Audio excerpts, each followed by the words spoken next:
American comic, I'm lost, I'm surrounded by superheroes with father issues.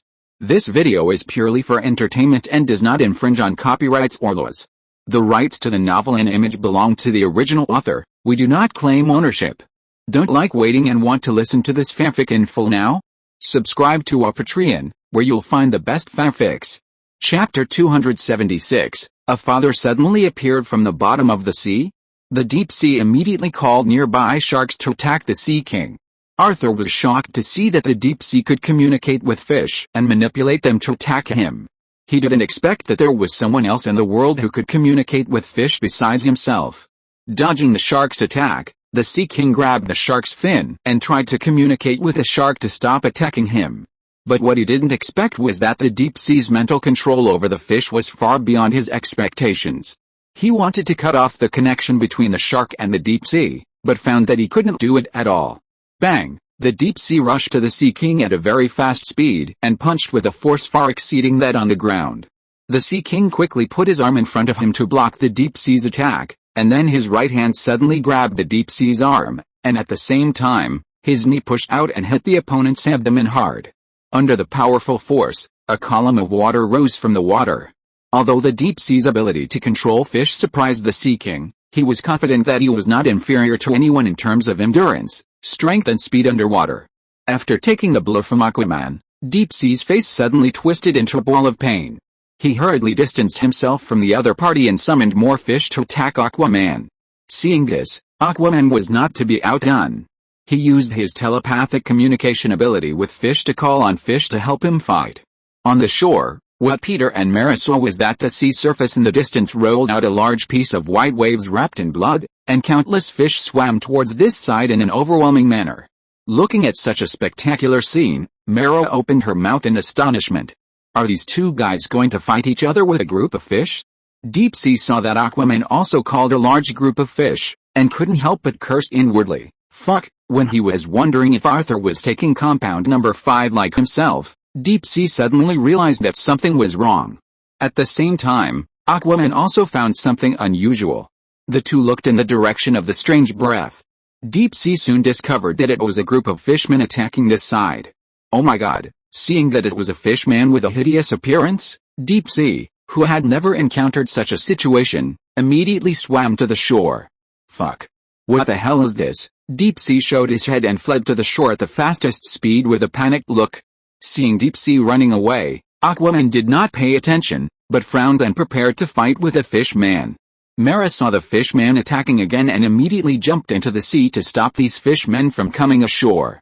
On the shore, Peter looked at Deep Sea, who was full of panic, speechlessly and asked him, "What the hell are you doing, sir?" I can't deal with those monsters. I am not their opponent. Their heads are very confused and can't communicate. There are too many of them." Deep Sea looked like he was going to run away. But before he ran 2 steps, he was caught by Peter. Looking at Peter's unfriendly expression, Deep Sea suddenly had an ominous premonition. Aquaman and Mara were fighting with the fishmen in the sea. With a loud bang and white splashes, Deep Sea was thrown into the sea by Peter.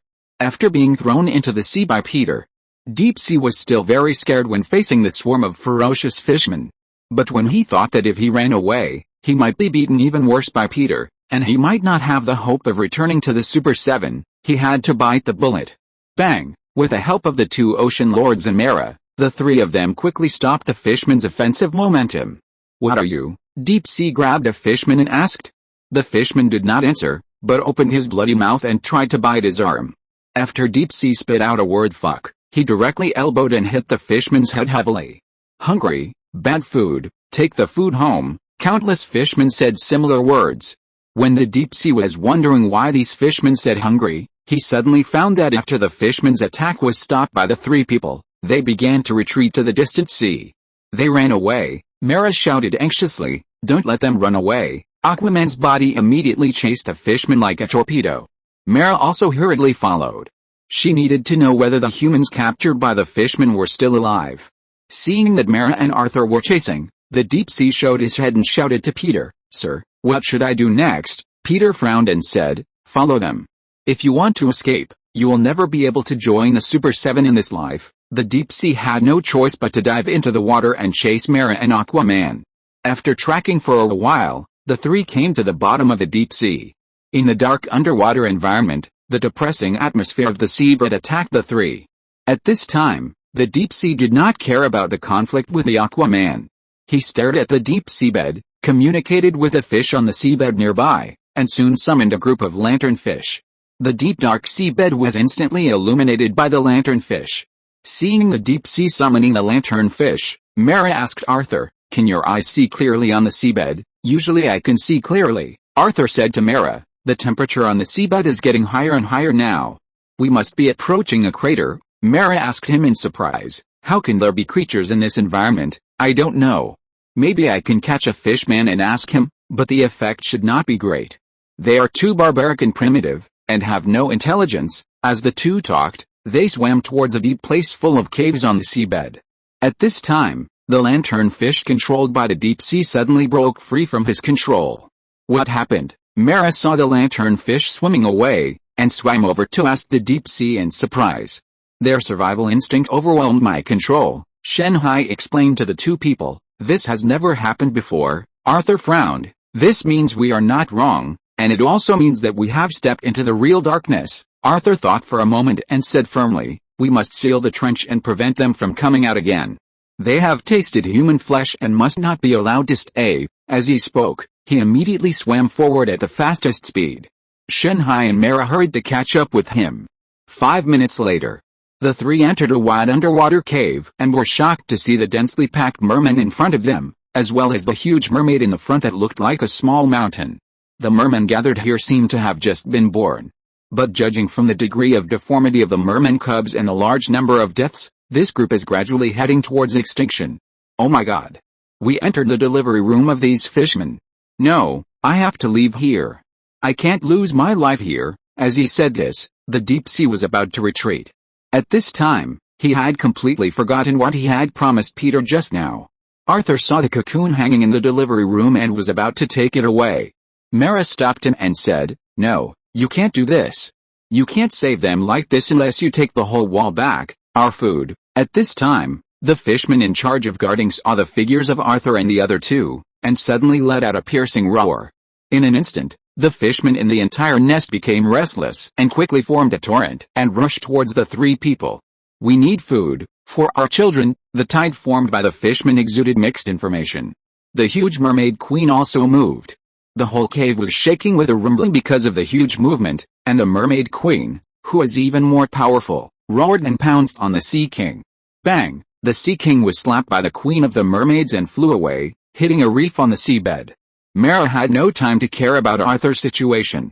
She controlled the water flow to shoot at the mermaids that were sweeping towards her, and at the same time, she kept swimming quickly to avoid the attacks of the mermaids. "Damn it!" The sea king felt a pain in his chest and cursed. Looking up, he saw Mara, who was fighting with a group of mermaids above, being quietly approached by a behemoth. "Be careful." Seeing that Mara was about to be attacked, Arthur quickly reminded her. Bang! Mara, who had just turned around, was hit hard in the chest by the queen of the mermaids. Under the attack of severe pain, she was hid against a rock wall. A feeling of fainting came over her, and her body gradually lost strength. Although she tried her best to support herself, her consciousness gradually dissipated. Just when she was about to faint, she suddenly saw a dazzling white light illuminating the dark seabed. The strong light that dispelled the darkness surged into the entire murloc's nest like a tide, and the murlocs that were illuminated screamed in pain and kept retreating. Some murlocs who couldn't stand the strong light even instinctively screamed and fled from the nest. Arthur had already swam up from the reef at this time.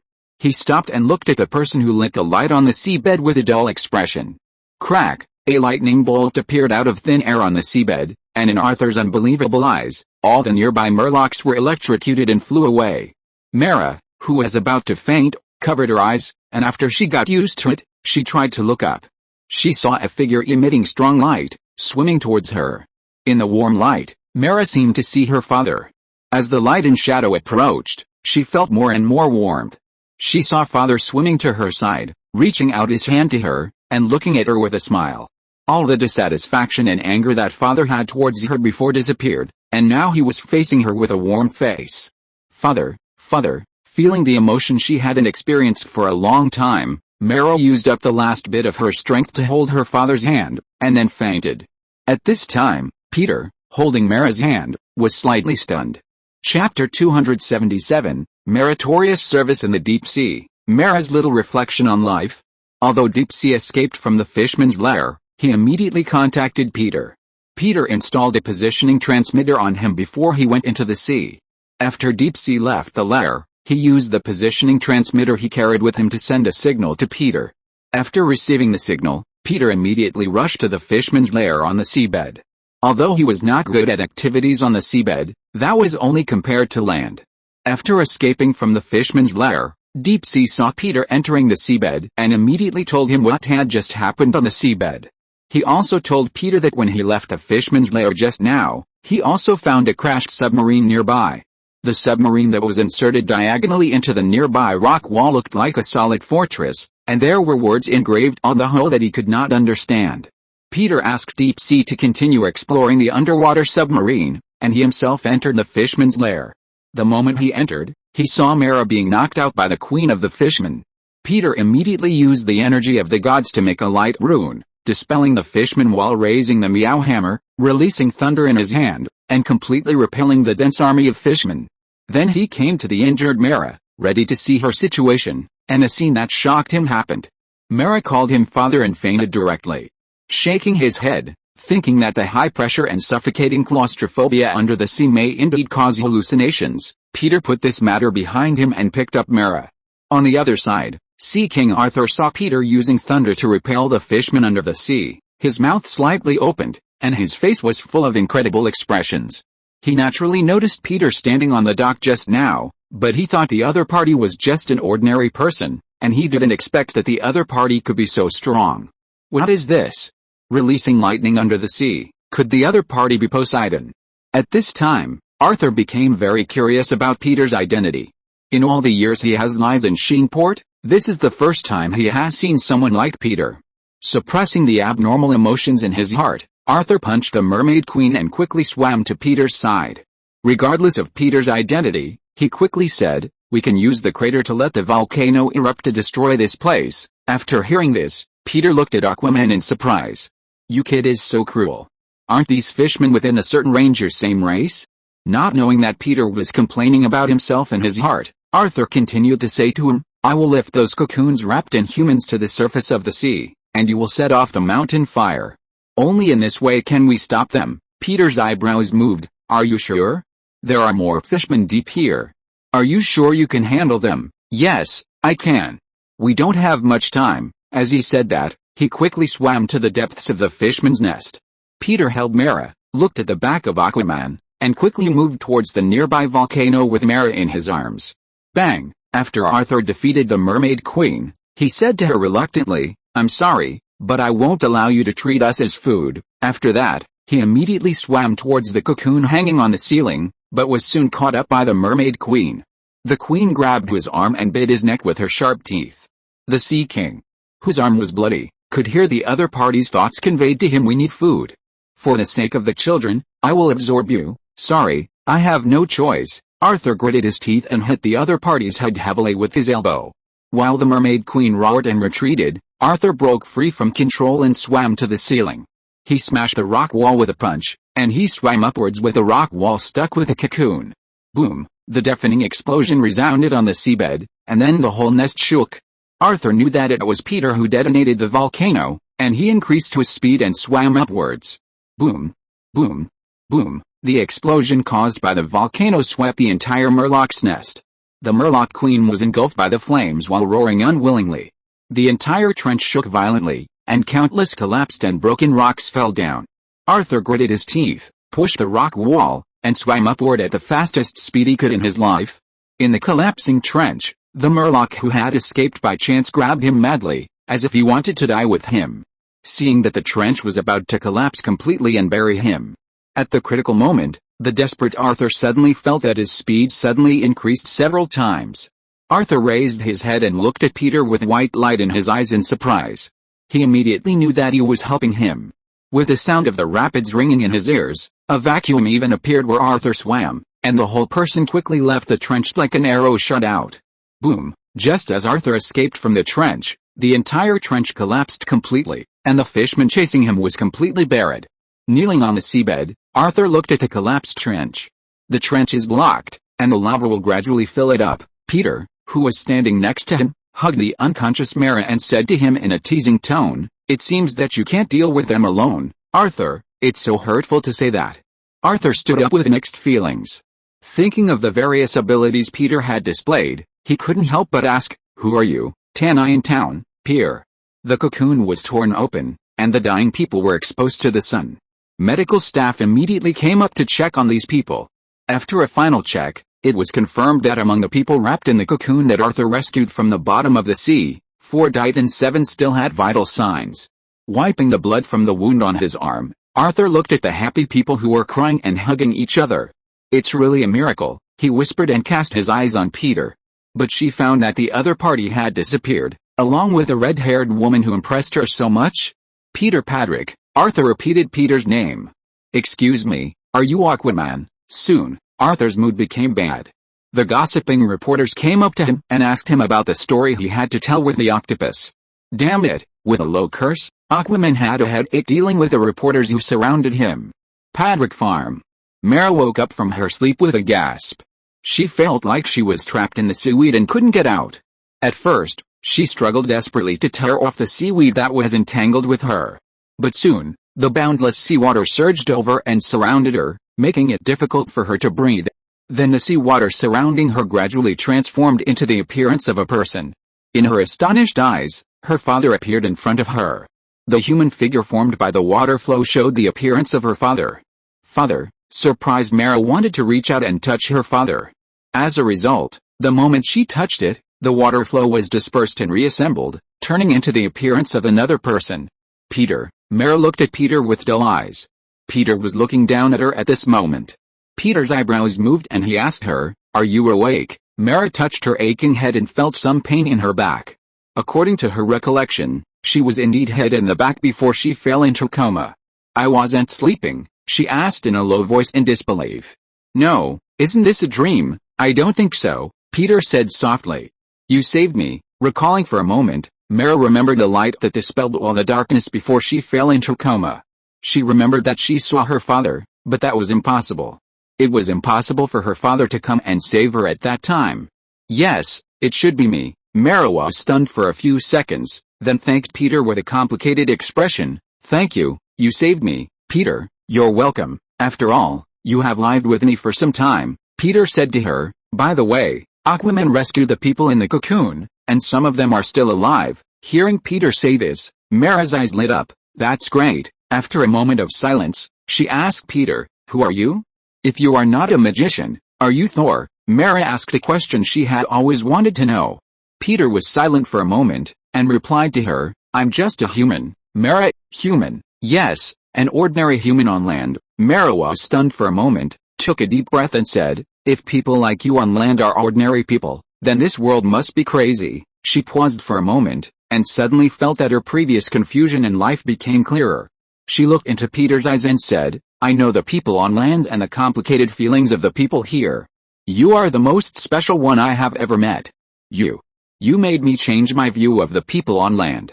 My father always made me hate the Atlanteans and the people on land." Mara told Peter her true thoughts and her tone became firm. "But now I know how to resist him.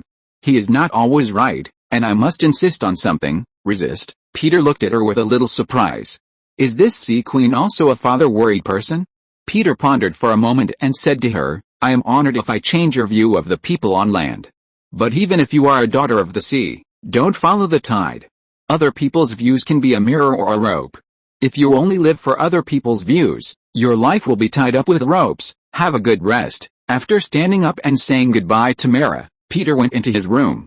The shining trident appeared in his hand. Previously, the submarine in the deep-sea trench investigated the sea, and with the help of marine life, it found the trident of the Sea King.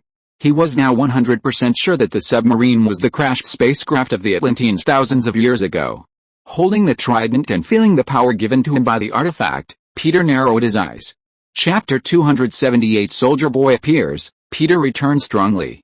The next day, early in the morning, Clark asked Peter in surprise, "Godfather, Mara left, are you surprised?" Clark, Peter put down the newspaper in his hand and asked him.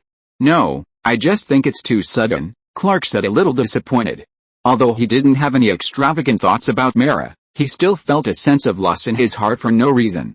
Clark guessed that it was probably because of the exotic charm exuded by the other party that impressed him so much that he felt this sense of loss. In any case, the one he liked has always been Lana. This will never change. You know what, Clark? Nick Fury came down from upstairs with dessert and said to Clark, it's best to be calm when tracking prey and don't say anything. He will definitely feel strange and come out. He cast his eyes on Peter and said, your father obviously understands this principle better than you. Are you saying that I'm a good hunter? Peter asked, boiled egg unhappily. PK. Hey guys, hello. Deep Sea greeted everyone and saw Nick Fury eating dessert, and said to him, Mr. Fury, don't eat too much sugar. What? Nick Fury frowned and looked at him. Scientific research shows that if the body consumes too much sugar, it may actually cause erectile dysfunction. What are you talking about? Damn it! Nick Fury couldn't help but burst out, and walked towards him aggressively, threatening him. Do you want to cause trouble? Clownfish, if you don't shut your mouth, I will sew it up. Seeing Nick Fury threatening him, Deep Sea immediately raised his hand and signaled to Peter that he didn't do it. Sir, he provoked me. I definitely didn't start it first. Peter looked at the two people confronting each other and fell silent. These two guys, one is the fish man and the other is the horse man. Peter really wants to see them fight. But reason told him that the result is likely to be Nick Fury being killed in an instant. I know why you don't eat dessert, Nick Fury fought back, because only in this way can you fight the octopus so hard, right? After Nick Fury opened his wound, Deep Sea couldn't help but push him forward. What the hell did you say? Fuck, Deep Sea also cursed and threatened the other party. Hey, Peter shouted at the two people dissatisfiedly, this is a farm, and there are minors here, you two should stop swearing. The two guys kept saying fuck, and he was afraid that Star-Lord and Loki would become fuck heroes when they grow up. Think of Star-Lord or Loki saying fuck one by one during the battle. This scene must have raised his blood pressure. Nick Fury's battle with Deep Sea was not triggered in the end due to Peter's intervention. However, Deep Sea had already held a grudge against Black Salted Egg. The next day, evening, Deep Sea explored the whereabouts of Atlantis in the sea. After finding some clues, he entered Peter's study to report to him. Sir, I found a secret about Nick Fury. Deep Sea, who is mysterious, came up to complain about Nick Fury. What is it? Peter stood up and asked him while holding a cup of coffee. Nick Fury has been secretly collecting green meteorites in the town. Deep Sea secretly followed Nick Fury and discovered his little move. He must have some conspiracy, Deep Sea said firmly, because he looks like a one-eyed villain. Really? Peter didn't react to news. He said to Deep Sea, I know about it, but there are so many meteorites in the town, I can't stop people from cutting them down. Nick Fury's purpose of collecting green meteorites is nothing more than preparing to take them to the Marvel world for research. The biggest role of green kryptonite is to weaken Clark. There is no Superman in the Marvel world, so even if he takes the kryptonite back, it can't play any role. If the other party can still use kryptonite to make some great inventions under the research of S.H.I.E.L.D., he will also be happy to collect some patent fees. Okay, let's get down to business. Peter picked up the golden trident. The trident in his hand has the power to issue orders to all Atlanteans, and can also control the sea to raise huge waves and even release electric currents. According to legend, this trident was made for Poseidon by Hephaestus, the god of craftsmen, and three Cyclops, Brontes, Stropes, and Argos. Poseidon used this weapon to help Zeus defeat the Titan gods led by the second generation of gods, Kronos. Originally a powerful weapon passed down from generation to generation by the Atlanteans, he didn't expect it to fall into his hands. Holding the trident that originally belonged to Arthur, Peter fell into deep thought. First, the three artifacts of the god of sleep, then the thunder god's meow hammer, and then Arthur's trident. Do I have a hobby of robbing other people's beloved ones? Shaking his head, Peter threw this incorrect idea out of his mind.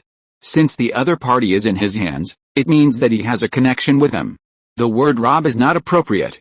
Holding the trident, Peter turned his thoughts and asked Deep Sea, have you found any trace of Atlantis? Deep Sea, yes, there are some clues. I know a friend named Lucy, who is a right whale. She told me the location of Atlantis, but I haven't seen it myself yet, but it's not a big problem. My friends never lie. Deep Sea said confidently. Very good, you go and investigate it yourself tomorrow. Remember not to be discovered by the Atlanteans. If you find Atlantis, I will send you back immediately and let you rejoin the Super 7. Hearing Peter's promise, Deep Sea's breathing immediately became heavier. I will definitely do it, sir. I believe in you and your group of friends. Peter came over and patted him on the shoulder. Yes, sir, they are very smart, have local accents and have a good sense of humor. When talking about his ocean friends, Deep Sea became more talkative. They are very funny. When he said this, Shenhei thought of a dolphin who told jokes before, and laughed at Peter with great joy. Peter, he just said a few words casually. Is this guy really going to introduce his fish friends to him? Peter looked at Shenhei with a foolish look. Seeing Peter's serious expression, Shenhei immediately stopped smiling with a guilty conscience. The next day, early in the morning, Peter planned to send Shenhei back to the Black Robe world. The other party had helped him find Atlantis and fulfilled his promise, so he couldn't break his promise. In addition to him and Shenhei, Azu, Star-Lord, and Loki also followed him to the Black Robe world. Azu was because he knew more about the other world. And Star-Lord simply wanted to go shopping and see places he had never been to. As for Loki, he wanted to see how his father beat Azu from another world. After all, the other party had already regarded him as a god and worshipped him. After Peter handed the farm to Nick Fury, he took the 4 people to the Black Robe world. At the same time, Homelander in black robes didn't know Peter had entered this world yet, and was about to talk to him about letting Deep Sea return to the 7. At this moment, he was in the data analysis department, staring at the monitor in front of him with Ashley. Go back a little bit in time, Homelander in black robes asked the technician to adjust the monitor a little bit. The technician immediately adjusted the playback settings. Okay, stop, it's here. Homelander leaned forward and looked at the frozen video. Zoom in. The technician began to zoom in on the center of the screen. As the screen zoomed in, Homelander was stunned. He looked at the person monitoring the video and whispered, "This is Soldier Boy." Impossible, Ashley made a shocked voice. He died 40 years ago.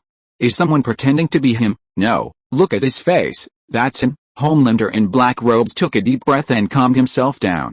Soldier Boy, whose real name is Benjamin, was the first and greatest superhero in the United States before Homelander, and was also the former leader of the superhero team Blood Dead and Blood Payback. This may be computer generated. I know that there have been a lot of strange photos recently, and many of them are computer generated, Ashley still said in disbelief. She could not imagine that a person who had suddenly died would suddenly appear. Shut up, this is him. This guy blew up the central building. Once the public knows about him, the company will be finished. If the company is finished, I will be finished, and all my plans will be finished. Taking a deep breath, Homelander calmed himself down. I will deal with him. As long as I kill him, I can keep my position. The black-robed Homelander turned around and said to Ashley in a hurried tone, destroy all the videos.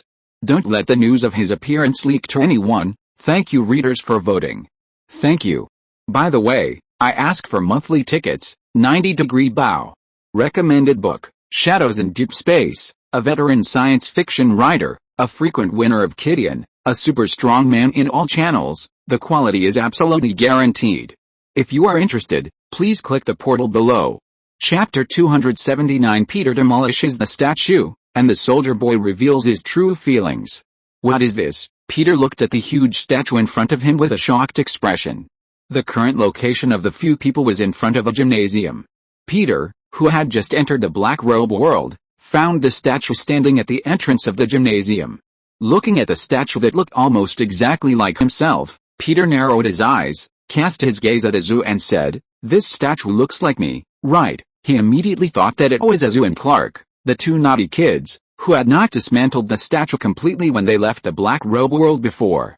It looks like this, Dad. Azu coughed, looked at the statue in front of him, and explained to Peter, but this is not my fault, Dad. The statues I made here last time have been completely torn down by me, not a single one is left. Afraid that Peter would not believe it, Azu quickly added, if Dad, you don't believe it, you can go back to Clark to verify. He can testify that I have torn down all the statues. Peter nodded, thought for a moment, took a deep breath, and said to Azu, before we came here, you and Loki, Thor and others have been here. You should know who built this, right? It's the natives of this world. Without waiting for Ezu to speak, Loki added, "That? Dad, you can ask Deep Sea. He should know what happened here better than us." When Peter heard Loki talking about Deep Sea, he looked at him sharply. "Loki, have you apologized to him for leaking Deep Sea's private video?" After learning that Loki had deliberately leaked Shenhei's obscene video, Peter reprimanded him, confiscated his phone, and ordered him to apologize to Shenhei.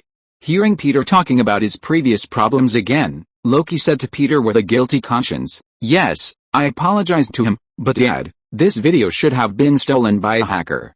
I just uploaded the video to the space and censored it." Loki said that he was wrong and that a hacker stole the video he uploaded.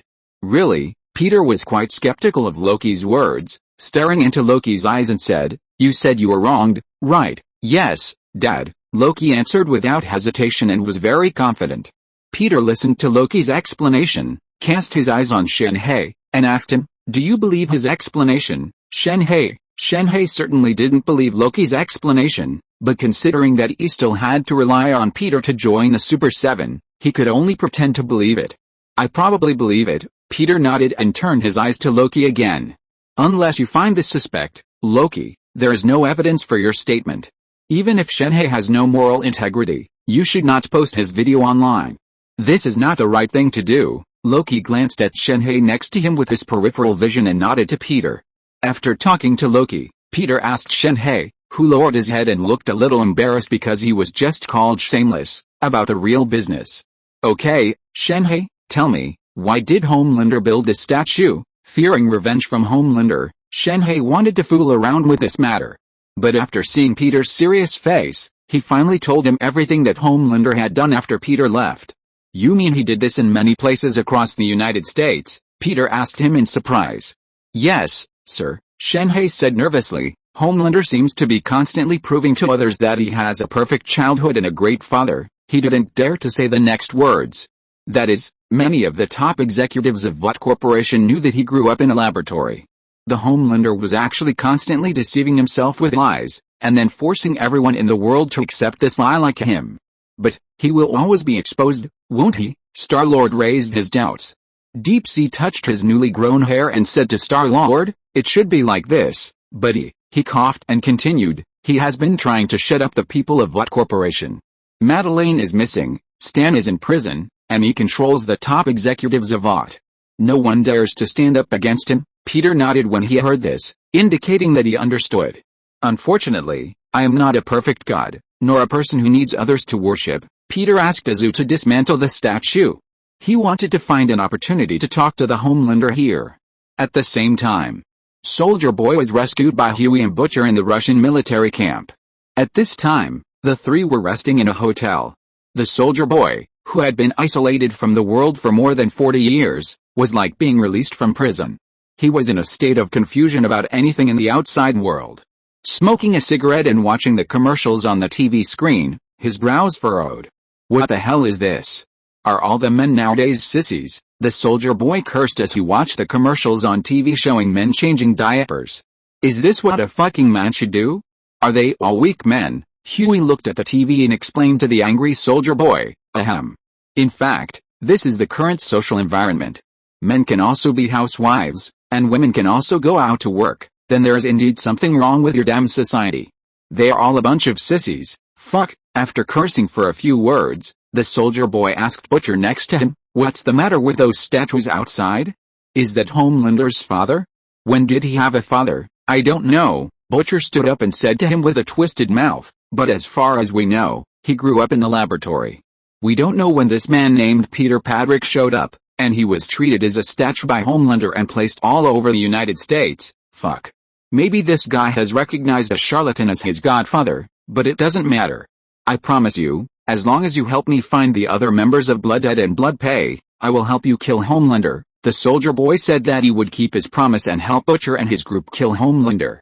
As he said that, he exhaled a puff of smoke, and then used his index finger and thumb to extinguish the cigarette that was burned to the butt. "Of course, we will cooperate and win together," Cuckle Butcher said to him with a crooked mouth and a smile. Although he thought that the Soldier Boy in front of him was not a good person, he would use any means as long as he could kill the Homelander. Even if it meant cooperating with the devil. "What? Why are you looking at me like that?" "Damn it, Seeing Huey looking at him with strange eyes, the soldier boy said to him unhappily, "Do you have any opinions, kid?" "No, I don't." Huey quickly looked away and stopped looking at him. Huey's impression of the guy in front of him, if he described it with his own feelings, this guy is a complete bastard, not only taking drugs, killing people, and doing whatever he wants, but also suspected of racial nights, extreme racial nights. To be honest, he really didn't believe that the other party would keep his promise and kill the Homelander. What Huey was most worried about now was whether this guy who seemed to have mania would suddenly have a brain twitch and kill them first. "No," the soldier boy pointed at his own eyes and Huey's eyes with two fingers. "Your eyes clearly say that. I don't fucking believe you." The soldier boy stood up and walked to Huey with a bad look. "Boy, if you were my son, I would teach you how to respect others." Butcher narrowed his eyes and asked the soldier boy, "Does your father use his fists to deal with you when you are disobedient?" Hearing Butcher's question, the soldier boy was stunned for a moment and said, "No, he won't beat me. He never cares about it." Recalling his previous experiences, the soldier boy's expression became complicated. Looking at the dark night outside the window, he muttered to himself, he would only say, "You disappoint me so much? You are not worthy of my glorious and noble surname." As if he was thinking of bad memories, his eyes were slightly wet with tears. He took a few deep breaths to hold back his tears, and he didn't let Butcher and the others see that he was different. "So, I went to see his golfing buddies at the Army Department, and they let me participate in the experiment of Compound Number 5 led by Dr. Walter, and I became a superhero, the most powerful guy in the world." Soldier boy took a deep breath, paused for a while, and continued, "Then, when I went home, they arranged a rehearsal to welcome me. There were huge crowds of people, and many people came out to welcome me on the street. At that time, I felt that I was the happiest." Butcher listened to Soldier Boy's memories, picked up the cup and took a sip of tequila in it, and asked him, "How did the old man welcome you?" Soldier Boy smiled and pointed at Butcher, with an expression that "You know me. You know me, man." Although he was smiling, his eyes were full of tears. He said, "I took shortcuts and he was very disappointed in me." Listening to Soldier Boy's story and looking into his eyes, Huey and Butcher were silent. Huey had always thought that the other party was a complete jerk, but now he began to sympathize with Soldier Boy. While thinking in his heart, he cast his eyes on Butcher. Butcher's family is also the same as Soldier Boy. Both men longed for their father's recognition throughout their lives, but ultimately failed to gain his recognition, and their father died in disappointment with them. Both men hated their fathers, but they both became the kind of people they hated to be. Chapter 280 Chapter 279 Soldier Boy, "Man, do you think you are strong? So did you finally get his approval?" Huey hesitated for a moment and asked him. "No, he can no longer see what I do." The soldier boy looked out the window. "I tried not to disappoint him, but in the end I found that no matter what I did, he would not be satisfied." "You think I'm a bad person? Because I killed those innocent people? So you have a lot of opinions about me." The soldier boy paused for a while, and said to Huey calmly, "I didn't mean it. Sometimes I just can't control myself." Huey was stunned for a moment, not knowing how to answer. No matter what he said, he felt it was not appropriate now. "Forget it. Why the hell should I talk to you about this? Hey, Butcher, can you get me something with high purity?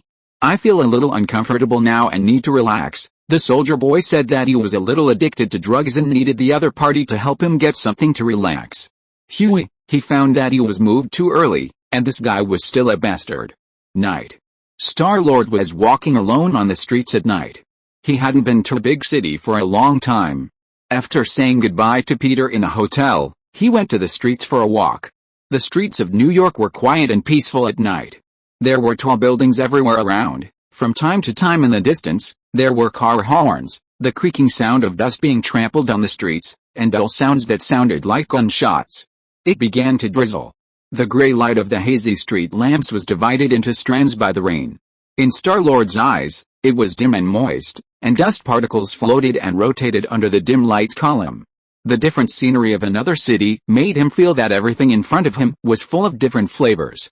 He looked down at his stomach and compared it with Thor's. Star-Lord concluded that it was not too bad, and he didn't need to go on a diet. Anyway, Thor was in front of him. Seeing a supermarket nearby, he walked in quickly and bought an ice cream. While eating ice cream and walking out of the supermarket, Star-Lord saw a figure walking towards him. Because the other person ran too fast, he didn't notice her for a moment, causing her to bump into Star-Lord. Bang! The other person was knocked down by Star-Lord. Seeing that the other person was about to fall, Star-Lord quickly grabbed her. "Hey, are you okay?" Although Star-Lord was a junior high school student at this time, he looked like a high school student because of his mature development and tall stature. The person he knocked down was an Asian woman with long black hair. After being pulled by Star-Lord, she ignored him and walked away after looking at him. Seeing that the other person ignored him, Star-Lord didn't care, shrugged his shoulders and continued to walk out. There happened to be a park nearby. Star-Lord walked near the park and happened to see a statue of Peter. Looking up at the statue of Peter with his head held high and his eyes looking forward, Star-Lord was just about to observe the details of his father's statue. Unexpectedly, the woman she had just bumped into walked over in front of him and pushed the statue heavily to the ground. With a dull bang, Star-Lord stared at the Asian woman who pushed down Peter's statue. "What are you doing?" Star-Lord asked in shock. The Asian woman seemed unable to speak, and she gestured to Star-Lord with her hands. "Sorry, I don't know what you are saying." Star-Lord looked at the other party and made a sign language gesture to him again, and immediately felt a headache. He stopped the other party's sign language and said to the other party seriously, "I don't care what you are saying, you shouldn't do this." This person, Star-Lord glanced at the broken statue of Peter on the ground and saw the head of the broken statue. This made Star-Lord even angrier. If he hadn't seen that the other party was a woman and a deaf mute, he probably wouldn't have been able to help but give her a severe lesson. "I don't care who you are, you can't do this, you know? He is my father, you can't just destroy it." Although Peter asked Azu to tear down the statue, it was an order from his father and it was a demolition act. He didn't want to see someone destroy his father's statue out of malice, which was more like an unacceptable insult to Star-Lord. When the Asian woman heard Star-Lord say that the statue was his father, her eyes immediately turned hostile. She stepped back a few steps and looked at Star-Lord warily, ready to rush up and fight if they disagreed. Star-Lord's eyes also became serious when he felt the murderous aura emanating from the other party. Although he didn't want to conflict with the other party, it was obvious that the woman in front of him was full of hostility towards his father. "Do you know my father?" Star-Lord asked the other party tentatively. But before he could ask the other party for an answer, the frightened Asian woman pushed Star-Lord back heavily. With a bang, Star-Lord fell to the ground and felt a burning pain in his back. Star-Lord, who was attacked, immediately stood up from the ground despite the pain. Although he adhered to the principle of not hitting women, since the other party started first and smashed the head of his father's statue, he didn't care about morality. Taking a step forward, Star-Lord quickly moved in front of the other party and grabbed the other party's arm. The Asian woman's feet burst out with strong force, and her figure suddenly shot out. In an instant, she moved in front of Star-Lord, and her speed was much faster than before. The fast speed of movement brought about a strong airflow. Star-Lord only saw her eyes blurred, and then she saw the other party moving to his side. Swish, there was a sound of a sharp object cutting through the skin. Star-Lord widened his eyes and looked at his arm, and found that the skin on his arm was actually cut. On the other side, the woman who was pulling away from Star-Lord stared at him with a beast-like look. Star-Lord didn't expect the other party to be so fast. "Is this the superhuman born from compound number 5 that his father said?" Star-Lord was in shock here, and the Asian woman launched her attack again. Just as she attacked Star-Lord, with a bang, the Asian woman in midair was suddenly hit by something and fell heavily to the ground. Tram. Tram. Tram. Then, in the surprised eyes of Star-Lord and the Asian woman, Peter slowly walked out of the darkness. "Dad!" Seeing Peter appear, Star-Lord shouted in surprise. "If you don't dare to attack because the other party is disabled and a woman, Star-Lord, you will suffer a loss." Peter, with a full beard, tall and handsome, slowly emerged from the darkness in the side of the Asian woman. Peter walked out of the darkness and glanced at the Asian woman lying on the ground.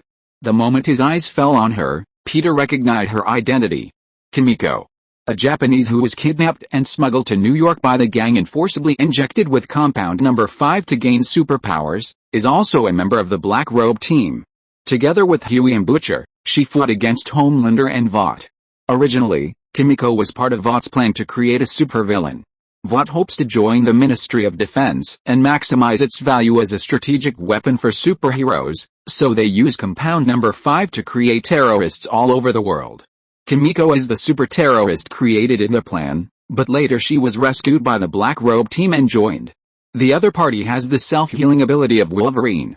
As long as the heart is not removed and the limbs are not cut off, no matter how serious the injury is, it will heal itself. In addition, she has ghostly speed, can lurk, and attack from all angles. As Kimiko fell to the ground, the Black Robe team members who were out looking for Kimiko and her group also rushed to the scene. Huey, Butcher, Mother's Milk and Frankie looked at Peter, who repelled Kimiko. The soldier boy holding a shield also rushed over. Seeing that Peter and himself had the same hairstyle and beard, and then looking at the broken statue on the ground, the soldier boy couldn't help cursing. Fuck. What the hell is this? He didn't expect that he would see the statue tonight. And this guy doesn't seem to be an ordinary guy, he can actually knock Kimiko away. Kimiko, who fell to the ground, was not convinced. She shouted angrily, stood up and rushed forward, and then her body soared into the air. Facing Kimiko attacking him, Peter shook his head slightly and created runes at a speed that no one could catch with the naked eye. A crisp bang sound rang out, and a forward shock wave attacked Kimiko.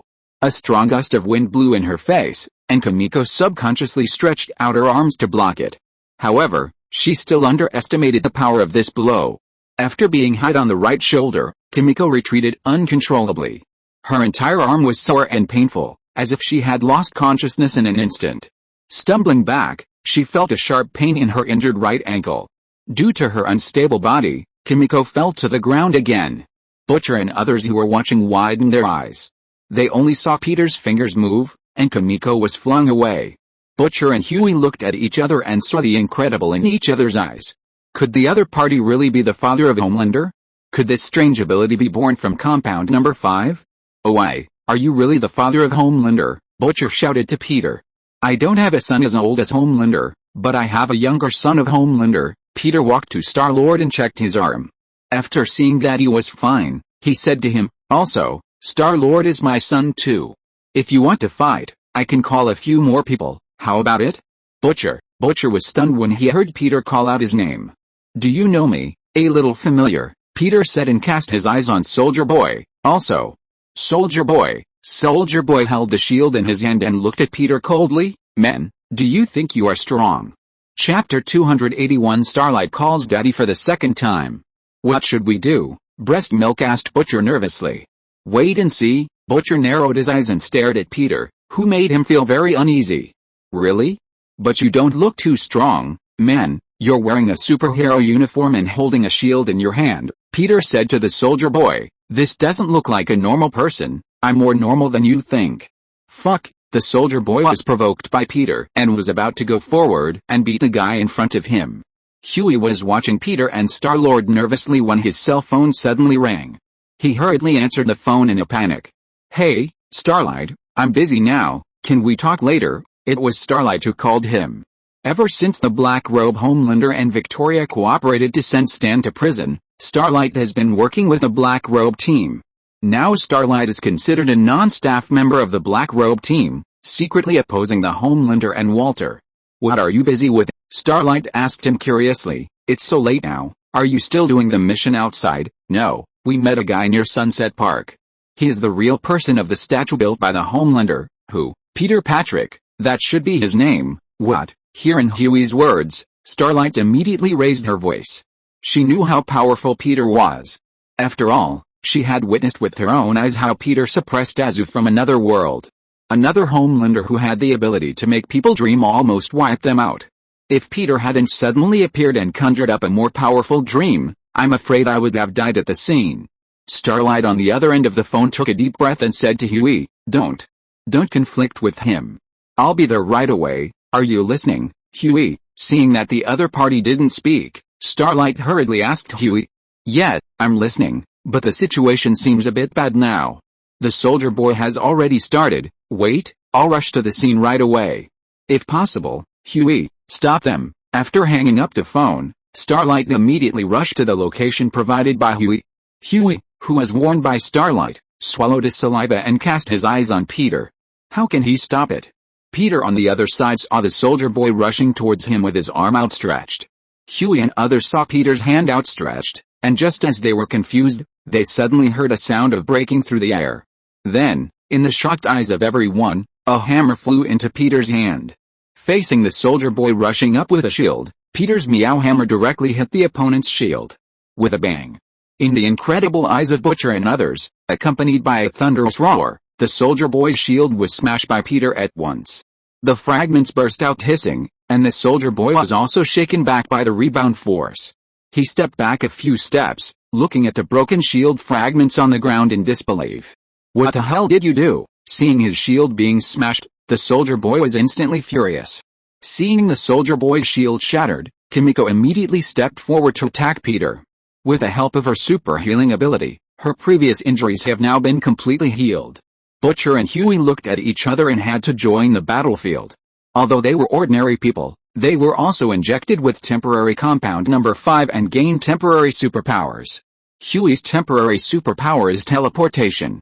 His strong physical fitness allows him to teleport, but the disadvantage is that it is a bit costly to his clothes.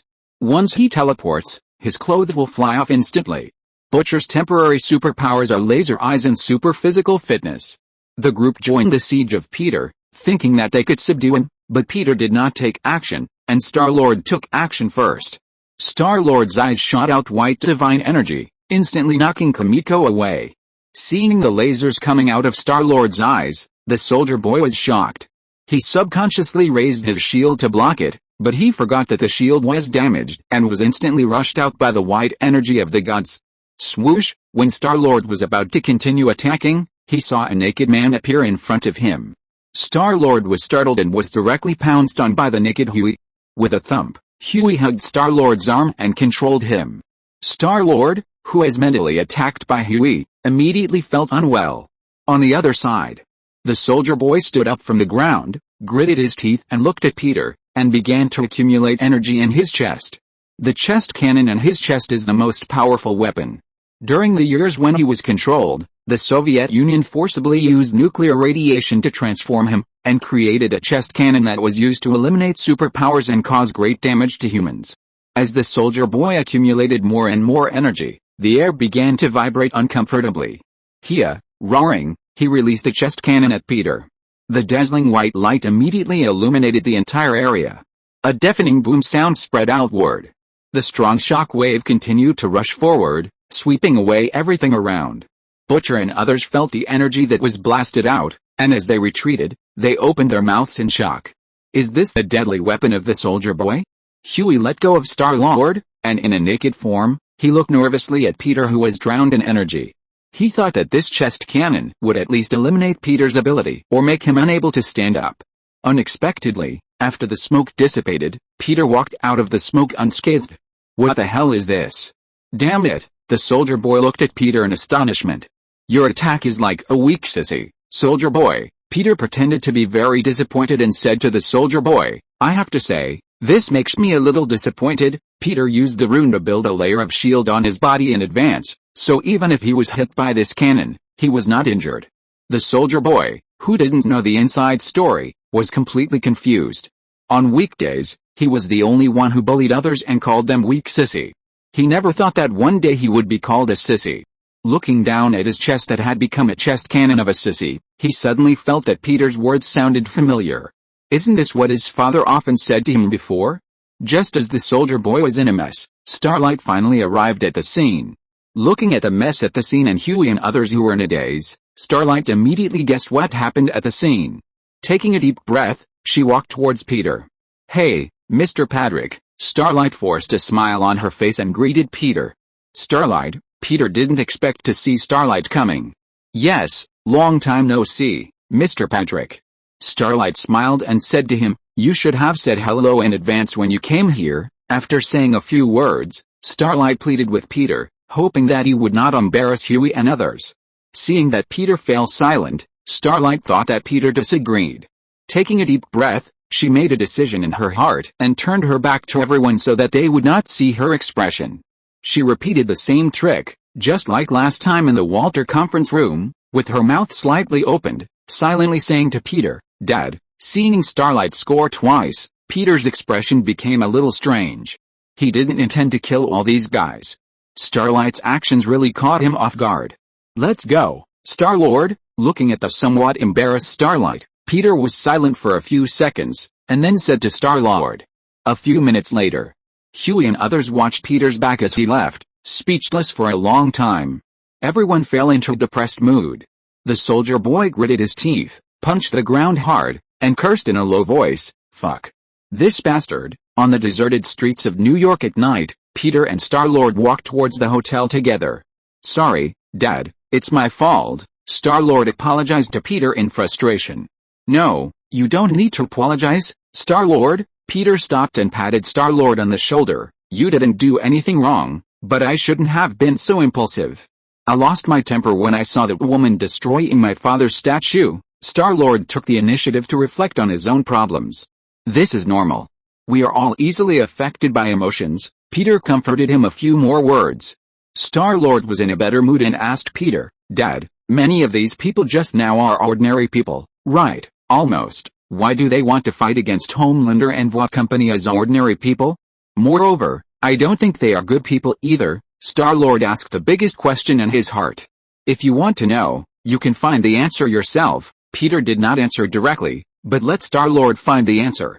"Remember when you were a child, you fought with others for frogs?" The two walked a few steps, and Peter suddenly talked about Star-Lord's childhood. "Yes, I know, Dad, you also gave me a medal." Star-Lord said that he remembered it very clearly. "You stood up for the frog, Star-Lord, because you know it's a just thing to do, but in this world, the alienated capitalist world, even values like justice and heroes can be consumed and sold out, so there are no good people in this world." Peter looked into his eyes and asked, "If it were you, Star-Lord, what would you do here?" "Me." Star-Lord was stunned for a moment, and after thinking for a while, he said to Peter, "I will still do the just thing, although I may not become a good person." He suddenly understood why Peter no longer entangled with Huey and his group. Perhaps among that group of people, there were a few who were not good people as his father said, but tried to do what they thought was just. Star-Lord suddenly had a different view of justice and heroes. Chapter 282, The face-changing skills of the motherland impressed the deep sea. At the hotel, Star-Lord pushed open the door and entered the room. He looked down at his belly and felt that it had grown a little bigger, and his mood became worse. Do those guys who never get fat have gluttonous bugs in their stomachs? Although Star-Lord is not worried that his figure will catch up with Thor, if he really continues like this, he is afraid that he will really become a fat man. "Well, although being fat is not too bad, it would be too bad if I can't become a fat man with an agile figure." After muttering to himself, Star-Lord pushed open the door of the hotel room and prepared to exercise again. Although the battle with Soldier Boy and others tonight made him sweat a little, he still felt that it was not enough. "Hey, Star-Lord." Star-Lord just walked into the corridor and saw Loki walking towards him with a smile on his face. Loki, seeing Loki walking towards him, he stopped in surprise. "You just went out with your father, right?" Loki walked over and asked him. Star-Lord usually has a good relationship with Loki, and the two have once kidnapped Tyler Swafford together. Probably because they both have Azu above their heads, the relationship between the two is quite harmonious. Star-Lord did not hide anything and directly told Loki about his encounter with his countrymen. "Yes, we met some people when we were taking a walk, Soldier Boy." Loki frowned slightly when he heard the name of Soldier Boy. He had heard of this guy's name, and he seemed to be a well-known superhero in this world before. "We talked a lot. I talked a lot with my dad." Star-Lord thought about what Peter said to him, and after a moment of silence, he said his thoughts. "I suddenly found that justice and heroes don't seem to be so common in this world." Of course, although Loki is younger than Star-Lord, as a Nordic god, his mind and body have developed faster, so he has his own unique views on many things. Heroes are not necessarily good people, and superheroes are not all good people. They have a natural fairy tale attribute that always makes people believe in them. People like Clark will naively believe in this kind of fairy tale. Loki walked to the window, stared at the skyline outside the city, and said seriously, "You know what? Star-Lord, due to the limitations of human beings themselves, we always hope that there is a more powerful force that can save us from danger, and we expect to save the world with a single force. Sovod Corporation is like a factory that creates superheroes. They sell heroic dreams and make a fortune." As he spoke, Loki turned his gaze to Star-Lord. "As your father's son, you can't be fooled by their tricks, otherwise I will be ashamed of you." "No, of course I won't. I know the weight of being a hero." Star-Lord lowered his voice, stared at the darkness outside the window, and said in a low voice, There will never be absolute justice, and superheroes are not all fairy tales. Hearing Star-Lord imitating Batman's tone, Loki fell silent. Seeing that Loki didn't speak, Star-Lord felt a little embarrassed. He coughed and asked him, "Who do you want to be in the future, Loki?" "Me." Loki thought for a while and shook his head at Star-Lord. "I don't know, but I definitely won't be a hero." "Me too." Star-Lord restored his voice to normal and said to him, "I'm more eager to become an astronaut, explore outer space, and take my family with me." Star-Lord wanted to say that he wanted to take his father to outer space, but he thought it was too selfish, so he changed his words. "I know what you want, Loki." After saying that, Star-Lord suddenly turned the topic to Loki. "You want to inherit Asgard, right?" Loki didn't argue, shrugged his shoulders and said, "If you think so, then I admit it." However, what he longed for in his heart was not Asgard in the World Tree. What he had always longed for and hoped to get was his father's recognition. After experiencing the Marvel world, Loki found that what he feared was that he would be like Loki in the Marvel world, not being recognized by his father, and then wandering alone without being understood and loved. The pranks he usually did were all in the hope of getting Peter's recognition and attention. Although he knew that this behavior was not desirable, he had subconsciously gotten used to it. But Loki suddenly raised his head. A smile that seemed a bit sinister in Star-Lord's eyes appeared on the corner of his mouth, and he said, "What I want is just Asgard, but that's far from enough." The next day, in the meeting room of the water building, the black-robed Homelander gritted his teeth and his mouth trembled wildly. Those who know Homelander know that this means that he may vent his anger at any time. In order not to be affected, the locomotive on the side moved his position and moved closer to Zeus. "So, you mean that the statue is being demolished?" Homelander faced the locomotive with a ferocious face and questioned him in a bad tone. The engine was stunned for a moment, then said nervously, Yes, many statues have been destroyed." "You know what?" "Engine." Homelander stood up from the chair and stared at him with a look that could shoot lasers at any time. "I asked you to investigate this matter because I hope you can prevent this damn thing from happening." Gudong. The engine swallowed. He had a feeling that he might be punished by Homelander today. Uneasy, he looked in the direction of Starlight, Zeus, and Maeve. But they all turned their eyes away and pretended not to see. "Huh? You know how much I value this matter. Also, locomotive, I found that you seem to be hiding some little things from me." The black-robed Homelander pinched the fingertips of one hand and pressed hard on Locomotive's slightly stiff shoulder with the other hand. "In the past few weeks, you have been secretly using compound number 5. Locomotive's head shifted downward a few degrees due to the pain in his shoulder. He hurriedly explained to the other party, "No, I didn't, man. I haven't used it for several weeks. I only used it once." "Oh, I'm willing to believe you, but..." The black-robed Homelander gradually increased the strength on his hands, and his eyes glowed red. "This shows that you are not completely loyal to me." No.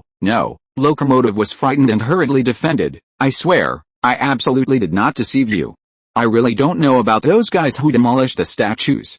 Brother, you have to believe me, we are in the same boat. I can't deceive you." Listening to Locomotive's hurried words of loyalty, Homelander was silent. The locomotive didn't dare to move until a long while later, when the red light in Homelander's eyes faded and he asked, "Is it Butcher's gang? I know they're in cahoots with Soldier Boy." Feeling that he had escaped a disaster, the locomotive breathed a sigh of relief imperceptibly. "I don't know their whereabouts yet, but I will find them." "I will? Very good, I'll give you a chance." The black-robed Homelander released his hand on the locomotive's shoulder, walked to the floor-to-ceiling window, and looked at the morning scenery outside the window. "This is my territory, no one can cause trouble here, not even Soldier Boy." As soon as he finished speaking, Ashley knocked on the door of the conference room, and Homelander said cautiously, "Homelander, Deep Sea wants to see you." "Who?" "Deep Sea." The black-robed Homelander immediately showed a look of disgust. "Didn't this guy disappear? Why did he suddenly appear?" he said to Ashley impatiently. "Get him out of here." But before Ashley finished speaking, Deep Sea pushed the door open and walked in. "Hi guys, and Homelander, it's great to see you." Deep Sea excitedly greeted Homelander, Maeve and others. "You have no idea what I've been through." "Shut up," Homelander interrupted him and asked him coldly, "What the hell are you doing here? Don't you know you've been kicked out of the Super 7? I stared at by Homelander's vicious eyes. Deep Sea immediately retracted his jubilant expression, and then swallowed nervously. "Sorry, The next moment, Homelander came in front of Deepsea in an instant and slapped Deepsea's head hard on the conference table. The dull sound of the collision scared Starlight and others.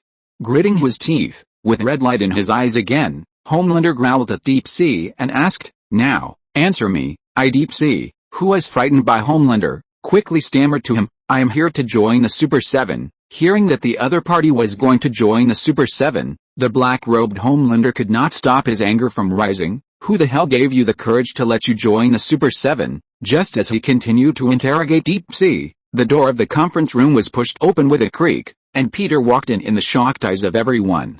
Seeing Homelander pressing Deepsea on the conference room table, Peter frowned. "I recommended Deepsea." He turned his eyes to Azu. "Do you think there's any problem, John?" The air was silent for 2 seconds. Seeing Peter appear, the black-robed Homelander was first startled, then stunned, and then immediately showed an extremely bright smile on his face. He hurriedly helped Deepsea up from the table and helped him straighten his collar. No problem, Dad, I was just kidding." Shanghai, right, Shanghai. The Homelander's expression changed quickly, with a fake smile on his face. After patting Shanghai's shoulder, he whispered with a slightly doting and blaming tone, "You should have told me that my father would come, Shanghai, Shanghai." Chapter 283 Peter's grandfather. "Hey," the smiling black-robed Homelander said to Shanghai in an intimate way, "you are a little beyond my expectation. You should have told me in advance." Shanghai, "Sorry, Dad, we were just expressing our closeness. You know, we often use this method, right?" Shanghai, the sunny and cheerful black-robed Homelander asked Shanghai with a smile on his face. Shanghai was stunned for a moment, looking at the Homelander who changed his face at the speed of light, and then looked at Peter next to him. Feeling the death threat of the Homelander's gaze towards him, he swallowed his saliva stiffly and said to Peter, "Yes, we used to play this kind of joke often." Xingguang and others in the room were speechless when they saw the Homelander's face-changing skills. This guy is really fearless, but now he is afraid of his father in a non-physical sense. In the past, the Homelander was afraid of losing fans, so he was cautious about his behavior. Now this bastard should only be afraid of Peter. Really? Of course. Then your way of joking is really novel. Peter looked towards Starlight and Maeve, wanting to ask them. Noticing Peter's gaze looking at her, Starlight quickly turned her head away, pretending not to see. Last night, in order to save Huey, she abandoned her moral integrity and called Peter the shameful dad. Although only the two of them knew about it, she still felt resentful until now. "Of course, I was joking with Deepsea," the black-robed Homelander said with a smile on his face. Peter knew that Homelander was faking a smile, but he didn't care. He asked him directly if Deepsea could join the Super 7. "Deepsea helped me a lot before, I recommend him to join the Super 7, do you agree?" "Of course, I mean," the black-robed Homelander turned to face Deepsea, opened his arms to him, and said with a smile, "The 7 welcomes you to join, men, we have always been a family." Deepsea also smiled and gave Homelander a solid hug. "Thank you. Oh my god, I'm finally back." Shanghai took a deep breath excitedly, and couldn't help panting while hugging Homelander. "Thank you, man, this is the best news I've received recently." "Hey, Shanghai, do we still need to be polite to each other?" Homelander pretended to be unhappy and said this, and immediately laughed happily. The locomotive and others at the conference table looked at Homelander hugging Shanghai, looked at each other, and saw the astonishment in each other's eyes. Homelander's acting skills are even better than Hollywood stars. In addition, it seems that Shanghai has embraced a big thick leg. How did he do it? After solving the problem of Shanghai joining the Super 7, Peter was about to talk to the black-robed Homelander. Unexpectedly, this guy asked him to wait in the reception room for a while, and then disappeared. Just when Peter was getting impatient, the door of the conference room was knocked. Knock. Knock. Knock. "Come in." The door was pushed open, and the black-robed Homelander walked in with a boy. The boy, who was about 6 or 7 years old, looked at him nervously, his eyes dodging. Peter was surprised to see the father and son walking towards him. What was going on? Homelander not only wanted to recognize his own relatives, but also brought the child he had with the butcher's wife. In Peter's surprised eyes, Homelander brought little Homelander, Ryan, to Peter's side. Homelander patted Ryan's shoulder, then looked at Peter and said to him excitedly, "This is my son, Ryan, and also your grandson." Ryan raised his head nervously and looked at the grandfather in front of him, who seemed younger than his father. He wanted to say hello, but because of nervousness, the words he wanted to say came to his lips, but he couldn't say them. After a while, he glanced at the black-robed Homelander, and after receiving the other's encouraging eyes, he mustered up the courage to say to Peter, "Hi, Grandpa." Peter, at this time, he had fallen into a state of doubt in his life. He just had another grandson? Looking at Ryan, who called him Grandpa, Peter fell into deep thought. He found that the black-robed Homelander liked to bring his family to his side. Last time, Homelander brought Maeve to visit the hotel where he lived, saying that Maeve was his girlfriend and called him Dad. Now he brought Ryan to call him Grandpa. "I am an old young man, but you, a bastard, made me a grandfather?" Seeing that Peter didn't speak, Ryan, who was a little nervous, looked at Homelander, wanting to confirm whether his behavior made his grandfather unhappy. After hearing his father talk about his grandfather's deeds last time, he admired Peter very much and always hoped that his father would take him to see his grandfather. Now that he has met him, seeing that Peter is unhappy, he thought that the other party doesn't like him.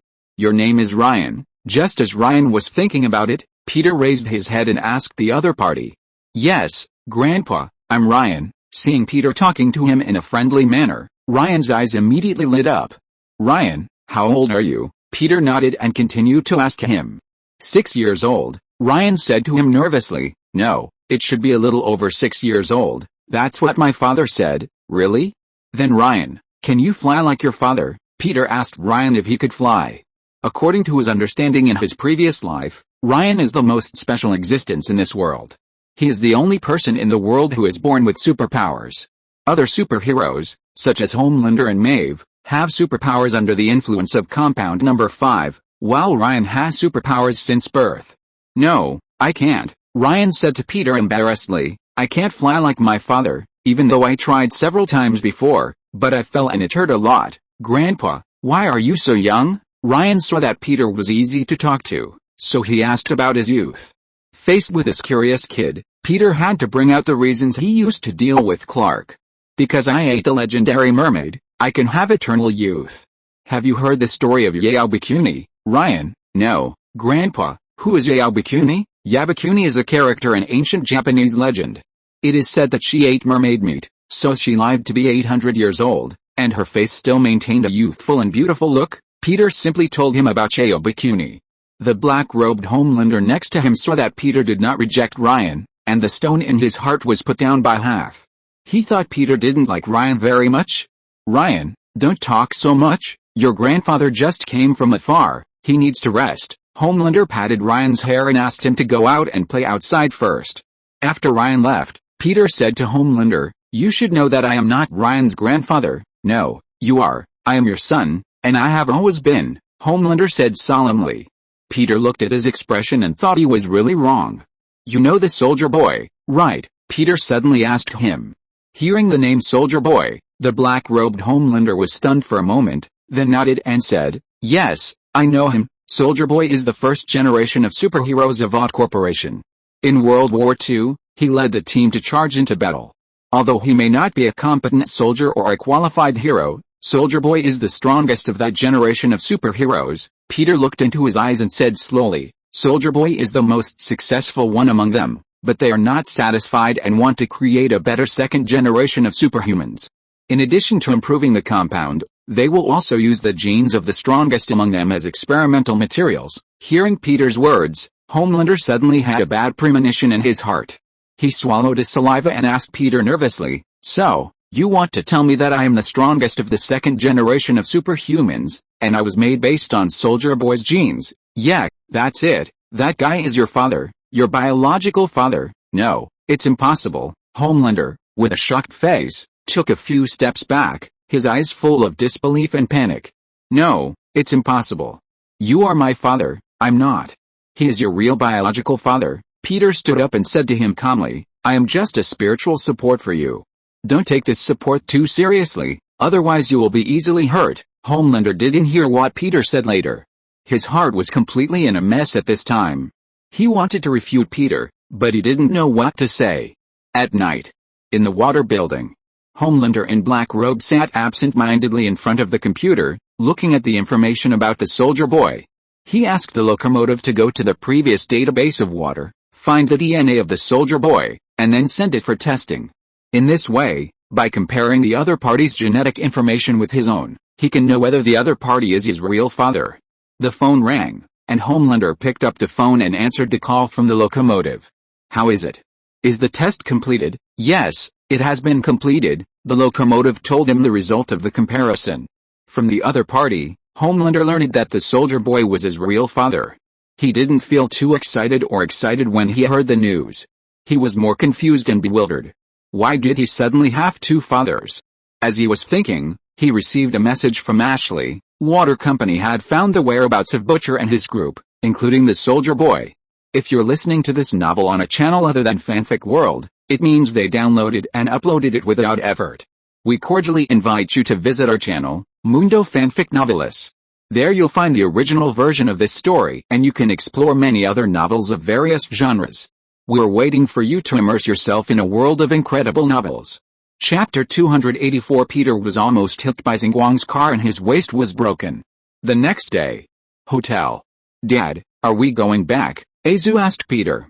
Deep Sea has returned to the Super 7. Now that we have done our work, we should naturally go back. Peter picked up the newspaper given by the hotel, flipped through it casually, put it on the table and said to the three people, or do you have any reason to stay here? There is one. Loki walked in from outside the room with a black invitation and handed it to Peter. What is this? The waiter just brought it, saying that Deep Sea entrusted it to you, Dad. Peter picked up the black invitation in confusion and found that there was only an address on it, and it did not specify what kind of party or banquet it was. Did he say anything else? Peter frowned and asked. Deep Sea seemed to say that only you, Dad, can go alone. It's a secret party, Loki repeated the waiter's words. Dad, I'll go with you. If there's any danger, I can help you. Azu stood up and said that he would go with him. No, John, I won't go in, Dad. Since it's a secret party, I can keep an eye on it outside. Azu said that he would not go in. Peter, am I going to do something bad? Do I need you to keep me informed? Shaking his head, Peter said to Azu, it's just a party or dinner, not any illegal activities. What's the point of keeping me informed? Seeing Peter's insistence, Azu did not continue to insist. He was actually not very interested in parties or dinners. In comparison, he preferred to watch horror movies in his room. After coming to the Black Robe world, Azu, in addition to dismantling statues on a daily basis, collected horror movies in this world and prepared to take them back to enjoy them. In addition, he secretly bought some large-scale female celebrity magazines without telling Peter. Half an hour later, Peter came to the address mentioned in the invitation. Getting out of the car, Peter frowned as he heard a faint sound coming from the villa in front of him. Using his perspective eyes, he looked into the room. The scene he saw stunned him instantly. Is this something he can see? He thought the invitation letter handed to him by Shenhei was a charity dinner or a theme party, but it turned out to be a group of heroes having sex. Why didn't this bastard explain it to him directly? If I had known that there was a hero party here, I would have come earlier.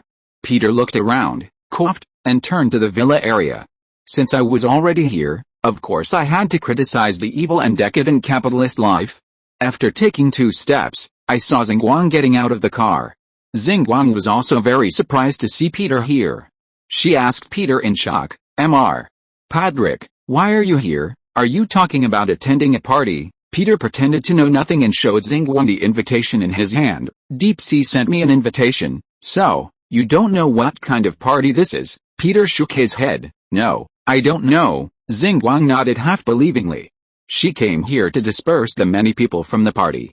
As far as she knew, the soldier boy came to find the exploding twins who were holding the party in order to avenge the Blood Payback members who betrayed him before. The exploding twins were members of the Blood Payback. The soldier boy was very confused about how he was easily captured by the Soviet army. He always suspected that it was these members of the Blood Payback who betrayed him. The soldier boy came to avenge the exploding twins, and now the Homelander also knew that the soldier boy was coming. Once the two sides conflict here, I'm afraid that everyone here will be affected. Mr. Padrick, Starlight called Peter and asked him, can you take me in? She didn't have an invitation, so she could only rely on Peter to take her in. Of course, Peter nodded. Knock. Knock. Peter knocked on the door, and a fat man in red pajamas opened the door. Hey, hello, "Do you have an invitation?" the fat man asked Peter. Then, a giant python-like love sausage slowly poked its head out of the door.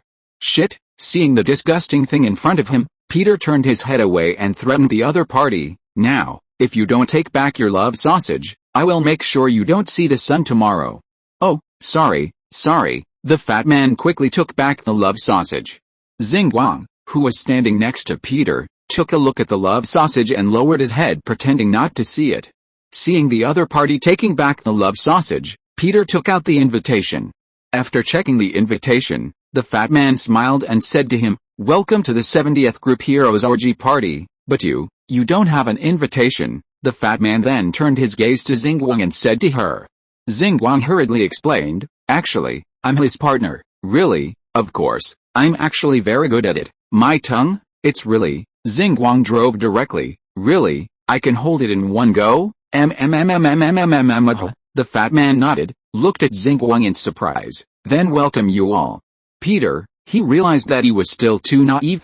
He thought Starlight was a breath of fresh air in the group of 7, but it turned out to be a mudslide. The car he drove almost broke his waist. After entering the villa, Starlight looked at the indescribable scene in front of her, her mouth wide open in astonishment. "Oh, my God." Peter glanced at her mouth, and then turned his gaze to the big scene in front of him. The rope of Wonder Woman lasso of truth became a prop to add to the fun. All kinds of fun scenes shocked him for a year. After being shocked for a few minutes, Starlight immediately reacted and said to Peter, "Soldier Boy is coming soon, and Homelander is also ambushing.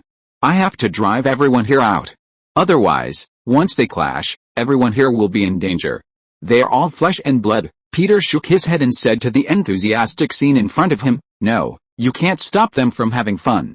"Then what should I do?" Starlight immediately became anxious.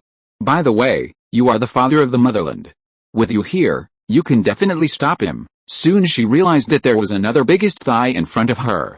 As long as she hugged the thigh in front of her, she could stop the conflict between the two. Peter shook his head and said, "No, I am not his father, Soldier Boy is." "What?" Hearing Peter's words, Starlight was stunned. At the same time, Soldier Boy, Huey and Butcher were standing in the woods in the distance, observing the villa in front of them. "What a bunch of bastards," Butcher said in a low voice with a smile on his face. "This party was founded by me and Free Woman in 1952. Soldier Boy thought of Free Woman at the time. "Oh my God. She was such a lively hot girl." Huey looked at the villa where the party was held and said worriedly, "There are many innocent people here. As long as they don't get in my way, nothing will happen," Soldier Boy said and walked towards the villa. Bang!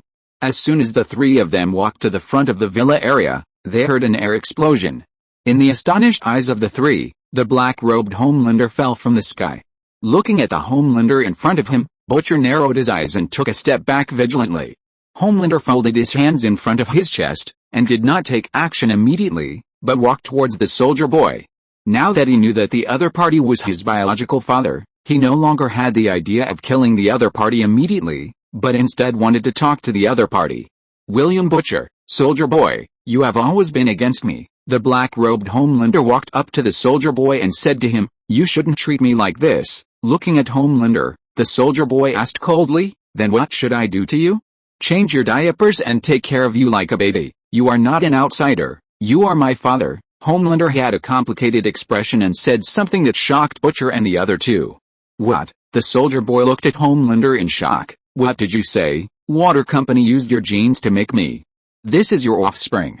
With tears in his eyes, Homelander said to the Soldier Boy, "You are also my father. I have seen dozens of your movies and you used to be my idol." "Hey, don't listen to him." Seeing Homelander playing the emotional card, Butcher immediately said to the Soldier Boy, "Don't be fooled by him." The Soldier Boy did not speak, but put his hand on Homelander's shoulder. "If you are really my son, then you are a complete failure, because a crying weakling like you is not worthy of the glorious name of our family." The Soldier Boy said something that completely stunned the black-robed Homelander. "What?" I said, "you are a weakling." Bang! The Soldier Boy grabbed Homelander's chin and threw him backwards fiercely. Homelander, who fell to the ground, slid several meters along the ground and smashed the wall of the villa area. There was a loud bang, and smoke and dust rose. The sound of the two people fighting immediately attracted the superheroes and ordinary female workers who were fighting in the room. Homelander stood up from the ground, shook his head, and just saw Peter in the room. He was shocked and immediately realized that his previous behavior might have been seen by Peter. Feeling a little guilty, the only idea that came to his mind at this time was to kill the biological father in front of him. Since he did not agree with himself, he would kill his father to silence him, and let the secret that he was his biological father become a secret forever. Chapter 285 Biological Daddy is not as good as Farm Daddy. Just as the soldier boy was about to continue attacking, he saw the black-robed Homelander flying towards him quickly from the smoke and dust. With a bang, a punch hit the soldier boy's neck. The soldier boy's whole body was blown away by this tyrannical force and hit a big tree. Seeing the black-robed Homelander suddenly jump up, Butcher, who was standing next to him, immediately activated his temporary superpowers and suddenly shot a laser at the Homelander with his eyes. The Homelander raised his arms to resist Butcher's heat vision attack. But the soldier boy who was just knocked away by him rushed towards him at a very fast speed. The black-robed Homelander was about to fight back, but he didn't expect that Huey, who was no different from a mouse in his eyes, also appeared beside him in a flash. As Huey activated his superpowers, his clothes flew off in an instant. Huey, shirtless, pounced on the black-robed Homelander. The startled Homelander didn't expect Huey's superpowers to be so perverted. Just as he was in shock, the soldier boy directly elbowed him and Huey, who was naked, flying out with a heavy elbow. Fuck, the Homelander, who was lying on the ground, stared at Huey with great anger, his eyes suddenly flashing red. Just as the Homelander was about to shoot the laser, there was a loud bang and the soldier boy's fist hit the Homelander's face hard, making a bursting air vibration sound. After being hit by this punch, the Homelander only felt a buzzing in his brain. Enraged, he supported his arms on the ground and suddenly exerted force on his waist, rushing upwards in an instant, and kicked the naked Huey to the ground with a forceful kick from a height of several meters. Then he dived towards the soldier boy. Under the collision of terrifying forces, the two began to fight in close combat at a speed that ordinary people could not see with the naked eye. The air around them turned into a hurricane, constantly surging in all directions. The aftermath of the battle between the two destroyed the trees and buildings near the villa area, the ground was lifted up, and broken stones were splashed everywhere. I'm fucking faster than you, the black-robed Homelander was faster than his voice. Before he finished speaking, he punched the soldier boy. The rumbling sound shocked the eardrums of everyone present. I'm fucking stronger than you. With all his strength, Homelander gritted his teeth and roared, I'm a stronger hero than you. You should be proud of me. Boom. With a dull sound, the soldier boy was hit to the ground again, and the ground was broken into pieces. I don't need your recognition. You just contributed a gene. You damn bastard are not worthy of being my father, the black-robed Homelander shouted with a slight breath. The previous battle also consumed him a lot. The difficulty of the soldier boy exceeded his expectations.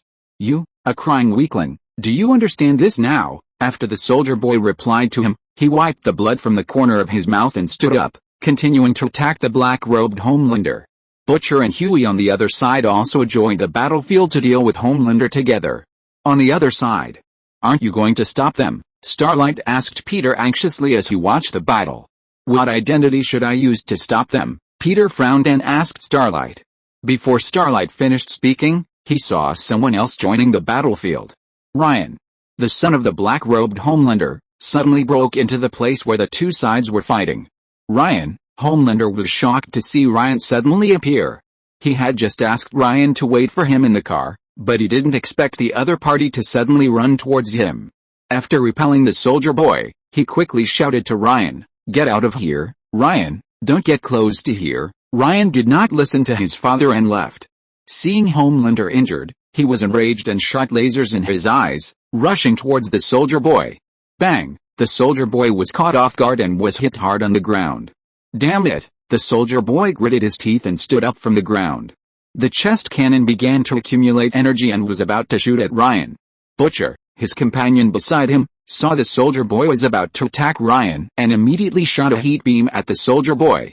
The soldier boy, who was knocked away by Butcher, stood up from the ground despite the pain and asked Butcher in a daze, "What the hell are you doing?" He was completely shocked.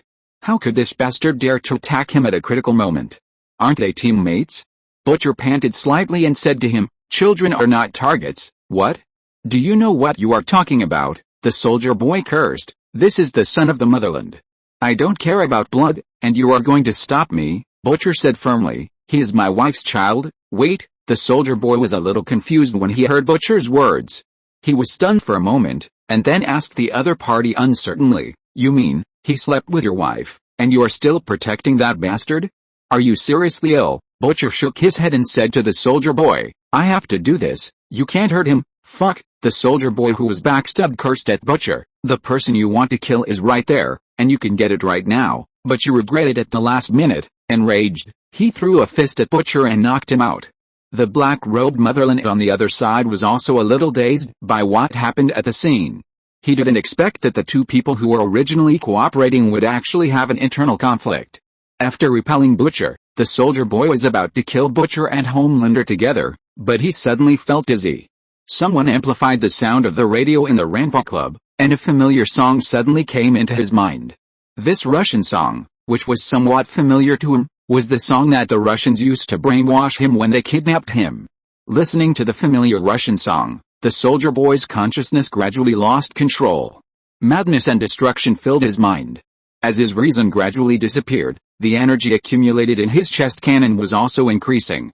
Feeling the release of destructive energy, the black-robed Homelander immediately protected Ryan by his side. Oh, no, he's out of control. Starlight saw the soldier boy's expression and the disturbing breath in the air, and immediately felt bad. She quickly said to Peter, we have to stop him. There are many ordinary people in this villa. Starlight knew the power of this guy's chest cannon.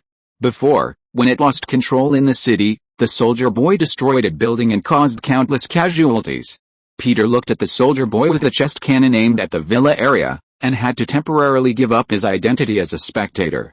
He activated his super speed and moved in front of the other party in an instant.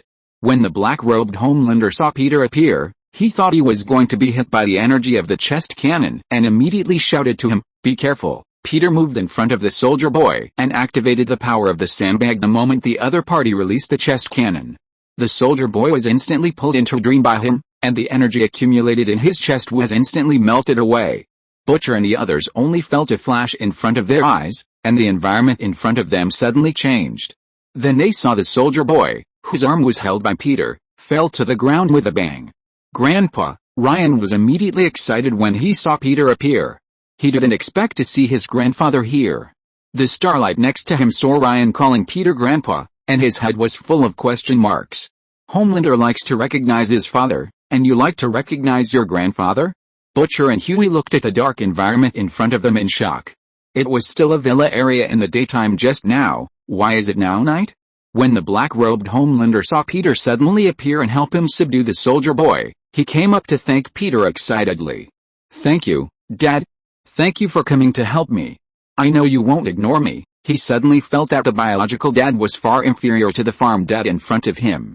On the other side, Huey and others heard Homelander calling Peter Dad with their own ears, and all opened their mouths in astonishment. How many dads does Homelander have? Peter looked at Homelander self-touching and fell into silence. After a while, he brushed the dust off his chest and said, You're welcome. After all, you are another John. Grandpa, where are we now? Ryan came up and asked him curiously. Peter reached out and touched Ryan's hair, and said to everyone, You are now in the dream I created. If you want to continue fighting, you can fight here without restraint, and don't have to worry about destroying anything. Hearing Peter's words, everyone present was stunned. Who are you? Butcher frowned and asked Peter. Peter ignored Butcher and said to Homelander, or, John, you don't want to fight now. The black-robed Homelander glanced at Butcher. Perhaps because of the other party's temporary betrayal, his impression of Butcher changed slightly. Taking a deep breath, he said to Peter, No, Dad, I won't conflict with them for the time being. These guys can be dealt with later. The most important thing now is to explain to Peter why he recognized the soldier boy as his father. Peter patted Homelander on the shoulder. It seems that you are not a bastard to such a serious extent. He snapped his fingers casually, and the environment in front of him suddenly changed. As Peter dismissed the dream, Homelander and others saw that they were standing on the familiar battlefield again. The previous darkness completely disappeared, and the dazzling sunlight appeared again. What is this? Looking at the villa in front of him, Homelander in black robe swallowed a saliva. He suddenly realized that he still underestimated the farm father in front of him. Is his farm father really a god? Chapter 286, Meeting My Daughter in Her Dream. Who are you? The next day. Padwick Farm. Peter returned to his own world with Zoo, Star-Lord and Loki. They all carried large and small bags, especially Star-Lord, who brought back all the gifts given to him by the black-robed Homelander. Nick Fury looked at the gift Star-Lord placed on the table in surprise and asked him, "Did you go shopping?" "No, this is a gift from Dad's godson," Star-Lord explained to Nick Fury. "Besides, he wanted to come with Dad to see it, but was rejected." "I know, Peter," Nick Fury said, raising his eyes to Peter. "You always have the habit of being a good father. This doesn't seem strange." He was talking to Peter. Thor, who had been staying at home for several days, touched his bloated belly, picked up a bottle of green reagent next to Peter, and asked Peter, "What is this? Is it beer? If so, can I taste it?" "No, it's not beer. You can call it temporary compound number 5, temporary compound number 5. Peter glanced at Thor, who could make everything into beer, and said to him, "Yes, this is a biochemical agent used to allow adults to gain superpowers in a short period of time. It was developed by Water International Corporation and aims to allow adults to gain superpowers in a short period of time by injecting this compound." In other words, Peter paused and looked at Nick Fury. "In fact, it is the most suitable for ordinary people like you." "Are you kidding?" Nick Fury walked up curiously and picked up a bottle of temporary compound number 5. "I guess it won't make me change from white to black like last time, right?" "You can try," Peter said to him in a casual tone, "although there may be serious side effects if used multiple times. 1 or 2 times shouldn't be a big problem." Peter's words rang in his ears like the devil's whisper. "Maybe you can have superpowers like Thor. Or become Captain America, or even worse superpowers, like I can talk to fish." Nick Fury picked up the temporary compound number 5, "But since it's your gift, I'll accept it." Nick Fury put the 2 bottles of compound number 5 in his pocket. "Peter. You black-boiled egg, you're not polite." At night. Peter stood in front of the window of his room, staring at the dark night outside. He lowered his head to look at the watch on his hand and found that the hands on the watch had pointed to the last point. The next baby should be born within these few days. Stroking his chin with his right hand, Peter fell into deep thought. "I wonder which father-worried baby this time is?" A female magician who can severely injure Clark means that the father-worried baby this time should be a daughter. And this daughter is a caring little cotton-padded jacket, who will never rebel. Several names flashed through Peter's mind, but he quickly ruled them out one by one. While he was thinking, there was a boom of thunder outside. Peter looked up and found that it started to rain. Shaking his head, Peter closed the window and turned off the light. After going to bed, Peter fell asleep quickly. Suddenly, a dark valley road appeared in front of Peter. The long one-way road turned into gravel halfway down. Peter stood at the intersection of this road and stared at the long road. "Am I in a dream now?" He was a little confused and looked around. Since he had the 3 artifacts of the sleep demon, such a scene has rarely appeared. He can often enter other people's dreams, but rarely dream himself. Taking a deep breath, Peter looked up and saw a long tongue of asphalt road, with potholes and colorful fallen leaves. The surrounding trees bent down, as if trying to strangle this long tongue, tear it apart, and erase it from this world. It started to rain in the dream world, and the raindrops fell on Peter. Then the rain intensified, and in Peter's sight it was no longer a curtain of rain and fog, but had risen into a downpour. Peter walked forward in confusion, wanting to confirm why he had this strange dream. As Peter continued to move forward, he heard footsteps on one side. After walking a few steps, Peter saw a dark figure on the road ahead. "Who are you?" Peter stopped and asked the other party in confusion. Judging from the other party's slender figure, the person standing in front of him should be a girl. Along with Peter's voice, a low roar of thunder came from the sky in the distance, like a tractor trailer hitting a bump on the interstate highway.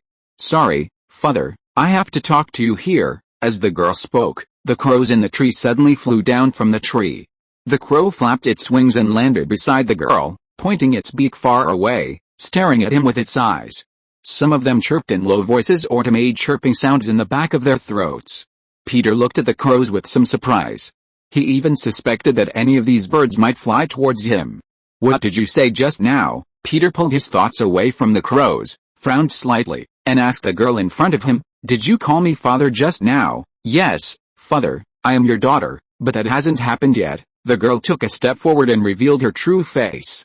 The girl with delicate features, wearing a cloak, with a dark red strand in front of her purple hair, walked slowly towards Peter with outstanding temperament, and the rain flowed down the cloak.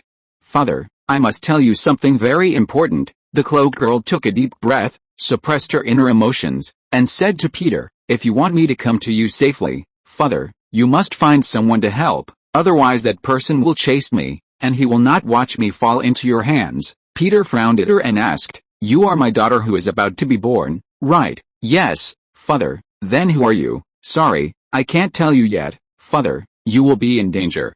That person is the biggest enemy you have encountered so far. You need someone's help to repel him." The girl stretched out her hand and touched Peter's right hand. "Father, don't give up on me. No matter what difficulties you encounter." Peter was about to talk to her. The girl took his hand, and then gently drew something on the palm of his hand with her fingers. Although it was raining, Peter could feel the warmth from the girl's hand. The rain was getting heavier, and the girl's figure began to become blurred. The next second, Peter opened his eyes suddenly and found himself lying on the bed. Peter got up and got out of bed, looked at his palm, and found the words Baron Winters written on it. Baron Winters? Is this the person that the daughter of the dream asked him to seek help? Peter stood up and looked at the increasingly heavy rain outside, and fell into deep thought. A magical girl with a cloak, a crow, and purple hair. Could it be that she is Raven? Peter guessed the name of the baby that was born this time. Raven is a magical girl in the DC world, with various magical skills such as soul separation, healing, empathy, teleportation, shadow control, time control, etc. In the DC world, she is the general spokesperson for the arrogant queen, and her life experience is similar to that of Star-Lord, the silly mother on Earth, and the alien Sangoing demon father. This cosmic bully who is as famous as Darkseid decided to colonize the Earth, so he turned into a cult priest and seduced a silly and innocent person to leave his seed, so that his child could be used as a channel to invade the Earth. This child is Raven. Because her ability is emotional perception, she can feel the emotions of everyone around her, which bothers her and makes her difficult to approach. And she has always been inferior to her background, so she has closed her emotions. Touching his chin and recalling the memory of Raven, Peter fell into deep thought. This is a father-disappointed person. Because of her mother, she has always hated her father. Every time the Three Palaces demon invaded the Earth, this daughter was definitely the first to fight with her father. Even if she couldn't win, she had to show her attitude. In the past, the father-disappointed people sent directly by the system were all from another world, so even if there was a dispute, they couldn't cause a problem of belonging because they didn't belong to the same world. But now they directly sent natives of this world. Is the system planning to directly snatch the baby, then snatch it back and send it to him? Shaking his head, Peter felt that things were a bit troublesome. He was afraid that he would not be able to snatch his daughter from the Three Palaces demon. Looking up and watching the heavy rain outside, Peter frowned even more. The next day, early in the morning, when Peter went downstairs, he heard Nick Fury talking to Star-Lord and the others. "Don't touch drugs, Loki, and Star-Lord, that thing will fucking destroy you." Nick Fury suddenly talked about drugs to several people for some reason. "Hey, Director Fury, why are you interested in talking about drug propaganda and education?" Peter asked him. "Because I heard that some people were smoking marijuana at the teenage parties in town, which is not a good sign." Nick Fury picked up the coffee and said, "Do you know what it's like to have a rebellious daughter who is involved with drugs? My niece was addicted to methamphetamine when she was 18 years old. One of her boyfriends got her addicted to this thing a year before she graduated from high school. At the age of 19, she found out that she was pregnant. At the age of 23, she quit drugs and alcohol. At the age of 25, she relapsed." Nick Fury talked about his niece's story. At the age of 28, she beat another prisoner to death with a lunch tray in prison. At the age of 30, she stepped into death and ended her miserable life. "Peter, if you have a daughter, you have to keep her away from two things forever." "What?" Nick Fury put down the coffee cup, moved his eyebrows, and said to him, "Drugs and scumbags. Sorry, I feel a little uncomfortable recently. The third chapter will be updated tomorrow morning. Everyone should go to bed early. Thank you for your support, readers." Thank you. Chapter 287, Preparing to Welcome His Daughter, Azu's Fist. "You're right, but I think if I have a daughter, the most important thing is to keep her away from the dark." Realizing that his words might hurt Nick Fury, Peter coughed and changed the subject. Chief Fury, can you do me a favor?" "What favor?" "I want to find someone." Peter told him the name of Baron Winters. Baron Winters? You said you only know this name. Peter picked up the water cup next to him and walked to the water dispenser to get water. Although it is a bit difficult, it shouldn't be a problem for you as the king of agents. Do you think I am the king of agents now? Nick Fury said to Peter dissatisfiedly. The daily life of the king of agents is to work on the farm? Damn it. Hey, Chief Fury, calm down. How can you kiss your mother if you have such a dirty mouth? Peter picked up the water cup and said to Nick Fury, I will give you a raise, Chief. Nick Fury, is this a matter of salary increase? Kent Farm, backyard. Clark picked up the football on the ground and stared forward with a serious look. The imaginary voice sounded in his mind. What an exciting game. The time is very tight. Only the last 5 seconds are left. Clark Kent, an outstanding young man from Smallville, now he is returning to the major leagues with his team. Clark imagined that he was standing in the stadium, surrounded by countless spectators cheering for him, and his godfather, parents, and grandpa were sitting in the stands cheering for him. At the same time, the commentator was excited and passionately explaining the situation on the scene. Kent started from the 10-yard line and went on the field himself. Now is the time to pray for a miracle. He stepped back and passed the ball here. Taking a deep breath, Clark took a few steps back and looked at the cornfield in front of him. Swoosh, the football was thrown out by him. Amazing. It fell quickly like a bullet, and the ball was passed to him.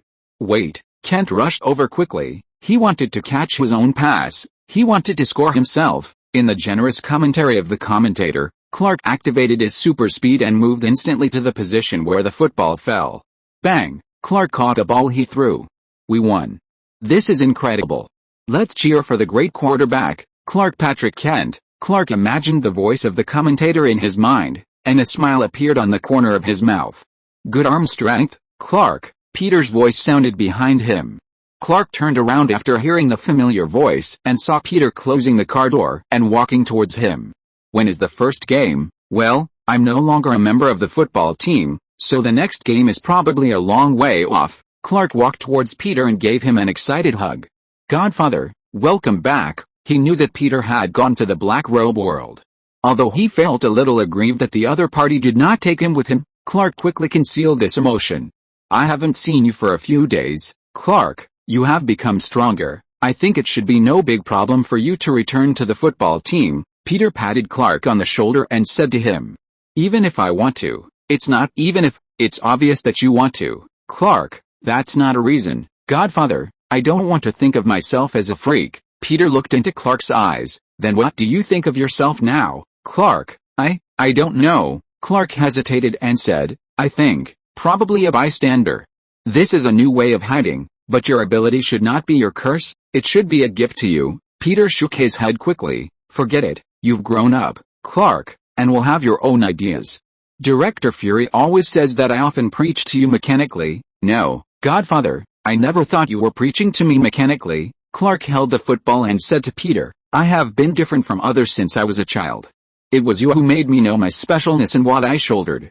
Godfather, this is not preaching, you will give me some freedom. Let me decide the relevant matters myself, allow me to make mistakes, learn lessons from my mistakes. Godfather, these are not just verbal guidance to me. Peter took the football from the other person and threw it towards the tire hanging on the tree. You will always understand some things yourself, Clark. One day, you will decide your own life path as you wish. With a whoosh, the football was thrown through the tire accurately.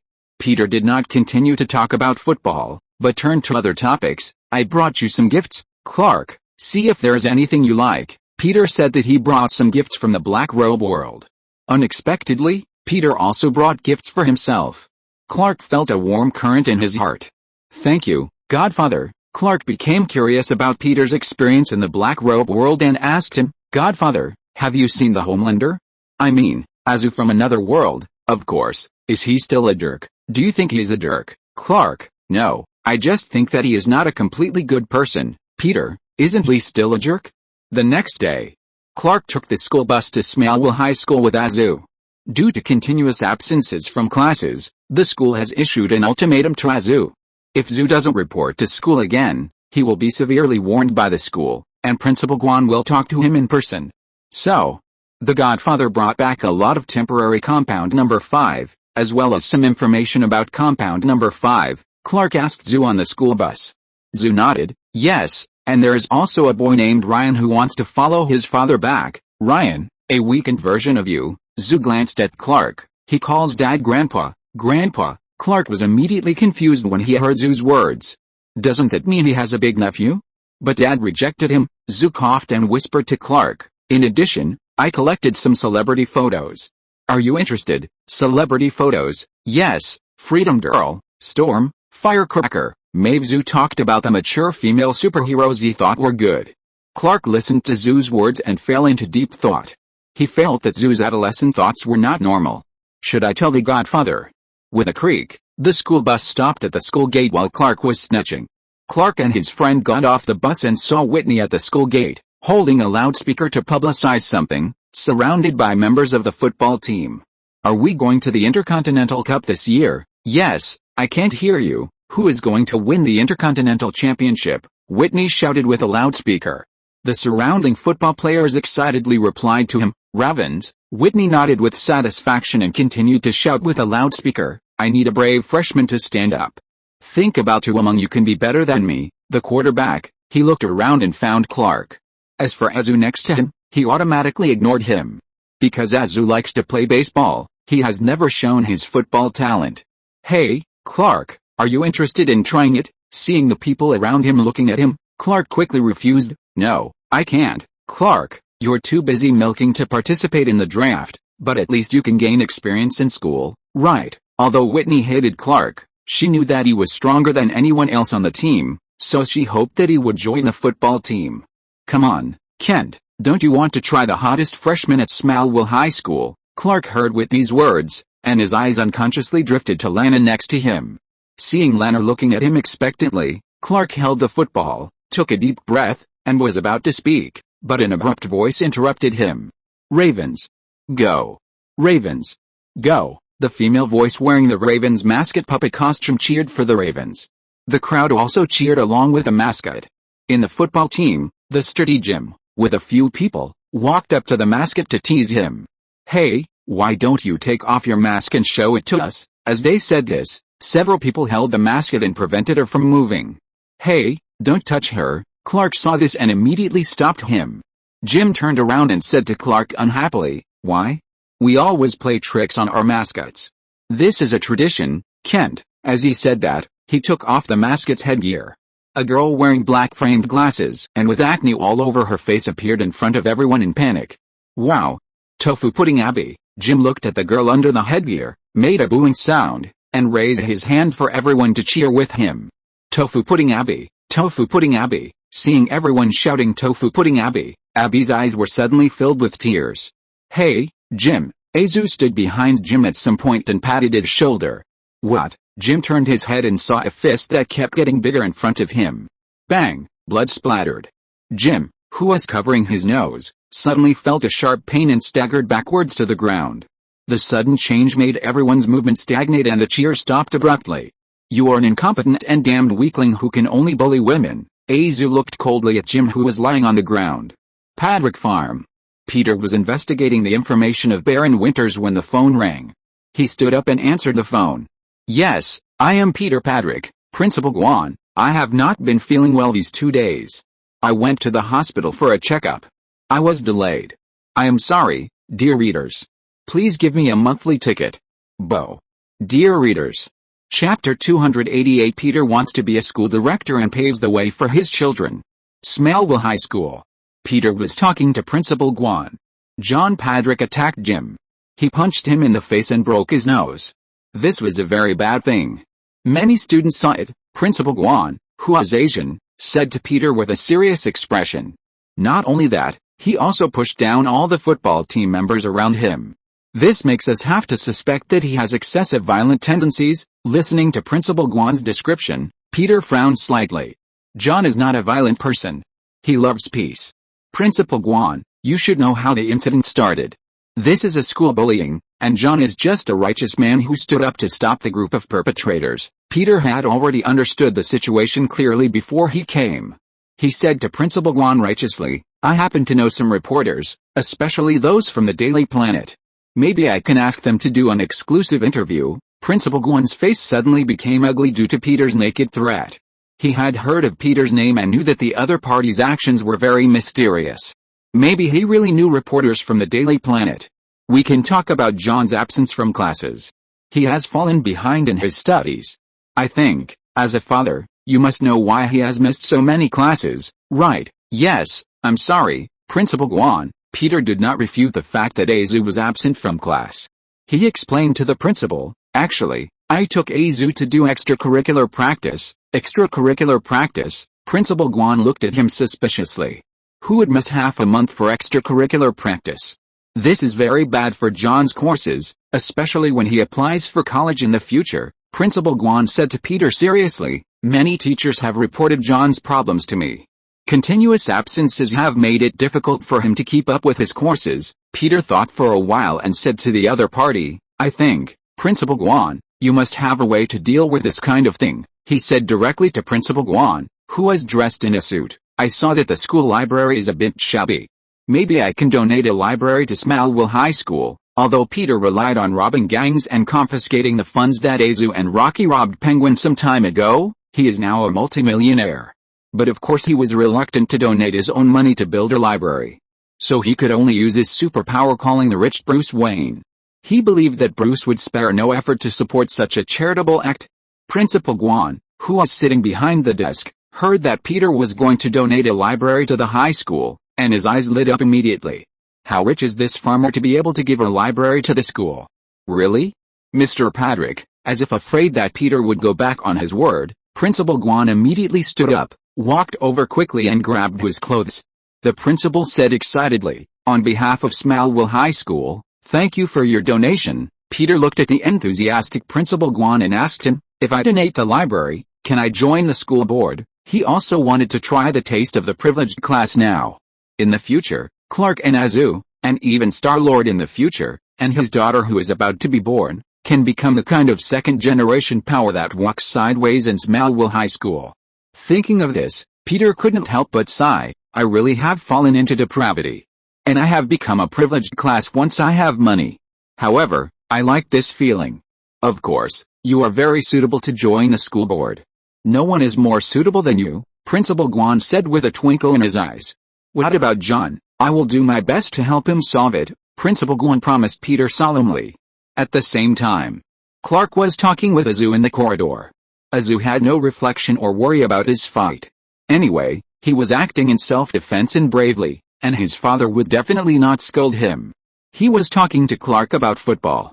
Dad doesn't like this, so I joined and quit before, Clark said to Azu. That's it, I have to give up something. I know, Clark, we all have a rebellious period. Azu opened the locker. I've seen too many people like this, joining the team just to make them walk with the wind, because they want others to look at them with admiration. But the football field is just a game. You can simply enjoy the sport. If you want to make a change, you have to start by changing yourself. Clark, with a bang, Azu closed the locker door. Don't forget, we once saved the world. Controlling yourself is just a piece of cake for you. If you want, you can do it easily, so don't be afraid to hurt others. Hey, Clark, John, Azu wanted to say something else.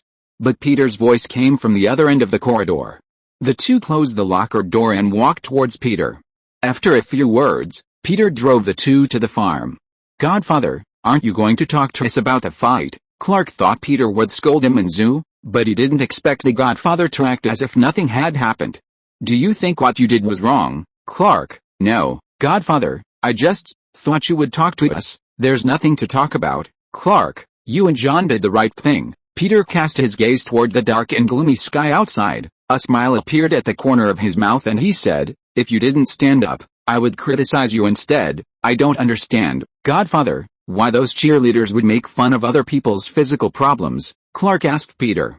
Peter was stunned for a moment, and then he said to Clark after a moment of silence, because human beings are complicated, some people may not be so weak and will not easily succumb to the expectations of their parents, friends or even their own vanity, but once someone else does something first, then they will not only join in, but also throw themselves into it with strong and cruel joy. Azu, who was sitting in the co-pilot seat, nodded. I know, Father, this is herd mentality. The answer is correct. I hope you will never be one of them. Clark thought for a while and said to Peter, no, I will never do that, Godfather. It's not easy to stick to yourself while drifting with a crowd. The most important thing is that you must have a will that others cannot control." As Peter spoke, he stopped a car at the intersection. Boom! A thunder sounded in the sky. Peter looked up and found that it began to rain. At first, the rain was light, and then gradually became heavier. The raindrops fell on the windshield, slowly accumulating on it, forming stripes mixed with pollen. The wipers were very effective in removing rain, and they wiped away all the streaks. "It's been raining recently, and the sky has been gloomy." Zhu looked up at the dark sky, frowning and said. He gradually began to get tired of this kind of continuous weather. Peter didn't say anything, but his expression became a little serious. He remembered a rainy scene when he met his future daughter in his dream yesterday. In the dark night, it was also pouring rain, and the sky was filled with a cold atmosphere. He took a deep breath, stared at the rain curtain in front of him, and stepped on the accelerator. At night, Patrick Farm. Peter looked at the heavy rain outside and asked Nick Fury, "How is it? Is there any news about Baron Winters?" "No, I have no clue. You should provide me with some other information, such as his age or what kind of food he likes to eat." Nick Fury put down the hot coffee in his hand. "Otherwise, even if I am the king of agents, I can't find anything valuable. A magician, or someone engaged in black magic, alchemy, this kind of clue related to magic. Is that enough?" "Magic? You want me to find such a dangerous guy?" Nick Fury touched his bald head and said to him in shock, "Fuck, do you think I am the kind of person who can fly and have infinite strength?" Nick Fury's complaints made Peter understand that the other party had not found any clues. He didn't intend to waste time with the other party. After saying a few words, he turned around and went back to his room. In the study, Peter sat at the desk, stroking his chin, recalling the memory in the dream. The future daughter told him to be careful of a powerful enemy. Could it be that the other party is the biological father of his daughter, the Three Palaces demon? The Three Palaces demon is a demon from another dimension and the father of Raven. On the day of his birth, the enemy exterminated all his people. Later, he was discovered by a group of people who called themselves messengers of God. They planned to use the Heart of Darkness to absorb his power, but he absorbed the power of countless demons in the Heart of Darkness. In the end, he became as powerful as the Ghost. When he broke through the time barrier, he even destroyed a universe. The prophet commented that he could rule the multiverse. If the enemy is the Three Palaces demon, it is not something that I can deal with now. Raising my eyes and looking at the continuous rain outside, Peter's thoughts extended out. How can I fight against such a powerful demon? Knock. Knock. Knock, Peter was thinking, and Thor knocked on the door. "Thor? You don't sleep so late, are you going to come to talk to me?" Peter turned his thoughts to the present and asked Thor outside the door. Sol said to him, "No, not for the time being, sir. A girl named Lana called just now." Hearing Sol talking about Lana, Peter opened the door and asked, "What happened?" Sol shook his head. "I don't know, but from her tone, it seems like something happened." Chapter 289, Nightmare Strikes the Town, Good and Evil Come. Hospital. Peter and Sol rushed to the hospital in the rain. Since Sol had been staying at home playing games recently, Peter forced him out to prevent him from evolving into an obese otaku. After finding out the address of Lana and her aunt, Peter and Sol entered the ward.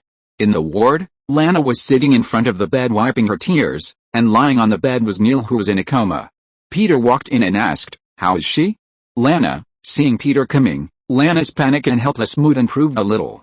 She wiped the tears from her face and said to Peter, "The doctor said her heartbeat was very fast and there was no way to lower her blood pressure." Thor looked at Neil on the hospital bed and said, "For someone lying unconscious in bed, this situation is indeed weird." Lana shook her head. "The doctor said she has been in a state of panic, as if she was having nightmares." Peter was silent for a moment, and asked Lana, "What happened?" "I don't know." A confused look appeared on Lana's face. "She came to the Talon Club to pick me up for dinner, and then I went upstairs to get a coat." "What happened next?" "Then I heard a loud noise, and I saw." Lana's eyes welled up with tears when she said this.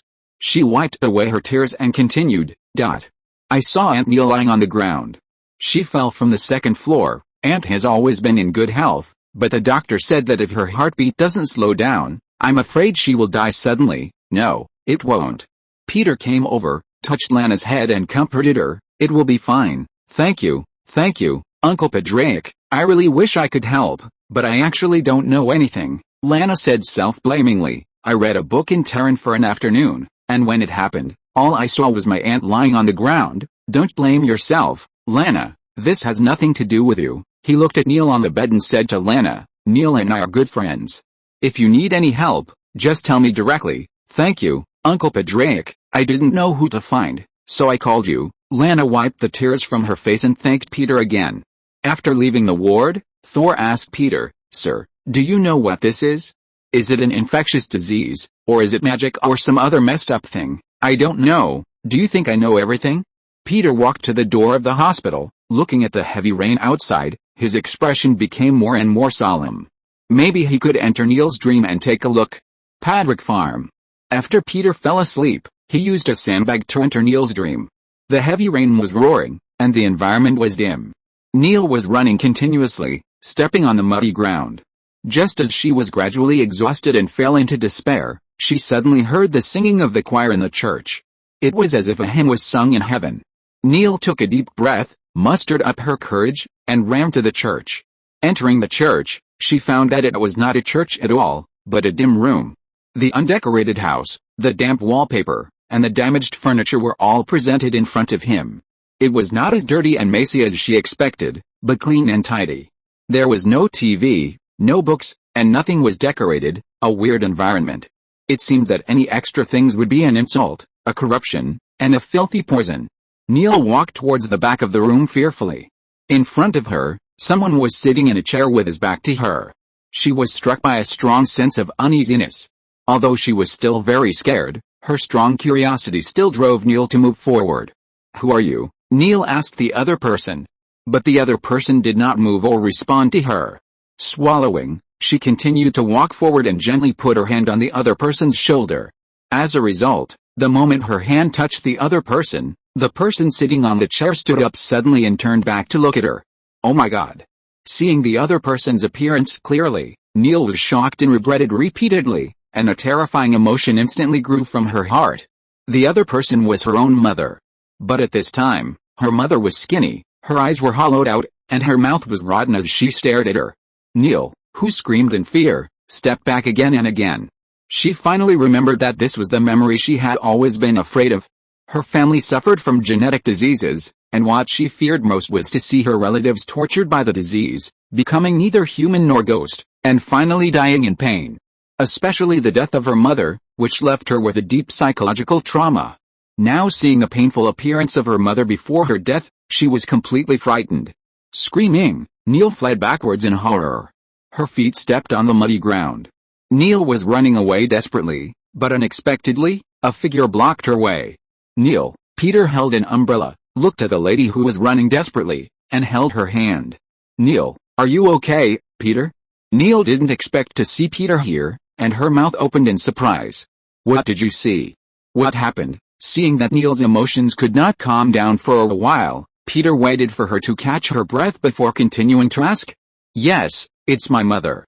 She was frightened and was about to continue speaking, but the next second she seemed to be controlled by something and immediately closed her mouth in fear. At the same time, Peter also felt a powerful and trembling breath descending here. The flames rose from the ground, and the earth began to roar, as if something was about to break through the confinement and descend here. Peter, who was holding the sandbag in his hand, was about to take action, but his consciousness immediately began to feel dizzy. Peter immediately activated the power of the sandbag, and his consciousness became clear. At the same time, under his control, countless vines rose from the ground and attacked the flames. The air trembled, and with a boom, a vast force destroyed the vines covering Peter, and a demon hand rose from the ground. Peter called on the power of the ruby to move the mountains of the dream world over and suppress the red demon hand. A rumbling sound rang out, and the ground trembled violently. Peter called on the power of the ruby and finally suppressed this power. Feeling the ground gradually quiet down, looking at Neil who was already unconscious, Peter frowned even more tightly. I just used the power of the Sandman to suppress him at home. But I guess this thing won't give up. Looking at the dark night in the distance, his expression became more and more solemn. After a while, Peter opened his eyes and woke up from the bed. Getting off the bed, Peter looked at the hospital in the distance in doubt. Could this power be a higher-level existence? Looking at the rainy night outside and listening to the sound of rain hiding the window, Peter's mood became complicated.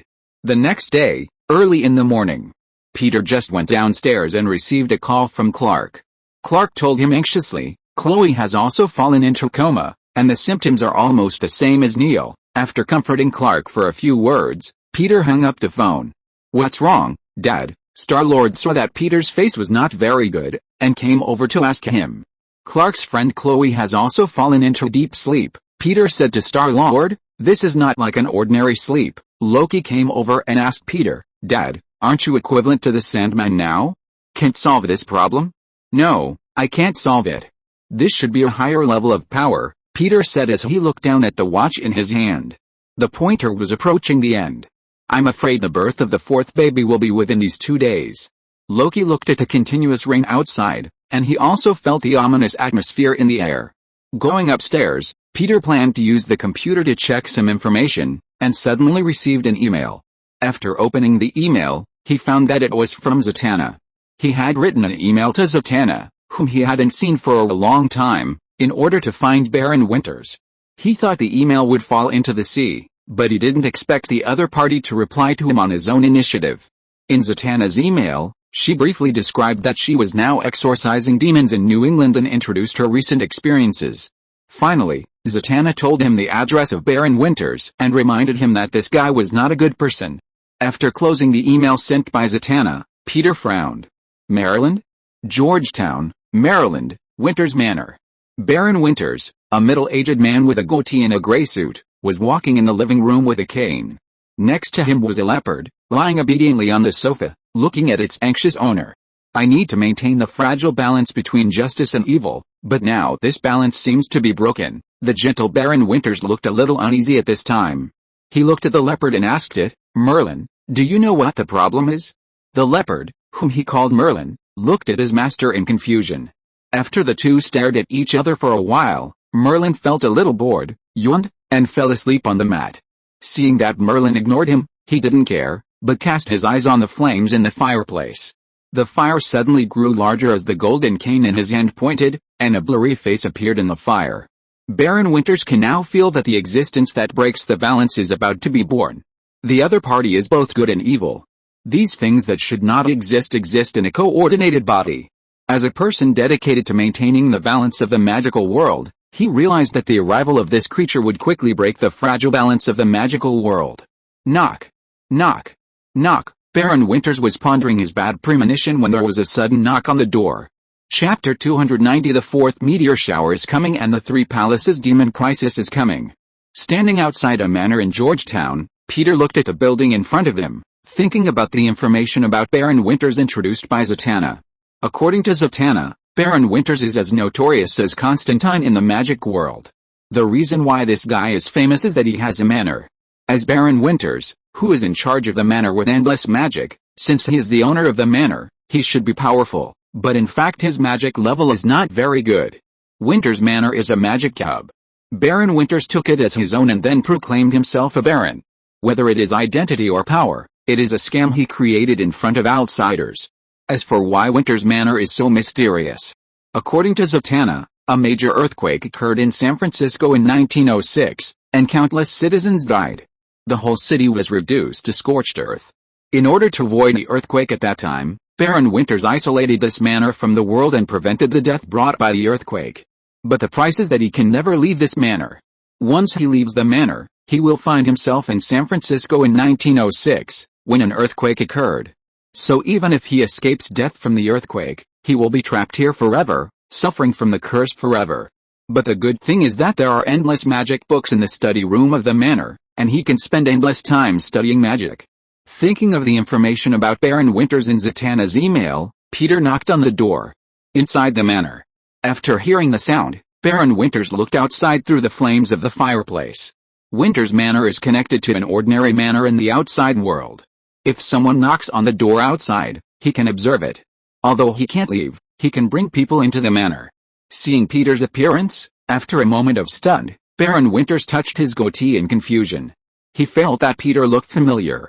After hesitating, Baron Winters suddenly remembered the weird dream he had before. He dreamed of a monster that suddenly appeared and destroyed the balance of the whole world. As a magician, Baron Winters has always been arrogant and believed that he is noble, and that everything he does is to maintain the balance of the universe. Of course, how to maintain it is in his own way.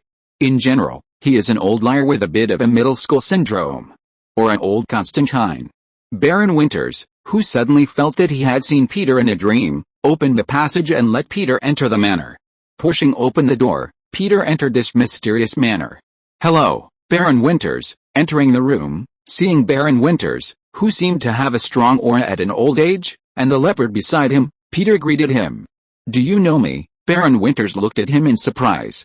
"Yes, I know you. I am entrusted by someone to ask you for help." Peter did not beat around the bush and directly stated his purpose. "Ask me for help?" Baron Winters looked at him in surprise. "In this day and age, there are still people who come to ask me for help? Aren't there many people who say that I am an old liar? I think you must be mistaken." Baron Winters coughed and used his cane to knock on Merlin, who was curious and wanted to get close to Peter. "I'm not a great magician who helps the poor and the needy," Baron Winters said to Peter in a mysterious way. "The universe has its own way of working, and I am maintaining this fragile balance.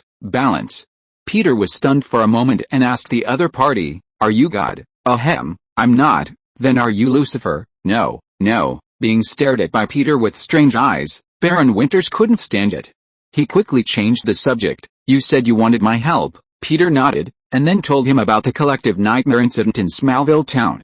After listening to Peter's story, Baron Winters' expression became a little serious. He used the metal cane to stir the fireplace for a while and asked Peter, "Who are you?"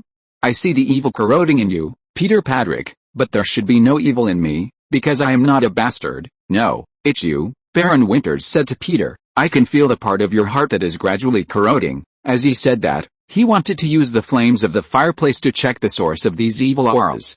But what he didn't expect was that the flames in the fireplace suddenly burned violently. Baron Winters, who was startled, hurriedly stirred the firewood.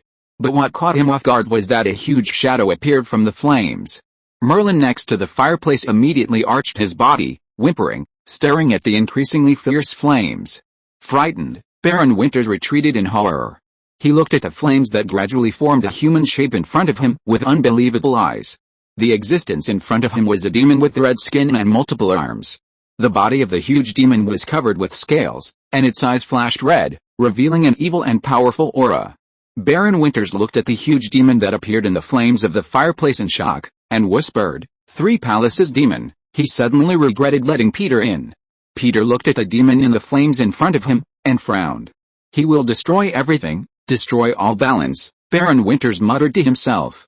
The people in Smallville town fell into deep sleep because the Three Palaces demon wanted to absorb fear from their dreams and then use fear to enhance his own power. "He will soon come here." He cast a horrified look at Peter. "What did you do to attract him to Earth?" "I guess I probably stole his daughter," Peter shrugged and said. He now guessed that the system used some means to snatch the raven directly from the Three Palaces demon. The first 3 times were a little more subtle, but this time the system seemed to snatch it directly. Otherwise, why did the Three Palaces demon chase Smallville? You stole his daughter." Baron Winters looked at Peter in shock. Is there still such a guy who doesn't know how to live or die? Shocked, he took a deep breath, then suddenly pointed in the direction of the door and said, "Look, what is that?" Peter turned his head in confusion, but the next second, Baron Winters pushed Peter into the flames of the fireplace. Boom, the flames flickered violently, sending Peter outside.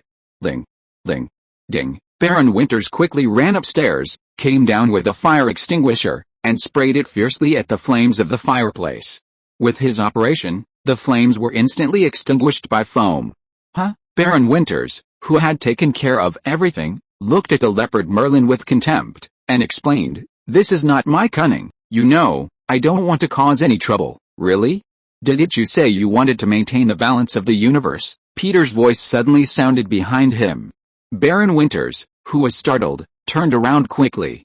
But before he could act, Peter had already moved in front of him.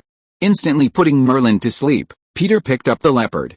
"Your little cat is in my hand, Baron Winters. What are you going to do now?" Peter asked Merlin, who was in deep sleep. "How did you do it?" Baron Winters asked in shock. A secret. Peter did not tell the other party about the existence of the sandbag, but asked him, "Now, can we talk about cooperation? What do you want me to do?" Baron Winters saw Merlin in the other party's hand and could only ask Peter helplessly. "Tell me how to defeat him." Impossible, you can't defeat him, no one can do it. Baron Winters shook his head and said. If it's not his real body, I can try. Peter looked at the manor in front of him and said, my daughter said you can help me. I think you should know how to weaken him. Baron Winters was stunned for a moment, and after thinking about it, he said, there's a way. What is it? Let those who fall into deep sleep no longer have nightmares, and his power can be weakened. Also, I know a way to seal him, but the premise is that you must defeat him. As he said that, he went upstairs and soon came down with a red crystal. This is a sacred crystal, a magic crystal of Atras. It contains powerful magical energy. If you can really defeat him, you can seal him in this crystal. In addition, if you can't beat him, you can hide here with me. I am independent of time here, and he won't be able to find me for a while. I can provide you with a refuge camp here, that's all. Peter was a little disappointed when he heard the method of Baron Winters. He thought the other party could have a more effective method. Taking the sacred crystal from the other party, Peter frowned. The future Raven daughter asked herself to find Baron Winters. Could it be that his daughter wanted him to seal the Three Palaces demon? The next day, at night, Peter stood in the cornfield behind the farm. He had previously used sandbags to eliminate the nightmares of all the sleeping people in Smallville. The residents of Smallville who were closer to the farm were also forced to use the ruby to control their minds and move away temporarily. Azu, Clark, Star-Lord, Loki, Thor, and Kara, who were temporarily called in, were all deployed in the farm just in case. Looking up at the sky where it was raining heavily, Peter looked down at his watch. As the pointer pointed to the end, Peter's heart suddenly tightened. Merlin, who was standing next to him as a hostage, looked at Peter strangely. Swoosh, with the arrival of the meteor shower, the darkness of the sky was gradually replaced by bright colors. If you're listening to this novel on a channel other than Fanfic World, it means they downloaded and uploaded it without effort. We cordially invite you to visit our channel, Mundo Fanfic Novelis. There you'll find the original version of this story, and you can explore many other novels of various genres. We're waiting for you to immerse yourself in a world of incredible novels. Chapter 291. The fourth baby is obtained, and the soul fragments are inherited. The Perseid meteor shower, which occurs every few years, turns into brilliant light, cutting through the dark night sky. Although it was still raining, the thick dark clouds blocked most of the light from the meteors. Peter could still see the falling meteor through the clouds. The leopard Merlin squatting next to Peter seemed to sense something and made an uneasy woohoo sound. Peter looked down at Merlin and motioned for him to be quiet. As the meteor fell, the entire ground shook slightly. Peter looked down at the watch on his wrist, then raised his head and kept looking around to confirm the baby's fall.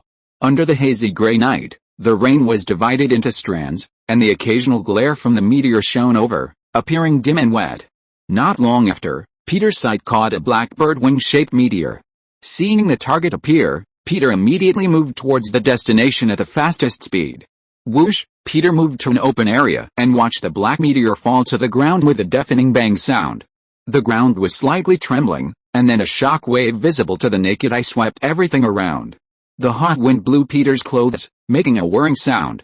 Peter walked to the hole made by the blackbird wing-shaped spaceship and took a deep breath. To calm himself down, he went down to the pit with steam. Merlin stood curiously on the edge of the crater, staring at the bottom of the crater, the spaceship that made him a little confused. Although he had made many guesses about the identity of the baby beforehand, Peter still couldn't calm down at this time. Click! While Peter was thinking wildly, the door of the spaceship was opened. The baby with purple hair in the spaceship was lying inside and looking at him curiously. The baby, wrapped in a blanket, was not very old, but her eyes were bright.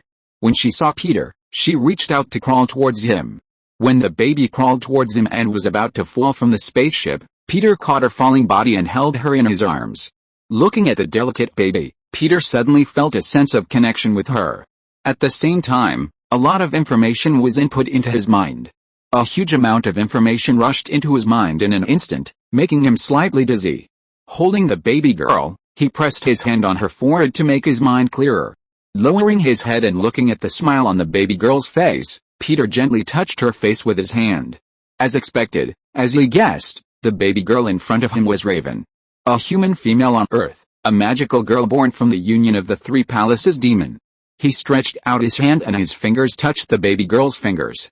Raven held his hand, and the two fingers, one large and one small, held each other, and an obscure connection was born between the two of them in an instant. Faintly, Peter felt that a part of his body was lost. The missing part appeared on the body of the baby girl in front of him. Through the prompt of the system, Peter quickly understood what happened. Although the baby girl's body was not born of his bloodline, part of her soul was indeed inherited from him. In other words, the part of his soul that was lost in his body has been inherited by the baby girl in front of him. In order to curb the other party's too powerful and uncontrollable power, the system forced a part of its soul to be left to the baby girl. Whether the other party is reincarnated or reborn, this part of the soul will always be deeply rooted in her body. For the system forcibly cutting off part of his soul, Peter silently gave the system a middle finger. Once it comes to the birth of a baby, this system always likes to act first and then report, and will not ask for his opinion at all. After complaining a few words, Peter walked out of the pit holding the baby girl. Boom! As Peter came up with Raven, a deafening sound came from the sky. Then there was a huge vibration from the ground. A corrupt and terrifying smell came from the dark and dull sky. Realizing that the biggest enemy mentioned by Raven might come, Peter called Baron Winters. Using the flame in the fireplace, Baron Winters immediately saw the situation on the scene. Yes, the Three Palaces demon is here? The Baron's voice was filled with fear. Boom! As soon as he finished speaking, the space dozens of meters in front of Peter suddenly trembled, accompanied by a cracking sound, and a deep purple crack cut the space like a butter knife. In an instant, a strong and uncomfortable breath surged out from the crack. Crack! Thunder surged in the sky, as if to set off this terrifying breath. On the other side, Azu, Clark, Loki, Star-Lord, Thor and Kara, who felt the abnormality, immediately rushed to the scene. This is, looking at the sky with lightning and thunder, and then looking at the baby in Peter's arms, Kara opened her mouth in shock. How come Peter, this bastard, has another baby in his arms? She had killed 2 guys who kidnapped children in kindergartens before, and now she suspected that Peter in front of her was the most suspected of kidnapping babies. Take care of her. Before Kara recovered from her shock, Peter handed the baby to her. Kara was a little confused holding the baby girl. She had never taken care of a baby girl before. Although she was almost 30 years old according to Earthling standards, she was still a young girl. Looking down at the baby girl with beautiful eyes in her arms, Kara could sense a breath similar to Peter's from her. Because of the soul fragments, could this really be Peter's daughter? Although Azu was also surprised to see the baby girl, he did not continue to pay attention to her because of the examples of Loki and Star-Lord. Instead, he focused on the crack in front of him. Peter stared at the crack and gave Azu the trident he had obtained before as a weapon. Use this thing for self-defense, John. Holding the trident in his hand, Azu was full of confidence at this time. Don't worry, Dad, I will protect you. On the other side, Loki held his staff and had transformed into a young man. He looked ahead with a solemn expression. Under the gaze of everyone, a demon several meters tall, with explosive muscles and an extremely large body slowly walked out of the space crack. Dark red skin, 4 scarlet eyes, and a hideous demon horn on the forehead. The demon from another dimension, just standing there, made Azu and others deeply feel the evil and power of the other party. Star-Lord looked at the other party's eyes that exuded evil breath, and silently took out the elemental gun. After the 3 god demons stood still, he turned his eyes and cast his eyes on Peter. Stupid human, you dare to snatch my daughter? The voice of the 3 god demon was unusually low. It was obviously not a human language, but everyone present could understand it. Your daughter? Facing the 3 god demon, Peter said calmly. How can a demon like you give birth to a human? She doesn't look like you at all. The 3 god demon aimed his angry eyes at Peter, but soon he found that there was something wrong with the breath of his daughter. Despicable human, she is my flesh and blood, and you actually want her soul. The 3 god demon, who noticed what was happening, was instantly furious. Although the power of the body he descended into was severely weakened, the anger he emitted still made everyone feel a burst of spiritual malicious shock. She is willing to give me her soul. Doesn't this prove your failure? Peter sighed in a helpless manner. Is there anything more tragic in this world than a father not being recognized by his children? Seeing Peter's mockery, the 3 palace demon became even angrier. Facing the provocation of the human who was like an ant in his eyes, the unbearable demon king reached out to grab Peter in anger. His majestic and terrifying body suddenly swelled, and his dark red claws as big as a hill slammed towards Peter. Facing the attack of the 3 palace demon, Azu rushed up first, holding the trident given to him by his father. Bang! The trident collided with the palm of the three-palace demon, and a dull collision sounded. The invisible force expanded outward, causing the air to vibrate violently. The two came into contact for less than a breath, and Azu, holding the trident, was instantly knocked away by the three-palace demon. Although Azu had the artifact in his hand, he was still no match for the three-palace demon. The three-palace demon was not only strong in his physical strength, but his spirit and existence were also part of the evil. The three-god demon, whose eyes suddenly shot out hellfires that burned the earth, casually swung out a claw and knocked Clark, who was rushing over, away. Seeing the other party take action, Peter immediately summoned the Meow Hammer. As the Meow Hammer fell, lightning attacked the other party. At the same time, Thor also roared and rushed over with an axe. With a bang, he jumped high into the air and chopped down the head of the three-god demon. Thor, who mastered the power of the god of thunder, fell with thunder on the three-god demon. Dang! The axe wrapped in lightning in Thor's hand chopped on the forehead of the three-god demon, making an extremely harsh sound. Thor was startled, and the next second he was slapped away by the three-god demon like slapping a mosquito. Falling to the ground, Thor groaned. Peter used the rune to construct countless flames in the void and bombarded the body of the three-god demon. Star-Lord kept using the elemental gun in his hand to shoot at the opponent. Suddenly being besieged by Peter and his men, the Three Palaces demon raised an arm to block the attack. With his roar, the flames were thrown out of his hand and fell to the ground. A ferocious arm appeared on his arm, and the Three Palaces demon, who exuded an ominous aura, had a long whip burning with hellfire on his blood-red and rough hands. Swoosh! It pierced through the ropes of space and time and swung towards Clark, who was attacking him. Despicable human, you have angered me. Seeing Clark being attacked, Peter immediately used the ruby to materialize the things in his dream in reality and built a shield in front of Clark. Bang! The shield was instantly shattered, and Peter was also pushed back by a recoil force. Chapter 292 My daughter brings a group of fathers.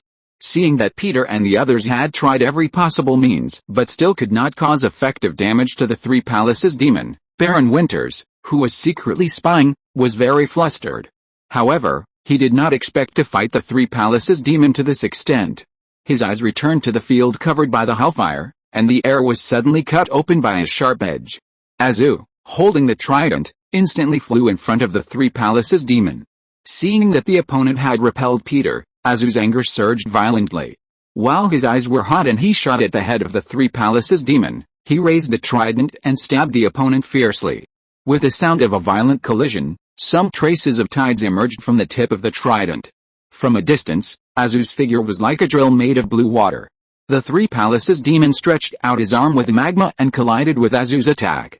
Boom! The air was rippled with a layer of ripples, making a loud explosion, as if a mass of condensed seawater exploded. Thick mist spread at a very fast speed, soon covering the huge upper body of the Sangong demon. With a strange energy humming sound, a fist gushing with rolling magma heat wave slammed into Azu, who was pushing the trident of the sea god in the mist. Seeing this, Azu quickly dodged the blow. Boom! The hellfire splashed out from the Sangong demon's punch, and the terrifying sea of fire instantly burned all the nearby crops. The next moment, Azu was rushed out by an irresistible recoil force and fell to the ground, raising a cloud of dust. Seeing Azu being knocked away, Star-Lord gritted his teeth and used the power of the bracelet given by Kelly. In the shut eyes of Baron Winters, he turned into a silver-white giant wolf. With a click, the giant wolf opened its mouth wide, roaring and spewing out a milky white energy of the gods, which slammed into the body of the Sangong demon. Boom! The Sangong demon's figure suddenly staggered in the flames wrapped in the thick smoke covering the sky. What the hell is this? Baron Winters made an incredible sound when he saw Star-Lord, who had turned into a white wolf, making such a powerful attack. On the other side, Peter saw Star-Lord's power, and immediately increased the power in his hand. The ruby released several dark red energies and projected them towards the opponent. At the same time, he continued to use runes to build negative magic circles to harass him. The whole ground shook violently, and the town seemed to have suffered an earthquake. Energy and fire built a destructive zone in the center of the battlefield. However, what everyone did not expect was that the Three Palaces demon blocked all attacks with just his body. Ants! You all have to die today, he roared with the upper hand and appeared in front of Clark. With a bang, Clark's body flew backwards in an instant, crossed the open area, and broke countless trees in the woods before stopping. After knocking Clark away, the Three Palaces demon looked at his daughter in Kara's arms, and his eyes turned blood red in an instant. The next moment, he moved in front of Kara. Looking at the Sangong demon emitting infinite pressure in front of her, Kara, who was holding the baby girl, was not convenient to fight, so she had to fly into the sky to avoid the opponent's attack.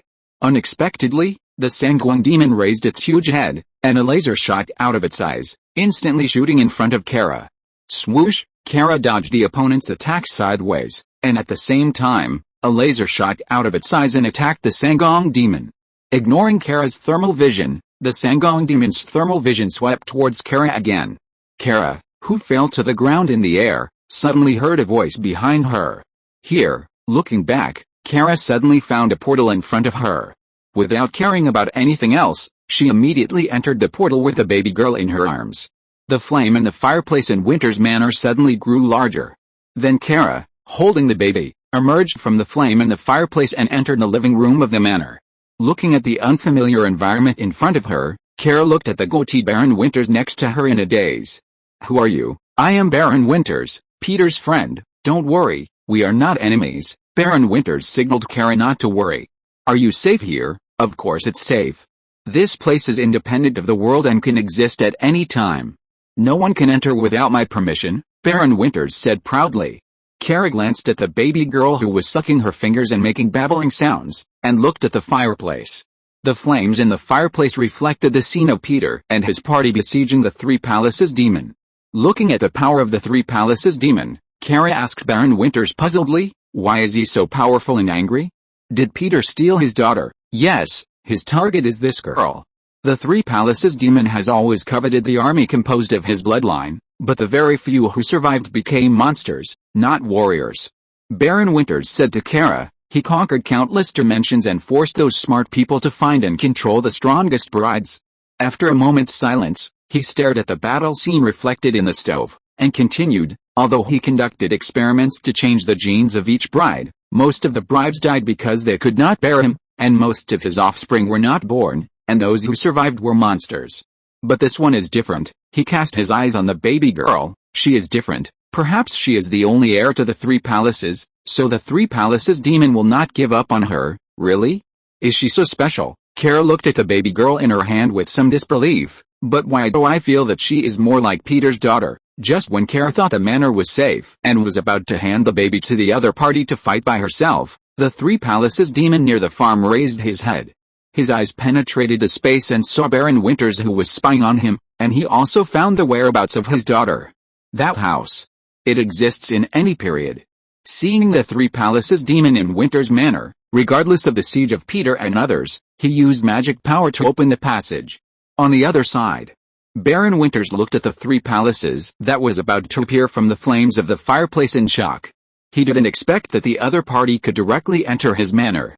Damn it! Seeing that the Three Palaces demon was about to come out, Baron Winters immediately ran away.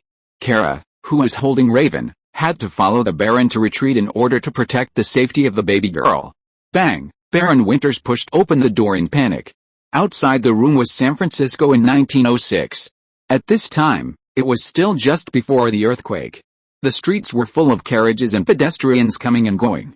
Shit, Baron Winters cursed, and without caring about anything else, he left the room and entered San Francisco in 1906. At this time, the Three Palaces demon also chased out. Peter and others near the farm were all dumbfounded when they saw the Three Palaces demon disappear. Did he run away? Azu wiped the blood from the corner of his mouth and asked Peter in confusion. No, he just left here. Peter asked Azu and the others, "Are you okay?" Several people said that they did not suffer any serious injuries. Seeing that Azu and the others could still fight, Peter immediately activated the power of the sandbags and brought all the people to Winter's Manor. As a result, as soon as they entered, they saw the scene of the Three Palaces demon chasing Kara and running out of the door. Peter did not stop, and immediately entered San Francisco in 1906 at the fastest speed. Boom! In the city of San Francisco, the driver of the carriage felt the ground shaking, and the horse was startled and ran forward. After finally controlling the horse, the driver looked up and found that the buildings in front of him collapsed in pieces, and there seemed to be a dark red tower in the distance. Damn! Was there a big earthquake? The coachman, who thought there was an earthquake, got off the carriage and hid in an open place. I want to control this world and kill your ants. Being besieged by Peter and his sons, the anger of the Three Palaces demon was also aroused. He never thought that these people in front of him would be so difficult to deal with. Especially Peter, who interfered with his mind and tried to pull himself into a dream, while constantly bombarding his body with thunder. Destroy this world together with me. Roaring with destructive energy shooting out of his eyes, the Three Palaces demon annihilated everything in front of him. With a loud boom, buildings collapsed, the ground collapsed, and the sky seemed to be torn apart. Most of the city was instantly reduced to ruins under his anger. Winters, who had returned to the manor at this time, looked at everything in front of him in shock. It turned out that the culprit of the San Francisco earthquake in 1906 was the Three Palaces demon. Just when Baron Winters thought that the Three Palaces demon had completely gained the upper hand, the flame in the fireplace flashed puff. Frightened, Baron Winters looked at the flame in the fireplace. As a result, he saw a girl wearing a cloak, purple hair, and delicate and deep facial features, slowly walking out of the flame. Looking at the mysterious girl who suddenly appeared, Baron Winters took a step back in astonishment. Long time no see, Baron Winters. The purple-haired girl appeared from the flames and greeted the other party. Why can you come out of my flames? Who are you? I'm Raven, the girl said her name. You are the baby girl? How? How is it possible? Baron Winters was shocked. Have you forgotten? Baron, your manor can exist at any time. Raven turned around with a serious face and said to the flames in the fireplace, come out, sisters. Boom. As soon as she finished speaking, the flames suddenly became stronger, and more people emerged from the flames. Girls with only eyes on their faces without facial features, girls with strange figures and other beast features, demon girls with red skin. In an instant, more than a dozen weird girls who did not look like humans emerged from the flames. What is this? Baron Winters looked at these weird girls in his room in horror. Are they aliens? Raven nodded. As you can see, these are all Sangong's failures. They are my sisters. Sangong once imprisoned and tortured them. I rescued them and we can end it all. Today is the final battle. Baron Winters was so shocked that he couldn't speak. Ignoring Baron Winters, the raven flew into the sky, his eyes emitting purple light, and said to the girls, go, sisters, victory will definitely belong to us. Fight alongside my father and stop Sangong's ambitions. The last chapter will be updated tomorrow morning.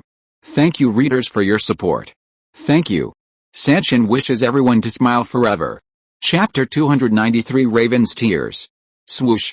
Swoosh.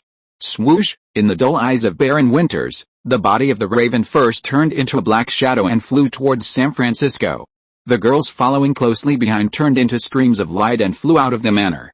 Oh my god. Feeling the powerful strength of the Three Palace Demon's daughters, Winters couldn't help but exclaimed. This is not a father-worried person, this is a group of father-worried people. Maybe the Three Palace Demon will really be defeated by them. Baron Winters swallowed his saliva and couldn't help thinking. At the same time, Peter was using the rune to try to tie up the Three Palace Demon, but the rope constructed by the rune was broken free as soon as it was tied. The Three Palace Demon roared, and the flames that burned everything shot out of his eyes.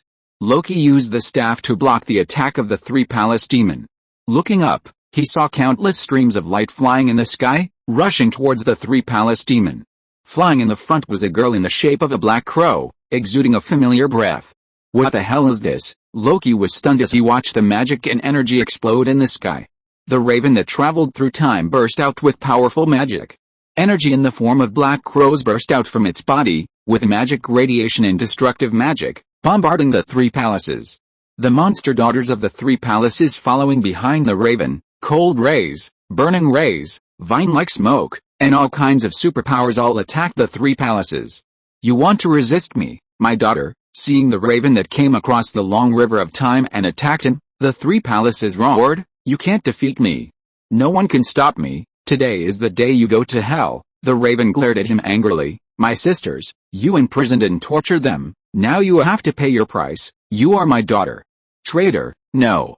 I'm not. I'm the daughter of Patrick, and my soul belongs to my father. The raven was suspended in the air, looking at Peter and said in a deep voice, you have committed many evil deeds. Today is the day you die. Raven took out a bow while commanding the sisters to attack Sangong. Clark, who was below, looked at Raven's bow and felt it was familiar. Wasn't this the bow that the girl shot at him in the future he saw in the secret house? Could it be that the other party was the girl in the future he saw? Swoosh, wrapping the powerful magic on the arrow, Raven shot it at Sangong. The arrow pierced the air and penetrated Sangong's shoulder to everyone's astonishment. Sangong, who was shot, let out a painful roar. An invisible power emanated from his body, and the daughters who besieged him were instantly knocked away. Azu and others, who were stunned for a moment, quickly joined the battlefield. Except for Clark, several people did not know the identity of Raven, but they knew that the other party must be here to help them. Peter looked at the Raven that suddenly appeared and fell into shock. His own daughter actually traveled through time to help him? And she also brought a group of fathers with her. Looking at the Raven, Peter exhaled. It really is his caring little cotton jacket. After wounding Sangong Demon with an arrow, Raven transformed into a black crow and flew towards Sangong Demon again. Raven, bursting with dark power, condensed a black storm with his hands. The vortex-shaped magic power exuded the might of destruction, engulfing everything along the way. Roaring Sangong Demon shot out beams of destruction from his eyes to resist the black vortex created by Raven. The whole city trembled in the energy impact of the two. Impossible, seeing that his beams could not resist a black vortex created by Raven. Sangong Demon made an unbelievable sound. At this time, he felt a sense of fear in his heart, and the thought of failure lingered in his mind for the first time. I will defeat you completely and make you unable to suffer. Your children, my compatriots, will also stop you together. While Raven controlled the black vortex with both hands, he shouted to Sangong Demon's daughters, sisters, it's now. As Raven shouted, the monster girls released their power with all their strength. Thor looked at the scene in front of him, and his blood boiled. He raised his axe and chopped at Sangong Demon. Thunderbolts bombarded the opponent's body, and Thor fell from the sky with an axe in his hand, hitting the body of the Three Palaces Demon heavily. Impossible. How could you do that? Seeing the black vortex gradually moving towards him, the Three Palaces Demon roared unwillingly. Because I am more powerful than you think. Raven's eyes turned purple, and he shouted at Peter, Father, now is the time to seal him with the sacred crystal. Without the Raven reminding him, Peter had already taken out the red sacred crystal. As he recited the spell that Baron Winters told him, the sacred crystal burst out with a powerful energy and swept towards the Three Palaces Demon. The unwilling Three Palaces Demon roared at Raven, don't think about escaping your fate. Boom! The magic power burst out from the sacred crystal hit the Three Palaces Demon. The Three Palaces, who were caught in the black vortex, finally couldn't hold on, and roared and sealed into the sacred crystal. As the magic power dissipated, the beam shot by the Three Palaces Demon suddenly disappeared. Snap! Peter grabbed the sacred crystal falling from the air. The weak Raven slowly fell from the sky. With a smile on her face, she walked towards Peter. Father, I did it. Peter felt mixed emotions as he looked at the friendly Raven. He put his hand on Raven's hood and patted it gently. I know, you've worked hard. Around Peter, Azu and others also gathered around. Several people were very curious about Raven's identity. Raven pursed her lips and wanted to say something. She had thought about the scene of crossing the long river of time and meeting her young Peter. I don't seem to have aged much, Father, countless times before. Raven prepared countless words for this, but suddenly she couldn't say anything at this moment. She opened her arms and hugged Peter all of a sudden. Peter was stunned for a moment, then gently put his hand on Raven's back. The monster girls of Sanomaya next to him were happy for their sister's reunion with their father. Azu and others fell into silence. Why do you feel that your status has declined? Kara held the baby girl, looked at Raven standing in front of Peter, and then looked at the baby girl. She felt that the auras emanating from the two of them were almost exactly the same. A few minutes later, Raven reluctantly left Peter's arms. Looking at the sacred crystal that sealed the Three Palaces Demon in Peter's hand, she frowned slightly and said, Father, the sacred crystal cannot completely seal the Three Palaces Demon. Peter looked at the sacred crystal in his hand and asked, what do you want to do? I always have a way, Father. She took the sacred crystal from Peter and walked to Kara, who was holding the baby girl. After smiling at Kara, she whispered, only by using my body can I seal him forever. In the stunned eyes of everyone, Raven put the red sacred crystal into the baby girl's forehead. As the sacred crystal sank into the forehead, the baby girl holding her finger seemed to sense something and waved her chubby hands at Raven. Kara, who was shocked, raised her head and looked at Raven.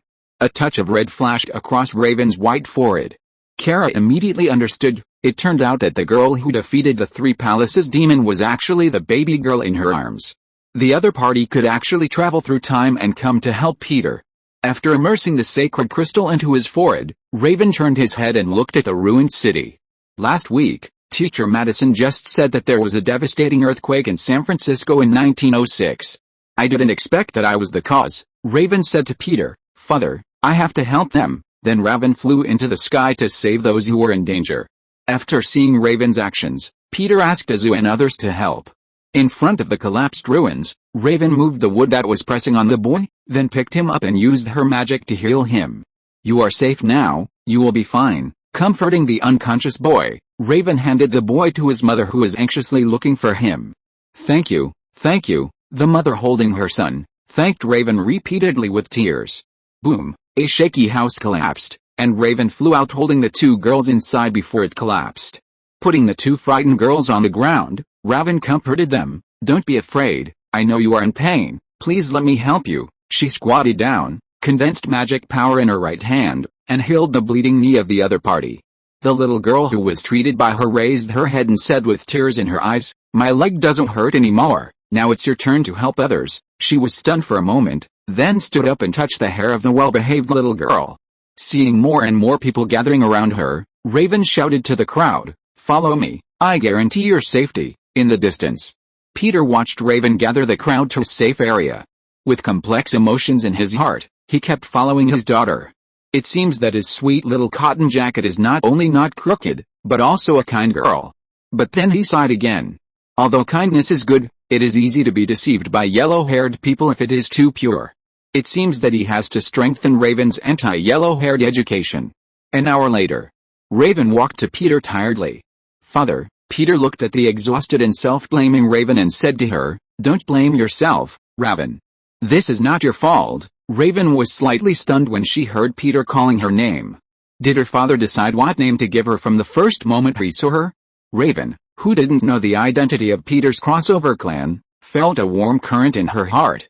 Father, I just felt a little touched when I saw these people.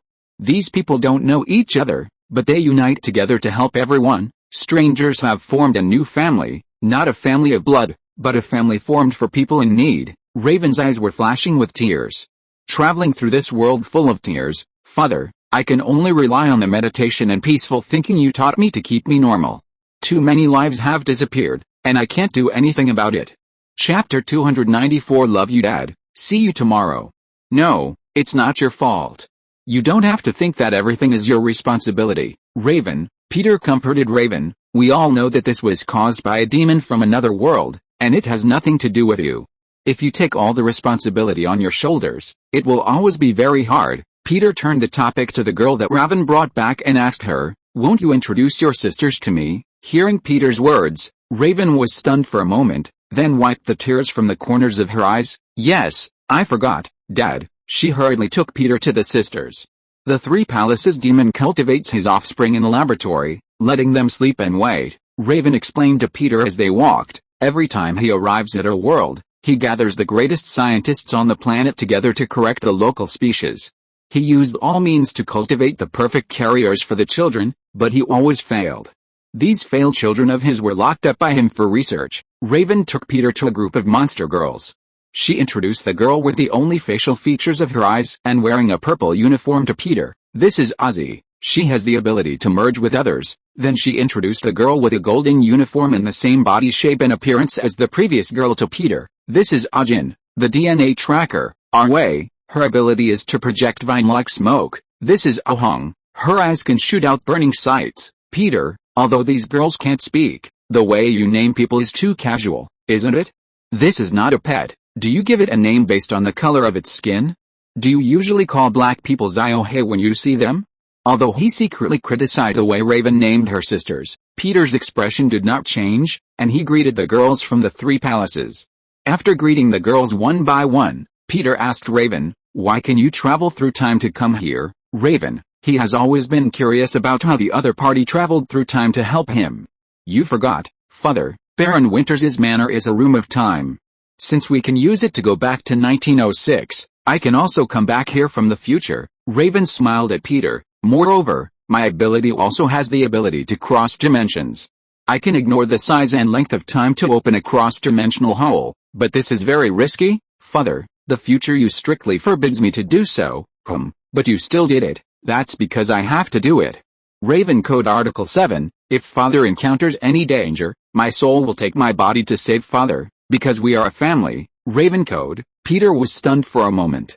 His intimate little cotton jacket also has Raven Code.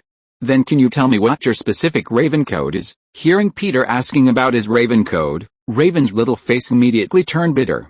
Sorry, Father, I want to keep it secret for the time being. You will know it later, Raven said a little shyly.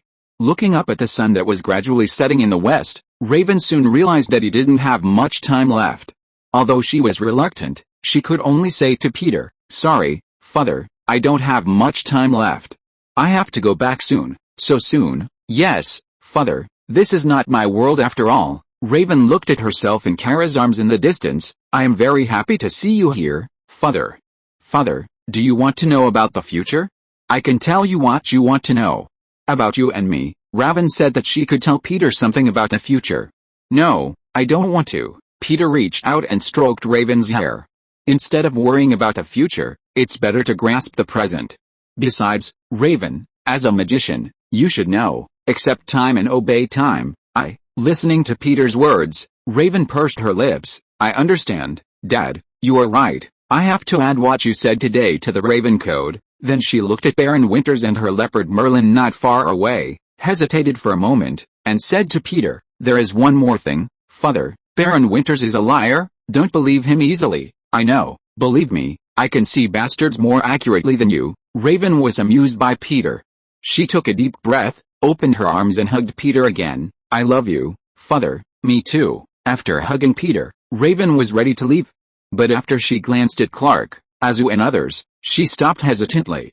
Seeing the other party's expression, Peter said to her, You can say hello to them before leaving. Raven nodded and walked towards Azu and others. Azu looked at the Raven walking towards her. A sense of crisis rose in his heart. He always felt that his father treated the girl in front of him differently. Through the actions of the Raven just now, he had roughly guessed that the Raven in front of him was the baby girl picked up by his father. Although she was an adopted daughter, his father would probably be impressed by the thought that she could cross the long river of time to rescue Nano.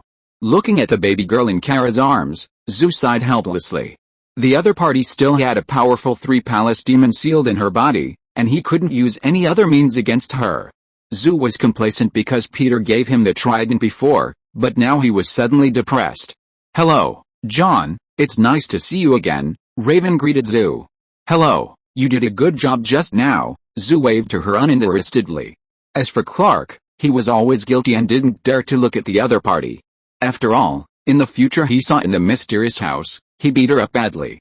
Raven didn't seem to notice the strangeness of Clark's expression and greeted him in a relaxed tone. Seeing that Raven did not feel bored or hateful towards him, Clark breathed a sigh of relief. This meant that in the era of Raven, he had not yet become a villain. After greeting Star-Lord, Loki and Thor in turn, Raven took a deep breath and waved to Peter. Love you, Dad, see you tomorrow. After whispering to herself, Raven turned into a black crow and flew into the sky. The monster girls of the Three Palaces demon also turned into streamers and followed her. Whoosh, whoosh, whoosh, the colorful streamers emitted brilliant colors and flew from San Francisco to Winters Manor. Before Winters could react, he saw Raven and the monster girls disappear in the flames in the fireplace. Just like this, fate always wins. After a while, he turned his head and looked at Merlin, who was also looking at him, and said, Why do you look at me with such contempt? I also made contributions in the battle to defeat the Three Palaces demon. Seeing the leopard Merlin's eyes full of contempt for him, Baron Winters coughed. I feel there is a lack of trust between us. Baron Winters felt hurt. Woo woo woo. Merlin continued to make contemptuous sounds. Ignoring Merlin, Baron Winters stroked his beard and said to himself, Interesting, that girl, Raven. Her body is really unusual. Her body and soul are separated. It's like there is more than just herself in her soul. Staring at the flames in the fireplace, his eyes became serious. My duty is to maintain the balance of the universe, to maintain the fragile balance between good and evil. But Raven, she is simply good and evil. She is an angel wearing devil's horns. Peter. Patrick, can you really control her? Night. Patrick's farm. The damage caused by the battle with the three palaces during the day has been simply repaired by Nick Fury. What the hell are you doing? Nick Fury looked at Kara, who was holding the baby girl, and then asked Peter in dissatisfaction, "You almost demolished the town." "Sorry, we encountered a demon. He was more powerful than we expected," Clark patiently explained to him. "If it weren't for Raven's help, we might not be able to defeat him." "A demon? Holy shit," Nick Fury cursed again. "Your world is really not peaceful. It's either mermaid monsters or demons. Next time I see an alien invasion, I won't be surprised at all." After calming down, he asked Peter, "Has that demon been sent to hell by you?" "No. He's there, inside my daughter," Peter said, and turned his gaze to the baby girl Raven. Nick Fury looked at the baby girl in confusion. "Are you sure?" "Oh, you said that the demon that almost destroyed the town during the day is in her body." "Yes, her name is Raven Patrick." Peter walked to Kara and held the baby girl in his arms. "It's a good name, right? You must be kidding." Nick Fury was stunned for a moment, then shook his head and said to him, "It's like there is a devil in the body of an angel. You never know what she will become." "Of course I know," Peter said to him. "After all, I have seen her 17 years later." "What?" Nick, who didn't understand, looked at Peter in shock. Peter didn't continue to talk to Nick Fury, but cast his eyes on Kara. "Kara, can you help take care of Raven for a while?" "Me?" Hearing Peter ask her to take care of the baby girl, Kara was immediately numb. "I am just a young girl now, Clark's cousin. How can I have experience in taking care of a baby girl?" Although she wanted to refuse, looking at the cute baby girl and thinking of the adventure they experienced together during the day, she finally nodded and agreed. There was no other way but to start from scratch and learn how to take care of human cubs. Chapter 295. Peter hugged his daughter and cried poor. The next day, early in the morning, Kara carried Raven to the supermarket to buy things. Loki's baby carriage was turned out and used as a temporary means of transportation for Raven. After a short time together, Kara found that although Raven was young, she had a strong understanding. She seemed to be able to understand some of her words.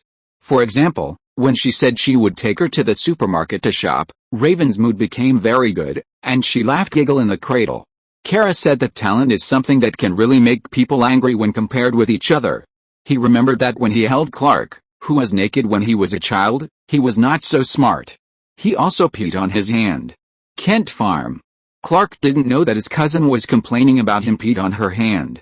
Jonathan asked Clark curiously, "Clark, what happened to your godfather's farm yesterday?" "He heard a rumbling sound yesterday, and he went there specially this morning. He saw the mess on the farm and the nearby farmland seemed to have been bombed." Then he thought of Clark's torn clothes and the wound on his face when he came back.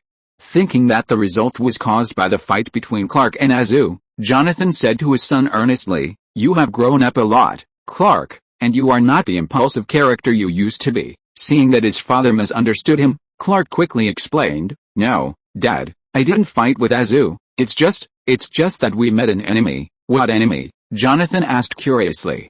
"Sorry, Dad, I have to keep it a secret about this matter." Clark said that he promised Peter that he would not tell outsiders what happened. "Jonathan, so I became an outsider?" Ahem. Since Clark didn't want to say it, Jonathan didn't continue to ask. His eyes looked at Clark's backpack in the barn. It was a backpack dedicated to the football team.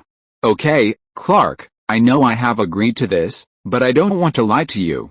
I am very worried about the whole thing." Jonathan already knew about Clark's rejoining the football team. Peter's persuasion had changed his stubborn opinion. But he was still worried about Clark's participation in the intercontinental competition.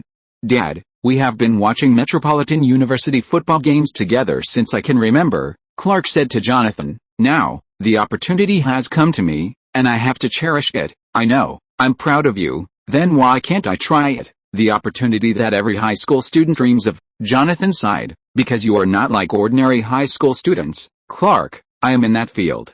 I won't even use my strength. I can start from the new quarterback of the Ravens." Jonathan stood up and said to him, "You will be under a magnifying glass and stared at by thousands of people." Clark replied, "I will pull out in time." Jonathan shook his head and said to Clark, who was staring into his eyes, "Clark, the real game will not be like Smallville High School. Many people will see you and there will be more problems." Clark retorted, "But you told me that you can't just walk away when you encounter challenges in doing things." "I know, you are right. Peter often says that I can't always treat you as a child. You will always grow up." Jonathan patted the other person on the shoulder and said, "I'm just giving you a suggestion. Remember not to drink this weekend." "No, I won't. You know, Dad, alcohol has no effect on me. It's not that alcohol doesn't work on you. But because you're not yet an adult, Clark, I will." "Dad, I won't touch that stuff." Clark smiled at his father.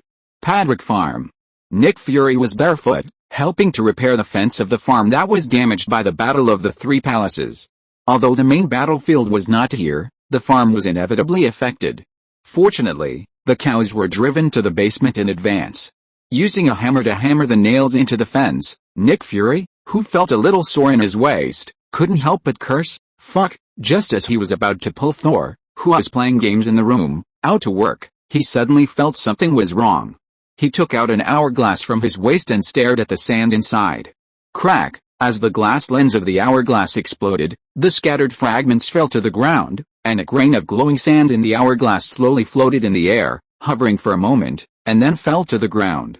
Fuck! Looking at the scattered fragments, Nick Fury immediately understood what happened. When leaving his own world, Peter had given him 2 grains of sand, the sand in the Sandman's sandbag. He also told him that the sand could be stored in an hourglass. Once the container of one of the grains of sand was broken, the other grain of sand could clearly sense it. In this way, the 2 universes could be connected. Now the sand in his hourglass has become abnormal, and it is obvious that something happened in his hometown. It is very likely that the Skrull who replaced his identity broke the hourglass to inform him. Realizing that something had happened, he immediately contacted Peter. At the same time, Peter was in the cornfield outside the farm, sorting out the damaged crops with Azu, Star-Lord and Loki, and saw Nick Fury with a serious face walking towards him. "Is there something wrong?" Peter asked him. It is very likely. Nick Fury did not hide it and told Peter about the damage of the hourglass. After listening to the other party's story, Peter fell into deep thought. What will happen in the Marvel world? According to the timeline, could it be the first Battle of New York, the Chitauri invasion? "Don't worry, the problem is huge, and there's no point in panicking," Peter comforted him. "You should understand, Director Fury, since it's something that even your stand-in can't solve, it means that there's no point in you going there." Peter tried to trick him into continuing to work on the farm. After all, the farm had just been damaged by the Three Palaces demon, and now Director Fury's help was needed. "Nick Fury, are you talking human language?" In the end, Peter failed to persuade Nick Fury, and he decided to return to the Marvel world. Seeing that the other party could not be persuaded, Peter had no choice but to agree to send him back. And he decided to take Thor, who was playing games in the room, with him. Although this guy made a lot of efforts in the battle against the Three Palaces demon, after the battle, he returned to the state of eating and waiting to die. Counting that he has not worked much since entering the DC world, this guy has spent $5,000 on buying game consoles and CDs. "Hey, Thor, we have to talk." In the living room, Thor was curled up on the sofa, controlling the character with a controller and firing repeatedly. Bang! Bang! Bang! The gunshots rang out, and Thor picked up the beer on the table excitedly because he killed a guy. "Yes, that's it, you bastard.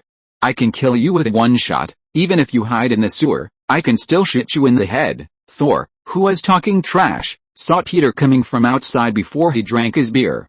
Thor put down the beer and asked Peter in confusion, "What to talk about? You shouldn't continue like this." Hearing Peter's words, Thor stood up in surprise. "Do you dislike me?" Although he really disliked him now, Peter didn't show it.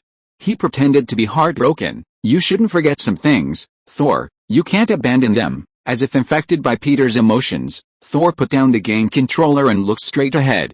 The standard for measuring a person, a hero, is how they finally achieve themselves, Peter said to him with a serious expression. "Everyone will experience failure in the process of pursuing themselves. Thor, the most important thing is that your pursuit should not stop.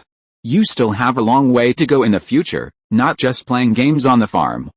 Thor looked at Peter blankly, not knowing what to say. Peter continued, "Director Fury is going back to your world.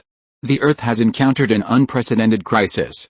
I think now is the time when the people there need you." "Really?" Thor stood up immediately after hearing Peter say that his world was in danger.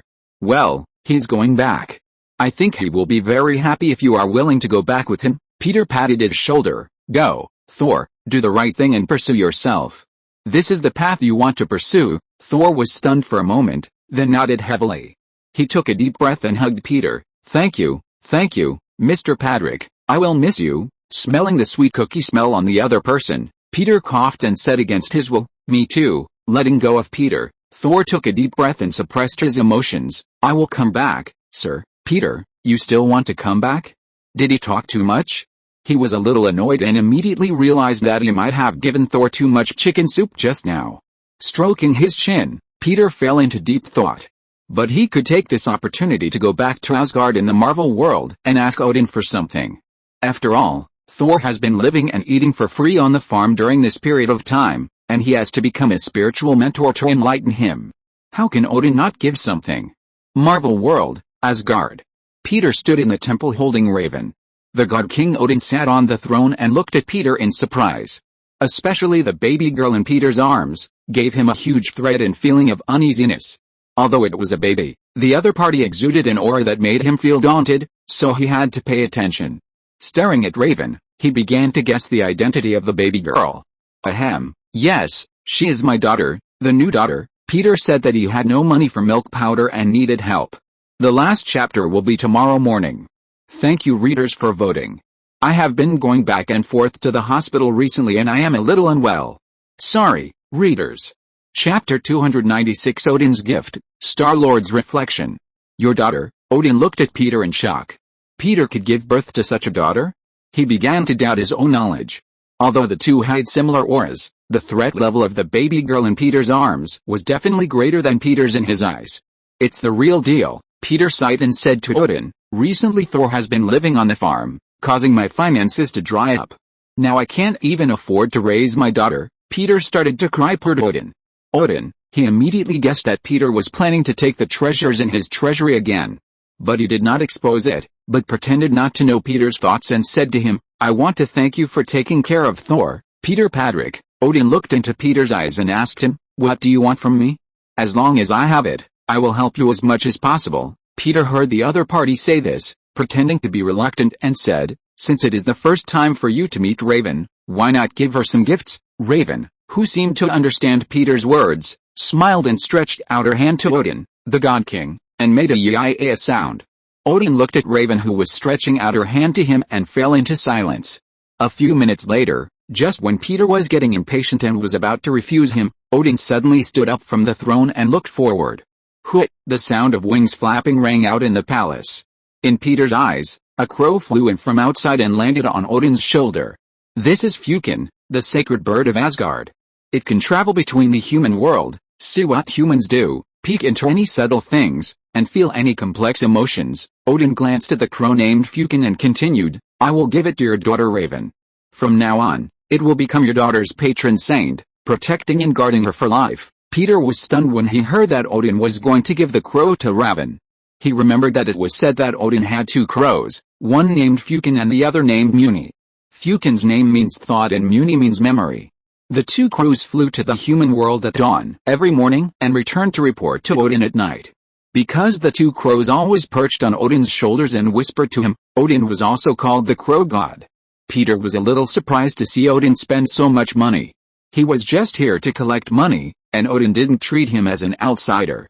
Perhaps seeing the surprise in Peter's heart, Odin said to him, Peter Patrick, you are the master of Asgard in another world. You are the same as me but different. Your world tree represents rebirth, while Asgard here represents dusk and destruction. The dusk of the gods is inevitable, death is inevitable. The flames burn everything, but the seeds after the flames will grow stubbornly and grow into new towering trees. Odin looked at Raven in Peter's arms, you and your daughter represent rebirth. When destruction comes, I hope you can help Thor and Loki. Don't let the destruction of Asgard end them. I hope you give them a new life. Odin knew that his son Loki had faked his death, and a trace of regret flashed in his eyes. I committed many stupid acts when I was young. The mistakes I made can no longer be made up. I can only hope that they are fine. Peter listened to Odin's words and understood why he was so generous. It turned out that he wanted to help his two sons in the end. Although he said that Loki didn't deserve his love, he still gave his love to him in the end. And in the end, Thor might still go to his own home and wait for death. Peter thought, looking at Raven in his arms. Hoolah! The crow Fukin who received Odin's instructions spread its wings and flew to Peter's shoulder. The crow with the bright eyes began to protect her master. Peter nodded at Odin. I promise you, I am also the Lord of Asgard. I promise you to protect Thor and Loki when Ragnarok comes. After getting Peter's promise, Odin sat back on the throne. Peter found that his old breath became more serious. Bang! Bang! Bang! New York, Jim Captain America, who had awakened at this time, was punching and exercising. The tight and explosive muscles shaped his strong body, and his fists hit the sandbag heavily. Hey, Captain! Nick Fury came over from outside the room and greeted him. After rushing from Patrick's farm, he learned the news that Captain America had awakened. Are you used to your life recently? Nick Fury asked the other party. It's okay. Although there are still some things I don't understand, I'm used to taking notes, sir, Captain America said to him, bending down and picking up the notebook on the training chair. I heard that you often get up in the middle of the night recently.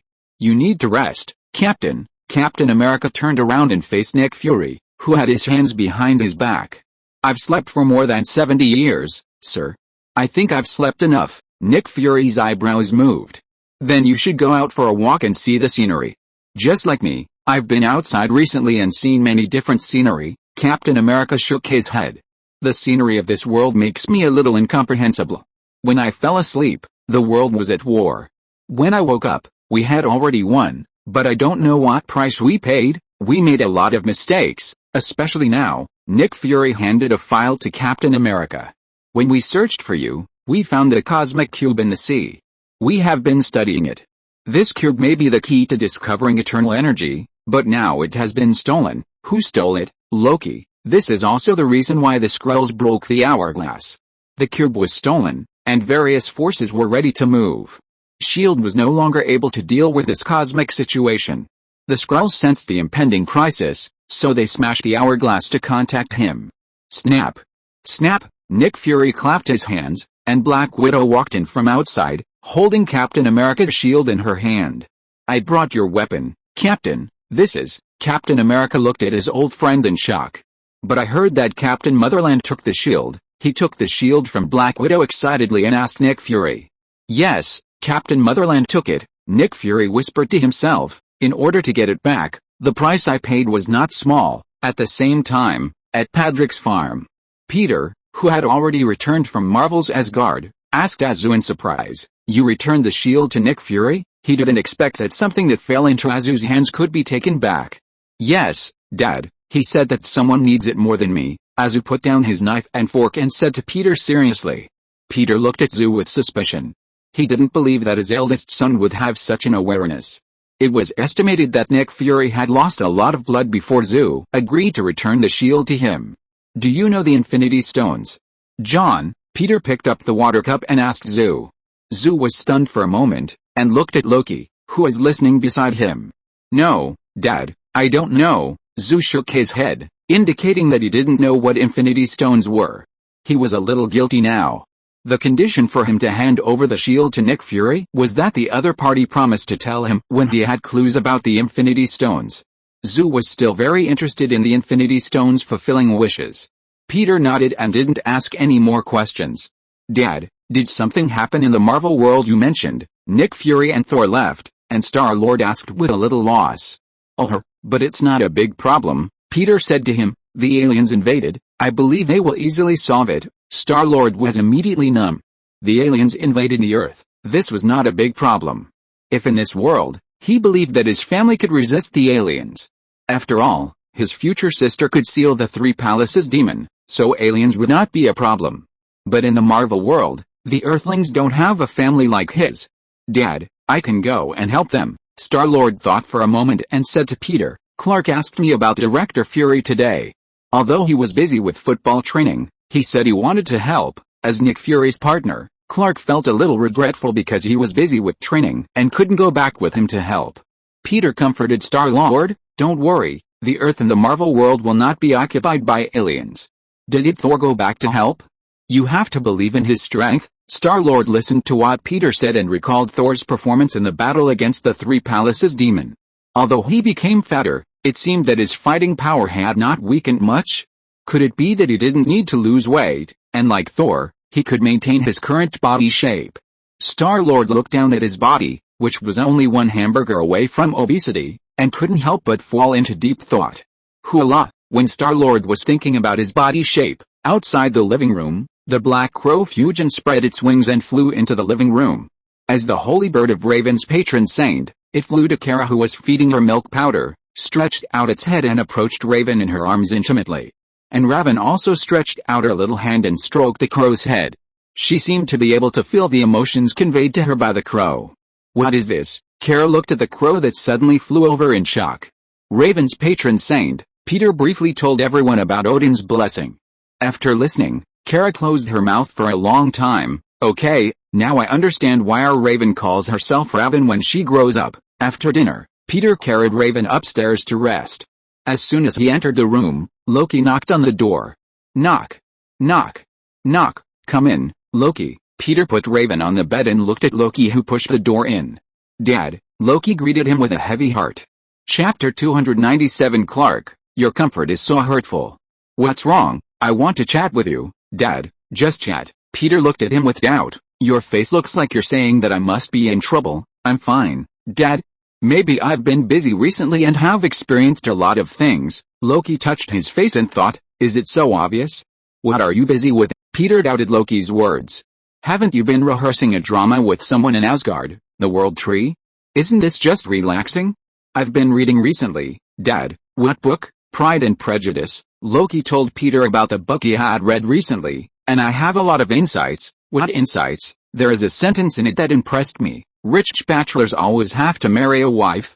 This is a truth recognized by the world. Peter was stunned when he heard Loki teasing him. You are waiting for him here. He suspected that Loki had not given up the bad idea of letting her marry Frigga. Seeing Peter's unfriendly look, Loki inexplicably felt a murderous aura enveloping him. He quickly changed the subject. Dad, was the crisis in the Marvel world caused by another me? Didn't he die in the last battle with Hela? He won't die so easily. Peter picked up the coffee cup, tasted the coffee from the Marvel world, and said to Loki, he has always been good at faking his death. Loki, is there anyone who is good at faking his death? Shaking his head, he pulled himself out of his messy thoughts and said to Peter, Dad, the me in the other world is a jerk. Does that make you think I am also a villain? Hearing Loki's question, Peter's expression was slightly stunned. He shook his head and said to Loki, no, he is him and you are you. You are two completely different people. You, like Zeus, Star-Lord and Raven, are all my sons. You are unique. Besides, Loki in the Marvel world has never been a complete bastard. Although he is definitely not a good person either, he is just a person burdened with the shackles of fate and tragedy. Peter looked into Loki's eyes and said to him, you are different from him, Loki. You are my son, and I know you. You are neither him, and I am not Odin. Loki was stunned for a moment when he heard what Peter said. He looked a little confused, and said to Peter, Dad, I used to dream about myself in many worlds. Sometimes I was a crocodile, sometimes I was a woman, and sometimes I was an old man. But no matter which one, it seemed that fate led Loki to a lost ending. Now Loki in the Marvel world seems to let me see that ending again. Peter shook his head and said to him, after going through so much, you should understand, Loki, your future will never be doomed. He put down the coffee cup beside him, and suddenly remembered something, and asked Loki, I remember that Saturday is your birthday, right? He set Loki and Star-Lord's birthdays to the day when their spacecraft landed. This Saturday, right? Peter asked Loki. Dad, do you remember? Loki looked surprised. Although Loki has always disguised himself as an adult. For example, he often shows a style of elegant and reserved nobleman, and occasionally has some middle school atmosphere. He has his own accent when speaking, and when he speaks for a long time, his emotions will rise, accompanied by small movements. The reason why he has such a personality is that Loki is extremely mature and has always regarded himself as the Prince of Asgard, the World Tree. So Loki is proud of his identity. And he has been trying to show the qualities that a prince should have. But no matter how mature he pretends to be, in Peter's eyes, he is just a 5-year-old child. So even though Loki made many mistakes before, kidnapping Taylor Swafford, pretending to be Odin to expel Loki from another world, and blackmailing the Penguin in Gotham, Peter has never really been angry with him. All these actions of Loki were for the sake of him as a father, and he couldn't really get angry with him. Of course, using the copper-headed belt to whip him didn't use much force. Of course, your dad remembers your birthdays. Peter coughed and asked him, Do you have any gifts you want? Hearing Peter ask what he wanted, Loki almost blurted out, how about letting me be the heir of Asgard? But considering that once he said these words, I'm afraid his birthday gift would be completely ruined. So he pretended to be embarrassed. I don't know, Dad, I'll like any gift you give me. Really? Peter looked at Loki in front of him with a suspicious look. When did this kid Loki become so talkative? He was thinking about how to prepare a gift for Loki, and Raven, who was lying on the bed, made a babbling sound. Peter picked Raven up and found that she had peed.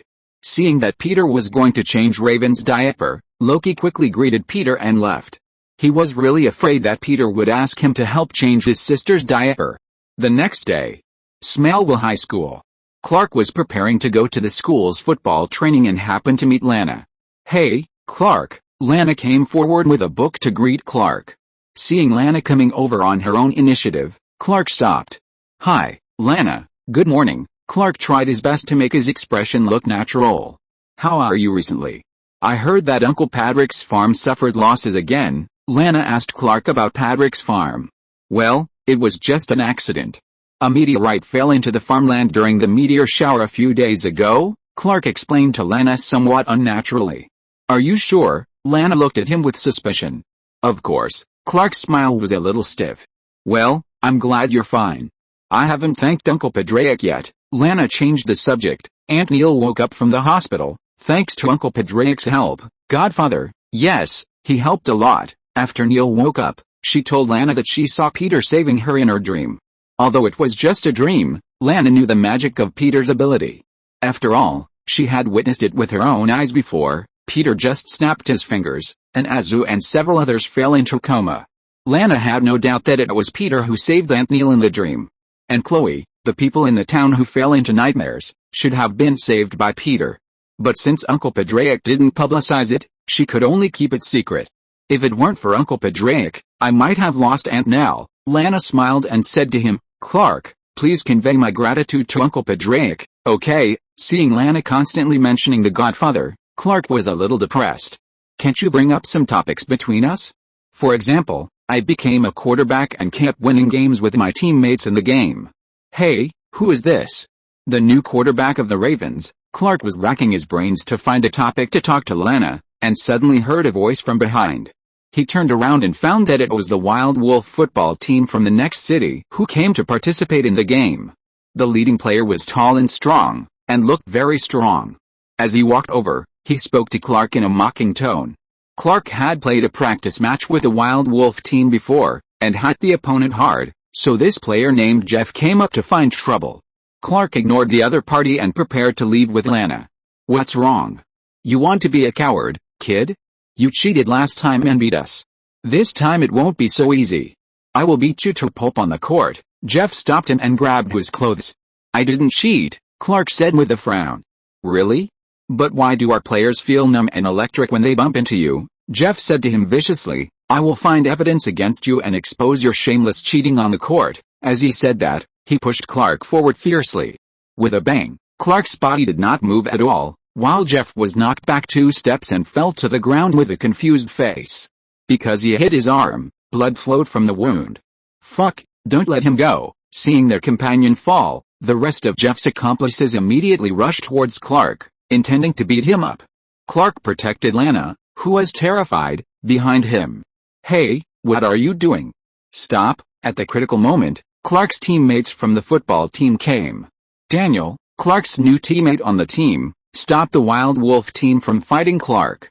Daniel brought a lot of people and quickly pushed the Wild Wolf team away. Are you okay, Clark? Daniel walked to Clark and asked him. I'm fine. Clark patted the dust off his clothes and said. Hey, if you want to cause trouble, we will accompany you to the end. Don't forget whose territory this is. Daniel, as the most popular player in the team and about to join the university professional team, immediately intimidated the other party. The Wild Wolf team could only help Jeff up and leave in disappointment. After Clark thanked Daniel, he looked at the Wild Wolf team members who left, and suddenly felt confused for a moment. Is this considered cheating? Of course not. At Patrick's farm, Peter was not at home. After listening to Clark's story, Zeus said to him, You killed them with your own ability. How can it be called cheating? Zeus stared at Clark, finally let out a breath. put his hand on Clark's shoulder and continued, "Listen, Clark, cheating with your own ability is not cheating. Clark, you might as well not comfort me. If you're listening to this novel on a channel other than Fanfic World, it means they downloaded and uploaded it without effort. We cordially invite you to visit our channel, Mundo Fanfic Novelis. There you'll find the original version of this story and you can explore many other novels of various genres. We're waiting for you to immerse yourself in a world of incredible novels." Chapter 298, My daughter has been a hottie since she was young. Peter is obsessed with ponies. The next day, Kara put Raven in the baby basket and prepared to take a break. Helping Peter take care of the baby recently made her exhausted. Although Raven didn't cry often, she was energetic and curious. She often liked to crawl out of the baby basket and crawl around on the ground. She was really afraid that she would accidentally ride the crow named Fukin and fly out of the farm. If she really lost Raven, she would never forgive herself. Kara fell on the sofa and was thinking about how to turn down this hard job and relax, when she suddenly saw Fukin the crow flew to Raven's side. The crow's eyes were rolling around and flew to Peter's room. Then, in Kara's stunned eyes, the crow flew out of Peter's room with a strange-shaped book in its mouth. Fukin the crow put the book next to Raven, and then opened the book in Kara's astonished eyes. It looked like the crow was accompanying Raven to read. Kara was stunned. Are there really such smart crows in the world? No, the strangest thing is not the crow. Fukin crow is Odin's sacred bird, so it doesn't seem strange that it is so smart. But Raven is a baby and can't read at all. Kara immediately activated super speed and moved to Raven's side. She took the book stolen by the crow from Raven's hand and found that it was a book that recorded magic. Kara fell into stagnation. Raven can understand magic at such a young age? Has she been so curious since she was a baby? No wonder she can seal the 3 palaces. It turns out that she has been so curious since she was a child. Kara immediately understood why our Raven's strength was so strong later. Half an hour later, Peter flipped through the black magic book in his hand and listened to Kara's story. The magic book in his hand was the spoils of war collected when Father Norma was killed. Unexpectedly, Fukin stole it and gave it to Raven. I thought that Loki, this naughty kid, often touched my things, but I didn't expect that after Raven had the crow, she became the father worry who coveted her treasure the most.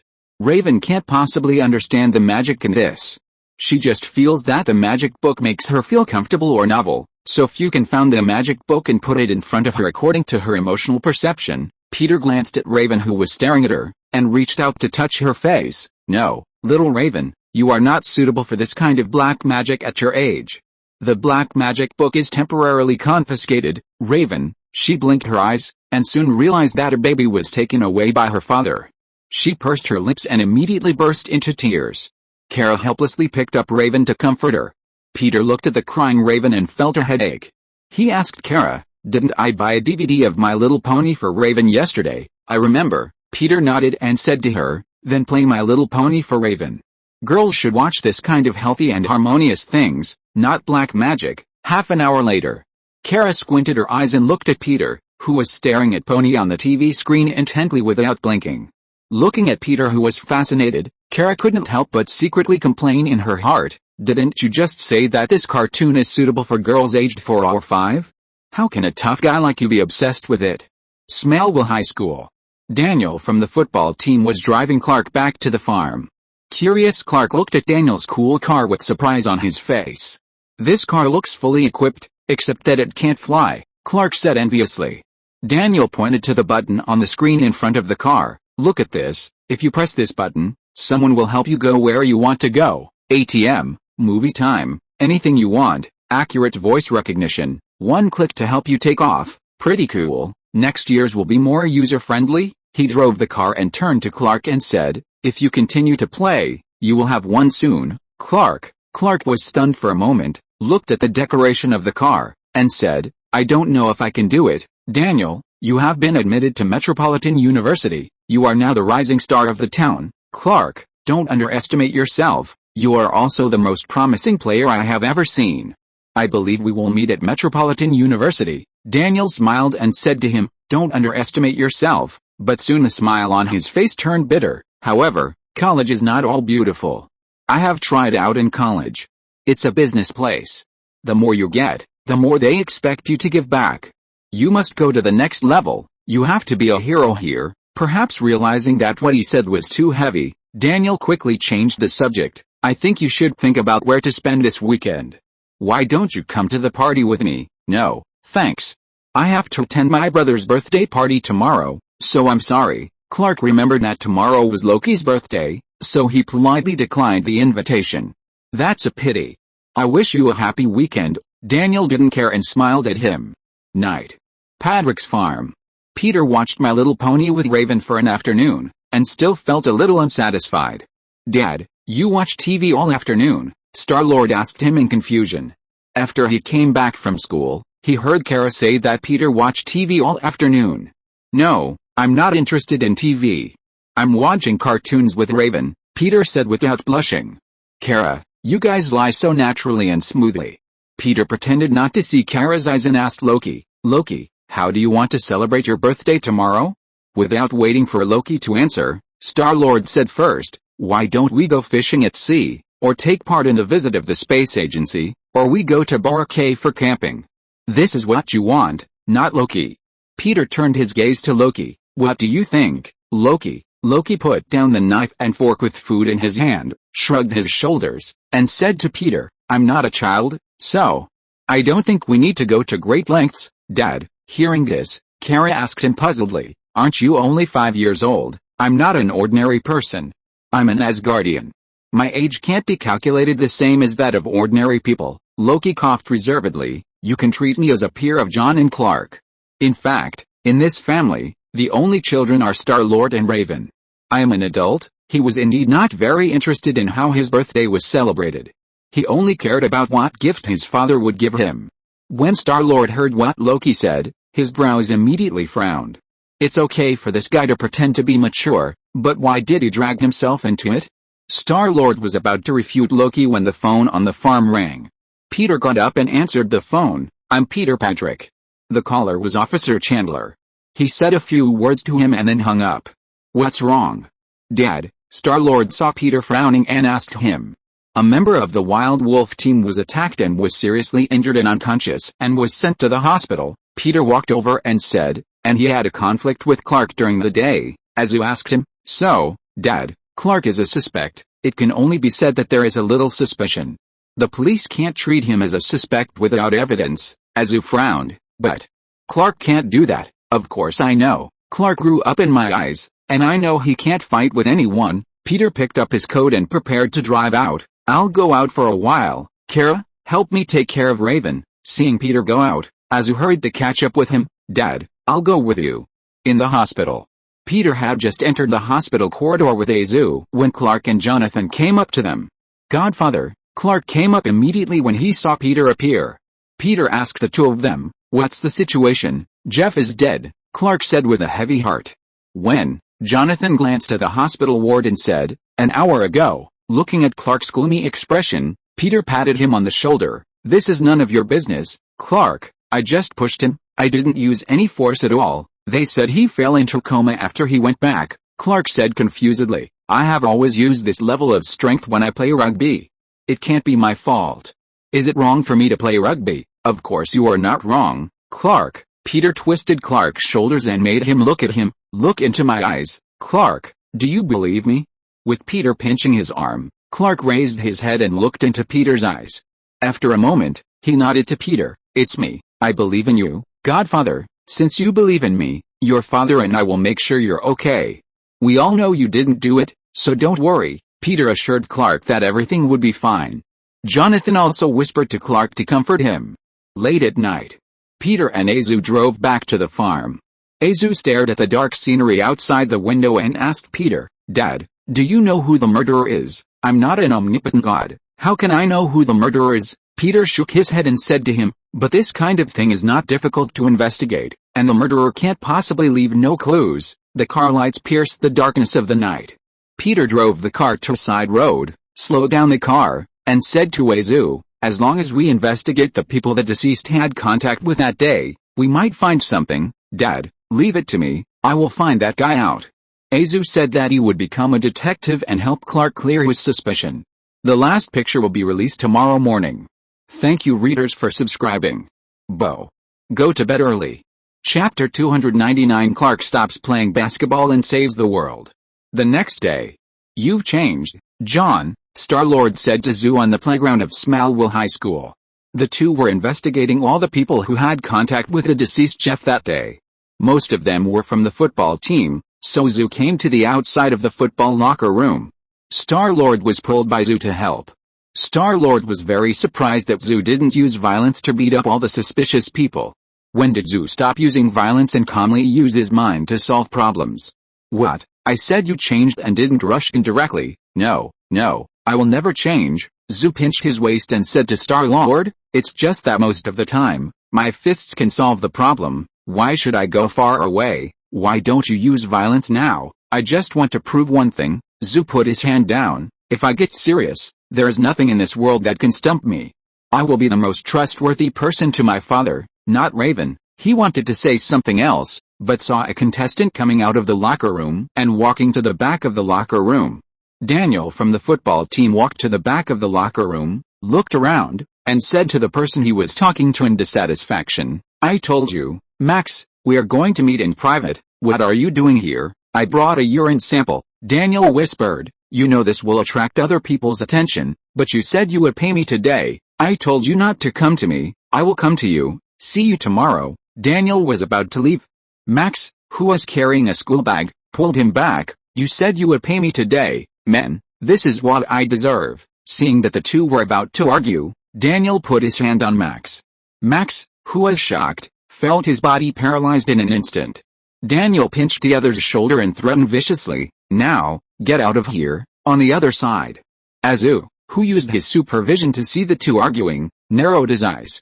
Half an hour later, Whitney from the football team was about to leave, and Azu grabbed the other's clothes and pushed him against the wall. Whitney felt a pain all over his body and was about to curse when he saw Azu standing in front of him. He immediately swallowed the curse. Whitney, I'm going to ask you a few questions. If you don't answer honestly, I'll blow your head off. Do you understand? Frightened by Azu's impressive aura, Whitney nodded quickly. Very good. Let me ask you, you often do urine tests during games, right? Yes. If someone buys urine from the black market and uses another person's urine to pass the urine test, will this work? It should be possible. Azu nodded and continued to ask, Daniel, how strong is he in the football team? He is very strong, but he is a little weird. The defenders who play against him said that when they come into contact with him, their bodies will be paralyzed like zombies, and then they will fall to the ground inexplicably. Hearing this, Azu connected it with the scene of Daniel trading urine with others before, and quickly made a guess. Daniel definitely has superpowers. The other party used superpowers to cheat on the field. In order to prevent others from discovering the abnormality of his body, he secretly used other people's urine to pass the physical examination. Jeff's death is likely to be related to him. What kind of bastard would cheat on the court? Azu shook his head and said disdainfully. In the evening, Daniel was driving to leave. As soon as he walked to the parking lot, he saw two people standing in front of him. Azu stood in front of the car with his hands on his waist. Clark's face was full of entanglement. He didn't believe that the senior who encouraged him to stand up and become a hero the day before yesterday would be a murderer. Clark, do you have something to do? Daniel asked him doubtfully. Clark hesitated, not knowing how to start. I want you to see someone, Azu stood up and said bluntly. Who? As soon as Daniel finished speaking, Star-Lord came out with Max, who sold him urine. The moment he saw Max, Daniel realized that his behavior was exposed.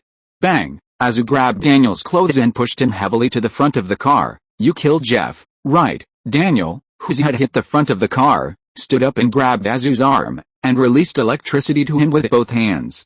As a result, a burst of electricity passed through, and Azu had no reaction. How could you not react? Daniel was dumbfounded. Azu stretched out his fist and punched the other person's head. Bang! Daniel was thrown to the ground. Seeing the other person release the electric current, Clark knew that Azu's guess was basically true. He asked in an unbelievable tone, Daniel, why did you do this? Daniel, who was completely desperate, dropped his hands helplessly. He did not resist, but said to Clark, things should not have come to this, Clark. I hardly used my superpowers throughout high school, but when I joined a Metropolitan University tryout, I had to do everything for the sake of victory and their promise. I could not stop. Clark looked at him with mixed feelings. No, winning should not be our only goal, Daniel. No, you don't know. Constant victory will breed your fear of failure. Clark, too much pressure on me to win. Daniel's voice was filled with despair and madness. Jeff found out that I cheated and said that I used some kind of strange power to cheat and win.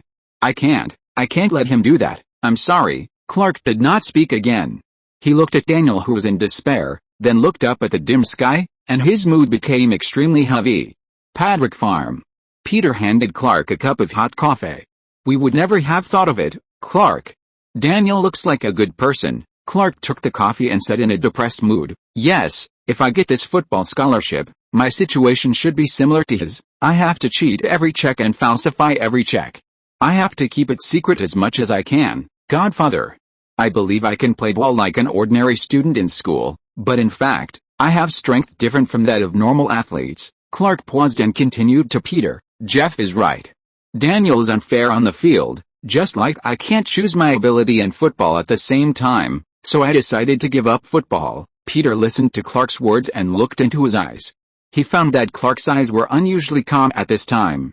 Peter put his hand on Clark's shoulder. Clark, it's not easy to give up something you love, I know, but this is my decision now, Godfather, and it won't change, even if it hurts you to give it up. You said, Godfather, enduring pain and torture is something we can't escape from living in this world. Besides, when I made a decision, I felt some pain, but then I felt relieved. Clark forced a smile on his face and said to Peter, there are some things I must insist on. And some things are unnecessary to insist on. Peter was silent for a while, then nodded, no matter what decision you make, Godfather will support you. He put down the coffee cup in his hand. Even if you can't make a career in the field of football, I believe you can do it in other fields. Sighing, Peter thought to himself that it seems that the most suitable career for you is indeed a reporter. Thank you, Godfather. Clark thanked Peter. Now that I have given up football, there is something I must do. Can you help me, Godfather? Peter was stunned for a moment, then nodded. Of course. Marvel World. New York. Facing the Chitauri army rushing up from the sky, Captain America held a shield in his hand and commanded the Avengers to fight. Tony Stark looked up at the space portal in the air that was constantly transporting the Chitauri army, and said to the captain, give the order, Captain. Captain America nodded. Okay, listen carefully. Before closing the portal, find a way to control the situation. Barton, I want you to go to that roof, observe the battlefield, and report the enemy's movements. Stark, you hold the blockade line. Don't let these monsters run out of 3 blocks, and those that can't be stopped will be directly blasted into slag. Thor, find a way to seal the portal. Hulk, Captain America raised a finger. Smash it hard. After hearing Captain America's order, Thor held an axe in his hand, looked up at the sky, and thunder was faintly surrounding his body. You know what? Thor took a deep breath and said to the Avengers, I fought against creatures that are countless times more powerful than this. That monster almost destroyed San Francisco, but I finally defeated it. Whoosh, after boasting to everyone, Thor summoned thunder and slammed into the sky. On the other side, in the Avengers building, Nick Fury looked at the monsters in the sky and frowned. Damn it, looking at more and more monsters, he cursed inwardly and answered Maria Hill's call, prepare transportation for me, I want to get to the vicinity of that damn portal. Boom, a deafening bombardment sounded, and the Chitauri spaceship smashed into a building. The attack helicopter in the air was hit by the building, lost control and was about to fall from the sky. Stark hurriedly controlled the Meteor to fly forward, but was hit hard by the Chitauri aircraft and flew away. Just when the helicopter was about to fall, a figure fell from the sky. Clark gritted his teeth and hugged the helicopter, constantly using his body to relieve the force of falling. Boom, the helicopter fell to the ground, but because of Clark's cushioning, it was not seriously injured, and the pilot inside was also safe and sound. Black Widow and others looked at Clark falling from the sky shock. Nick Fury, who happened to arrive at the scene, looked at Clark with a smile on his face. Sour carrot bitch.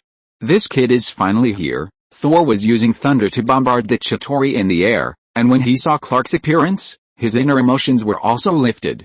I know, brother, I know, you can do it. Chapter 300 Loki's Gift, the most unforgettable day in life.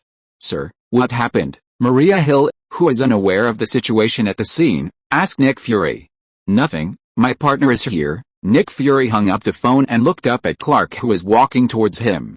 You're a little late. Nick Fury pretended to be dissatisfied and asked Clark.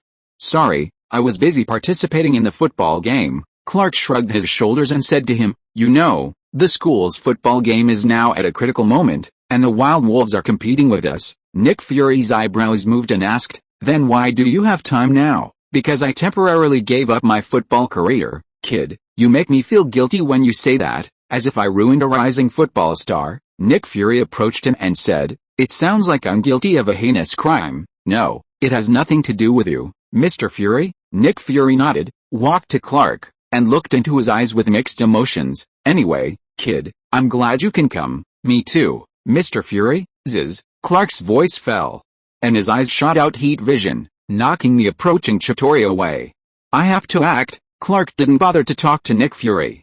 Facing the aliens pouring in from the portal above the sky, Clark opened fire at full power and used heat vision to sweep across the sky.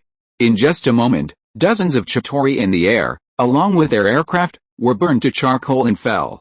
After the thermal vision ended, Clark took a deep breath, and his figure quickly ran through the entire New York battlefield like lightning.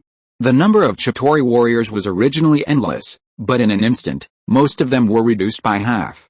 Looking at Clark's powerful power, Nick Fury looked up and looked around. Since Clark has appeared, it is very likely that Peter, who sent him here, has also come to this world.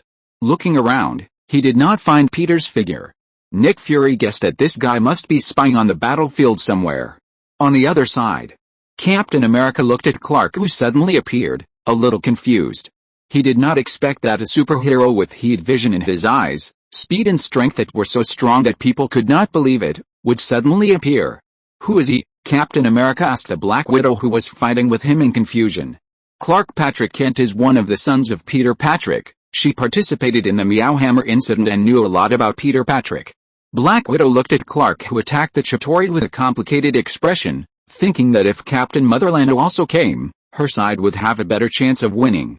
"Peter Patrick." Captain America's eyes flashed with doubt when he heard the name. "Who is the other party? A son who can have such an ability. Does the other party also have superpowers?" Captain America was guessing Peter's identity. On the other side, Loki, the culprit of the Chitauri invasion, was looking at Clark, who suddenly appeared with a shocked face. After Loki faked his death in the Hela incident, he left Asgard and wandered outside the universe and met Thanos. Later, he accidentally learned that the cosmic cube was being studied by humans on Earth. Although he wanted to occupy the Earth, Loki soon realized that he could not fight against those people with superpowers on Earth with his own strength. To this end, he sought help from Thanos and the Chitauri, and in exchange, Loki had to hand over the cosmic cube to Thanos after occupying the Earth. So Loki came to Earth, stole the cosmic cube, and used the cosmic cube to open the space-time channel and send the Chitauri army to Earth. I thought everything was going well, but I didn't expect things to gradually get out of my control. Looking at Clark, who was running wild in the Chitauri army, Loki immediately thought of Peter, who had fought Hela in Asgard before. He had a bad premonition in his heart, and his face gradually became ugly. Boom! The next second, the Hulk climbed up the wall of the building. The whole floor was shaken by his huge body and terrifying power. Seeing the Hulk breaking the wall and crashing in, Loki immediately raised his scepter and aimed at the other party. Roar! After seeing Loki, the Hulk roared at him, then rushed forward and punched Loki, who was unable to react, and flew out. The wall shattered in an instant, and Loki stood up from the ruins of smoke and dust. Feeling the pain in his body, he stared at the Hulk angrily with disheveled hair and face. "Damn it! You Earthlings are only worthy of being ruled by me. Who do you think I am?" Bang! 2 minutes later, Loki, who was grabbed by the legs by Hulk and swung back and forth on the ground for several circles, stared at the ceiling with lifeless eyes. He was completely doubting his life after being hit. After hitting Loki, Hulk walked away with a look of disdain on his face.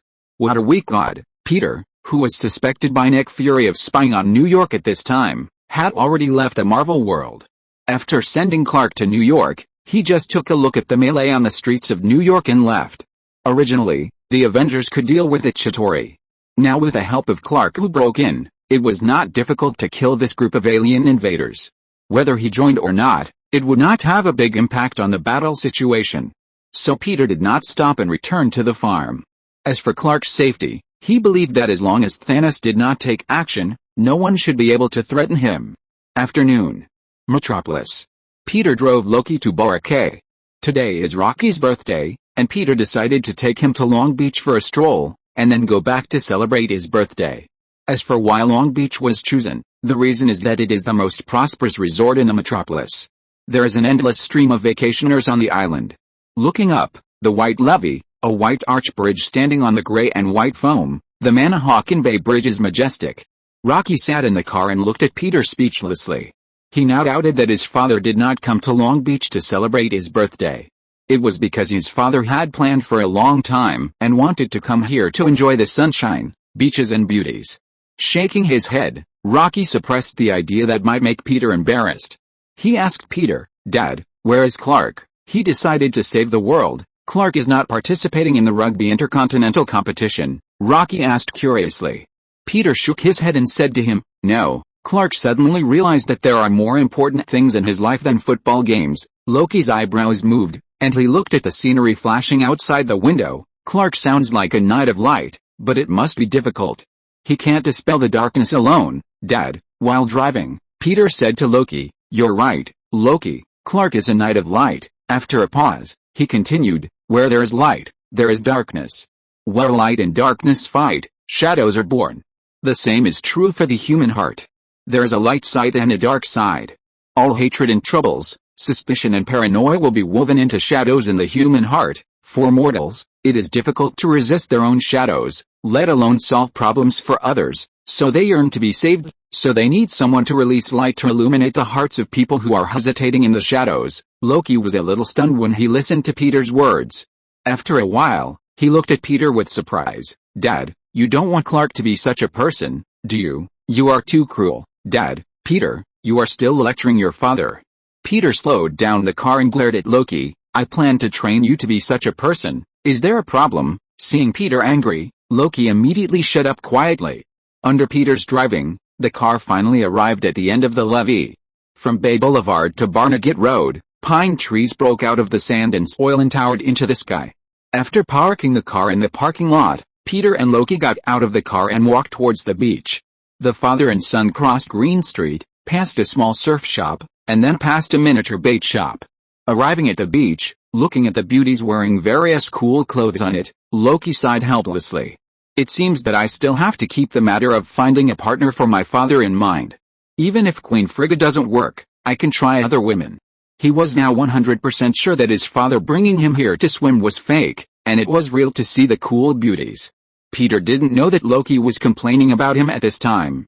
He glanced at the various people on the beach, then turned to Loki and said, "Loki, don't you want a birthday present?" "Yes." Hearing Peter mention the birthday present, Loki's spirit was shocked. Peter asked Loki to sit down with him on the beach, facing the sea, and handed Loki a beautiful and more exquisite goat horn helmet. "What is this?" Loki took the goat horn helmet in shock. "Dad, your gift for me." Loki could never have imagined that Peter would give him a crown. "Well, this is something I asked someone to make." "Don't you like helmet decorations?" Peter didn't go to the Marvel world just to be a spectator. He also asked Odin's craftsman to help him make a goat horn helmet. Unlike the Asgard goat horn helmet, Peter made some slight changes, making the goat horn softer, and also built the protruding horns of the farm world tree on it. Touching this unique helmet, Loki suddenly felt warm in his heart. "Thank you, Dad." Loki took a deep breath to calm himself down, and asked Peter, "Dad, can you help me put it on?" Of course. Peter turned around and put the horn helmet on Loki. End of this chapter. Thank you very much for reaching the end. Don't forget to like. Looking for more exclusive content and immediate access? Subscribe to our Patreon. Remember, every like, subscription, or donation encourages us to continue. Thanks to everyone. See you in the next video.